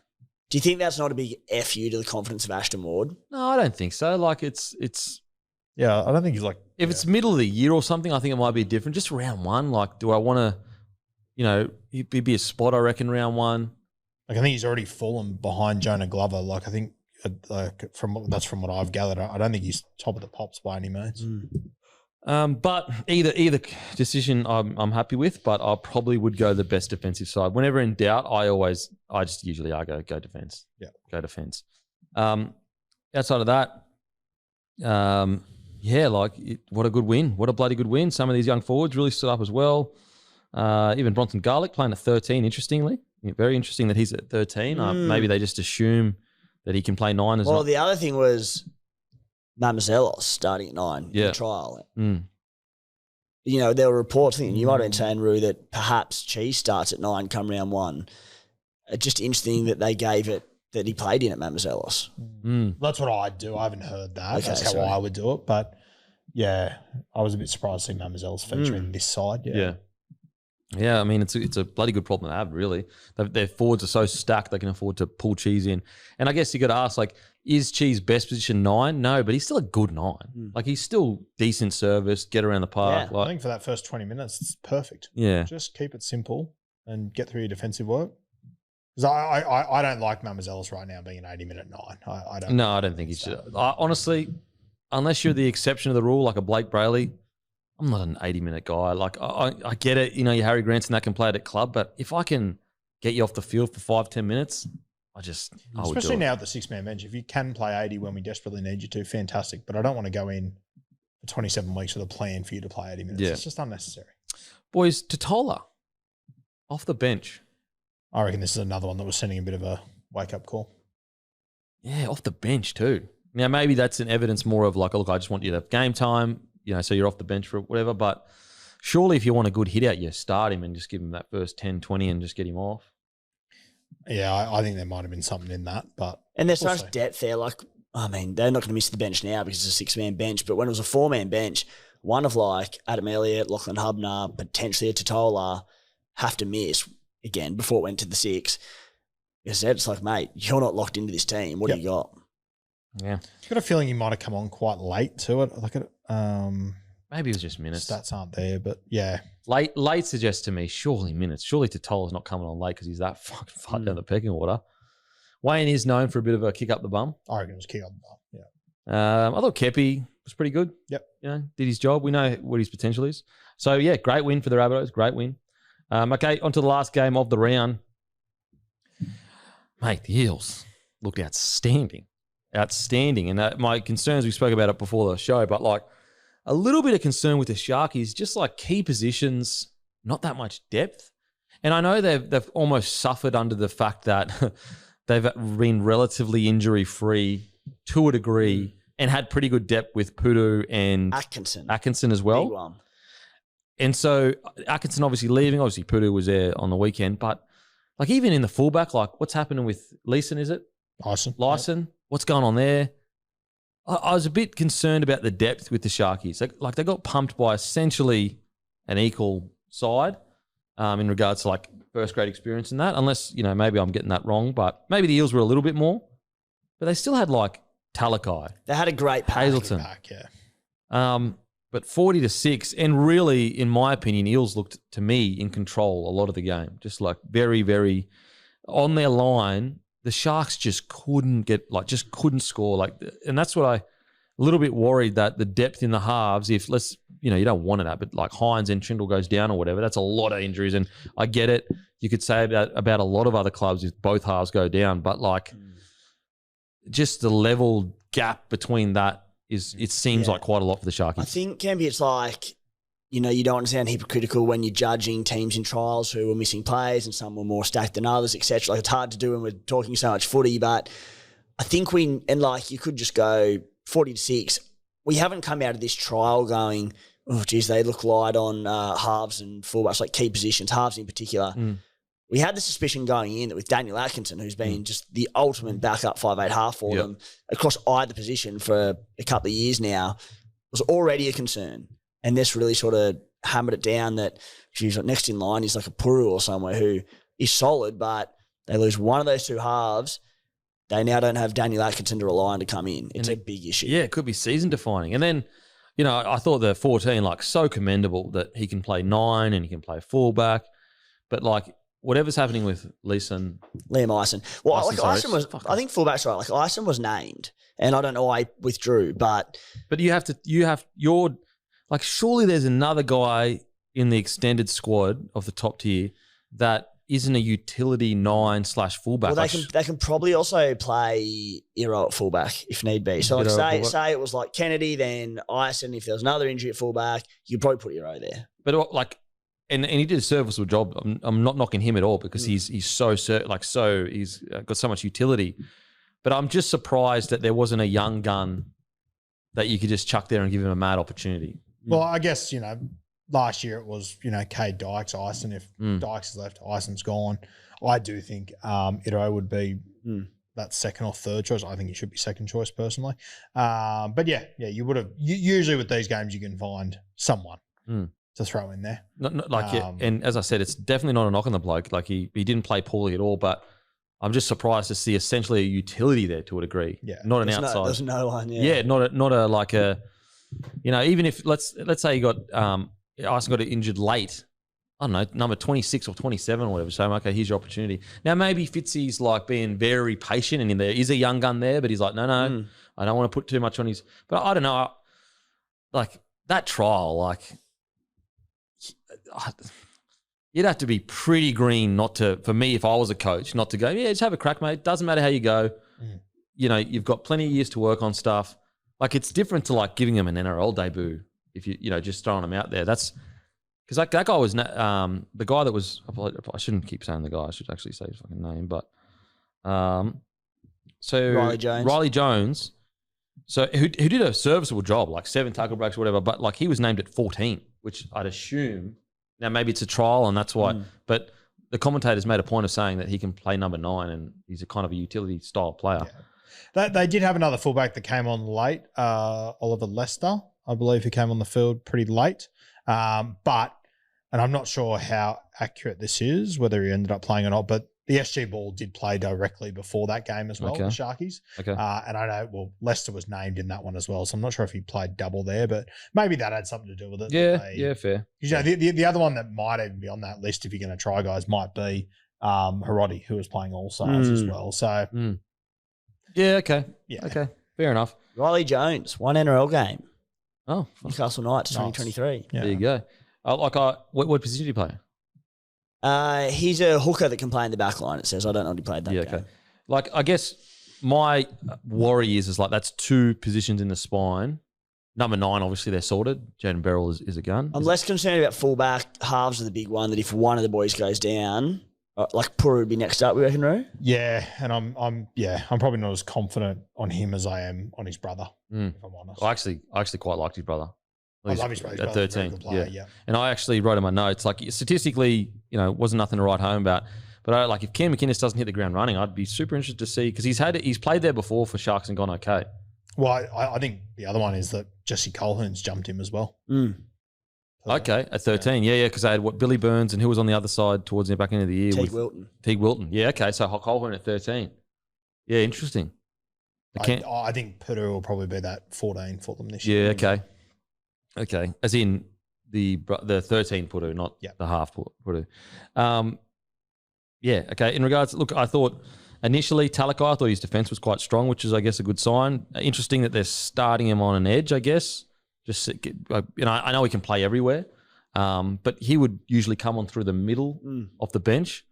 Maybe they're just looking a bit of depth on the edge there. Outside of that, like Hazelton had his moments, but like there wasn't that many Sharkies that I was like really like, oh wow, that guy. Yeah, kid that scored the try before halftime, Sam McCulloch. I really like him. Yep, he's a handy player. Obviously, he scored a try in this game, but he captained their Jersey flag last year, I believe. I like him as a player. Oh, Felix, yeah, I liked him. He was good. Do you know much about the Felix Fatali? No, I don't. No, not a hoop. I did like him. I thought he was quite good. There's a few on that bench between like Alex Challoner, Nicola Williams, who's a good player, Pharrell Gray. There's a few there. Harrison Hassett, he was at the Panthers. Yep, he's been a bit of a journeyman. I think he was at South for a little bit too, but I've always liked him. I think the winger, Christopher Leah, he's making his way out of the centre. Sorry, he's going to Perth. The one that I was a little bit let down by was Mikey Gabriel. He's jersey 4. He played yesterday. He's one he came over from Canterbury a couple of years ago. He's had a lot of hype around him. I just thought this might be a game that he could sort of break out. Was he in that trial 2 years ago? He's been in for the Doggies, and he went quite well, I think. Interesting with a wing spot available, Roo, that he played centre. Yeah, I spoke to you about this last week. I'm scrapping that. I think it will be Stone Street for sure. Yeah. So but there was even just a few defensive things with Mikey Gabriel. Like there was one on Sam Rani that I thought he could have probably stopped a try there and he missed. So he's young, he's raw. But yeah, maybe my expectations were too high, but I was really excited to see Mikey Gabriel in that one. Yeah, and he's 21. He's 21. He's very young, as you said. Yeah, he's got talent. Yeah. Maybe next year will be the year that he puts it all together. I thought Sammy Stone Street, for a guy of his, you know, basically he's an NRL winger, I'd say. He's shown that he's an NRL winger. Just a couple of errors in that. You just got to... You cannot tidy up. Yeah, it's got to tidy that up because we know what he can do, especially when he gets in first grade. But yeah, outside of that, I'm with you guys. My biggest concern is that depth in the halves. If someone goes down, it's just been so plug and play with Atkinson sitting there ready to go. Hopefully Purdue can, you know, I guess improve throughout the Yep. season. But Pudu would be like, what, 24, 25 now, wouldn't he? Yeah, I don't think he's young. He's 24. Yeah. So Shout out to the 8,972 that turned up to Henson Park for the Yeah. trial. Looked unreal out there. looks so good. So good. But yeah, so bit of a disappointing afternoon. I do feel like the Sharks have earned a bit of, because they've obviously prelim, top four, all that kind of stuff, have earned a bit of like, I think they'll be okay, but a little bit surprised, especially with a team that this current team is all essentially reserve graders that have come through. Yeah. And I don't see this happening 40-6 4 years ago when they were all coming through. That's a little bit of a, yeah. We'll see. Now on to the Eels. Mate. Riles. Similar to the Titans in the sense of like you can see a style of footy they play. Everyone's doing their job. Very, very consistent style of rugby league. You're getting guys like a Dury that, got let go from the Doggies. All of a sudden, like the improvement that he's made. You've got Katonga. Like, at the moment, and, we'll wait and see what happens, but like the improvement this club has made from being in this same time last year, they were at essentially the depths of a rebuild. The depths. Yeah. Now they're coming out and doing this. Well, you think about this time a year ago, they were 2 weeks away from having 60 points put on by the Melbourne Storm. I'm looking at them as value to beat Melbourne Storm in round one now. Like, they, to be honest, they were the closest team probably to the Bulldogs in regards to clinical trial that you hope out of a top-tier side. They were outstanding. They were absolutely outstanding. You mentioned there Matt Dury's obviously had a couple of false starts throughout his career, but I spoke to Mitch Moses last week. I said, who's the guy that you think will make a jump this year? And he immediately said Matt Dury. Said he's been very impressive this preseason. Like, and then you got Katonga, who had all the, was at the Doggies, looked really good, just didn't seem to make it work. He's gone there as well, and he looked destructive. He looked like Kick-Out on the edge there. He looked destructive edge. There are a lot of players in this Eels squad fighting for round one spots, whether that's starting in the back line or edges or off the bench, whatever it might be. And those blokes stood up in my eyes. And one was Kidione Kautonga, like pretty limited opportunities, relatively limited time, but just looked outstanding in that short period. The other one, a clear standout, but Sean Russell, who he's sort of sitting there and I think probably preferred for round one. He's looking at Brian Kelly and Bailey Simonson. But Sean Russell sort of stood up and gone, hey guys, like I played a heap last year. I played some pretty good footy. Like I'm every chance to get this. And he couldn't have done much more than he did, Sean Russell. I think it's a great point because like Sean Russell is almost the perfect case for how much Riles has improved these guys. We're talking about a guy that, been a fringe first grader. You can see the talent there for sure. He never shied away from the tough stuff every time he played for the Eels last year, he was pretty bloody good. And then he comes out and he's one of the better outside backs in the preseason challenge week. And then someone like a Brian Kelly who's come down and going, yeah, I'm locked to start sort of thing, or a Bailey Simonson going, I'll get a run on the wing. They all of a sudden go, shit, like Sean Russell, in Bailey Simonson's case, he obviously only played 25 minutes, but going like, I was outplayed by Sean Russell in this game and I need to win this spot. Yeah, absolutely. And then, so again, 2 years ago, we were like, the outside backs, they need one. Now they've gone to a point and they lost an international. The Voldemort of rugby league. Don't say his name, you may summon him. Just joking. Melbourne Storm are literally saying Voldemort. They're screaming, Voldemort! It's not working. It's not working. No, all jokes aside. It's not that serious, guys. It's not that serious. They lost obviously Lomax, who, we're talking Origin, top tier. And yes, I think they will miss him next year. Like there's no denying that. He offers something that you pretty much can't find elsewhere with his, aerial stuff, with the meter carriers. But for a club that was rebuilding 12 months ago to be in a point where there might actually be challenge, like they've gone from losing an international to like, oh my God, who do we put there, to, oh, actually there's going to be a challenge for a position there. That's unbelievable in the space of 12 months. Then do you know much about this? Is it Teen Cum Brown? No. He was outstanding. He looked the goods, didn't he? Yeah, he was outstanding. 2 offloads, bunch of meat, 126 metres, 44 post-contact, tackle break, a line break. I thought Sam Rani was outstanding, aside from the brain explosion. What the fuck? He wanted some Sam Rani. Bro, he was aching for a punch on. What the hell? That was a normal tackle after. Like, he didn't even get put on his head. It was just, like, ready to rumble. Mate, who pissed in your Weet Bix, mate? He was angry. But all jokes aside, I thought Sam Riley was outstanding. He was good. Like really good. And like talk about a guy that suits the modern era of rugby league. Can play wing, centre, edge, back row. Like such a good guy to either start or put on your bench. Like, and look, I'm not just saying it because we're big brothers. I think he's a bloody good player. More evidence of what Riles can do at the club. Yeah. Jersey 22, Lorenzo, the 5'8". He looks coming good. through the grades. Yeah. He didn't blow the world away. I tipped the NRL onto him. Good. Yeah, good. Yeah. Just so you guys. Yeah. Fucking very early. A few years ago, I said that Lorenzo, he's got something about him. He, every grade he seems to go up, he just seems to handle it. Like you sort of think he's going to get caught out, but he just seems to keep handling it. So yeah, another tick next to his name. I think he's probably at least a year away from proper NRL, but one to watch there. But like, again, another W from the administration at the Eels. Like they're timing it perfectly. Yep. They went out and got Pezzett because they said he's not ready yet. Give him an extra year. And you're right. In a year's time, he probably will be ready to take that 6 jersey. Got to say, like, I know Pezzett and Moses long-term probably aren't the pairing, but geez, doesn't it make you feel, if you're an Eels fan sitting there going, if Moses goes down, we get Pezzett that can just guide us. He looks so confident and calm out there. And I think it's just a really good evidence of like how good that Melbourne Storm system is. How good the Storm system is and just not rushing players. Not rushing them.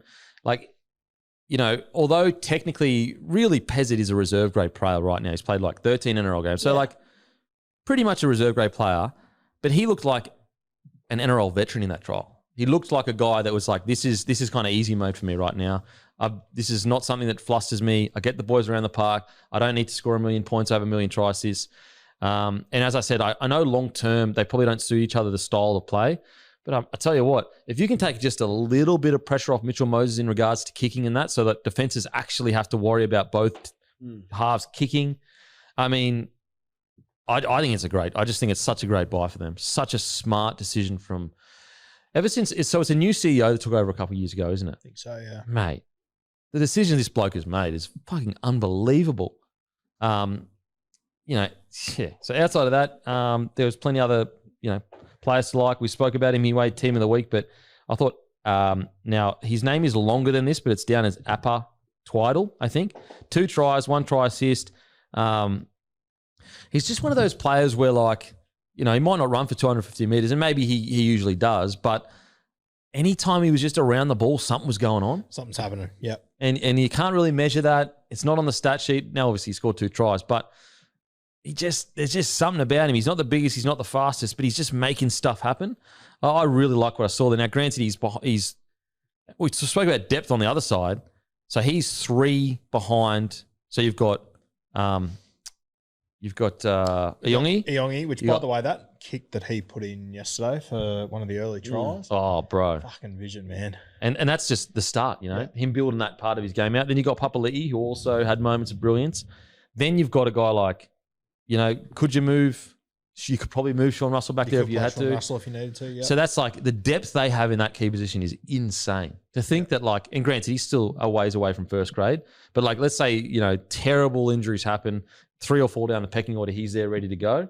It's a pretty good position to have. Yeah. So it's just in such a great spot. They're in such a great spot, the Eels. Like, I almost want to, I think I had them at 8th or 9th. I almost want to revise that. Maybe I'm getting ahead of myself, but fuck, what a performance.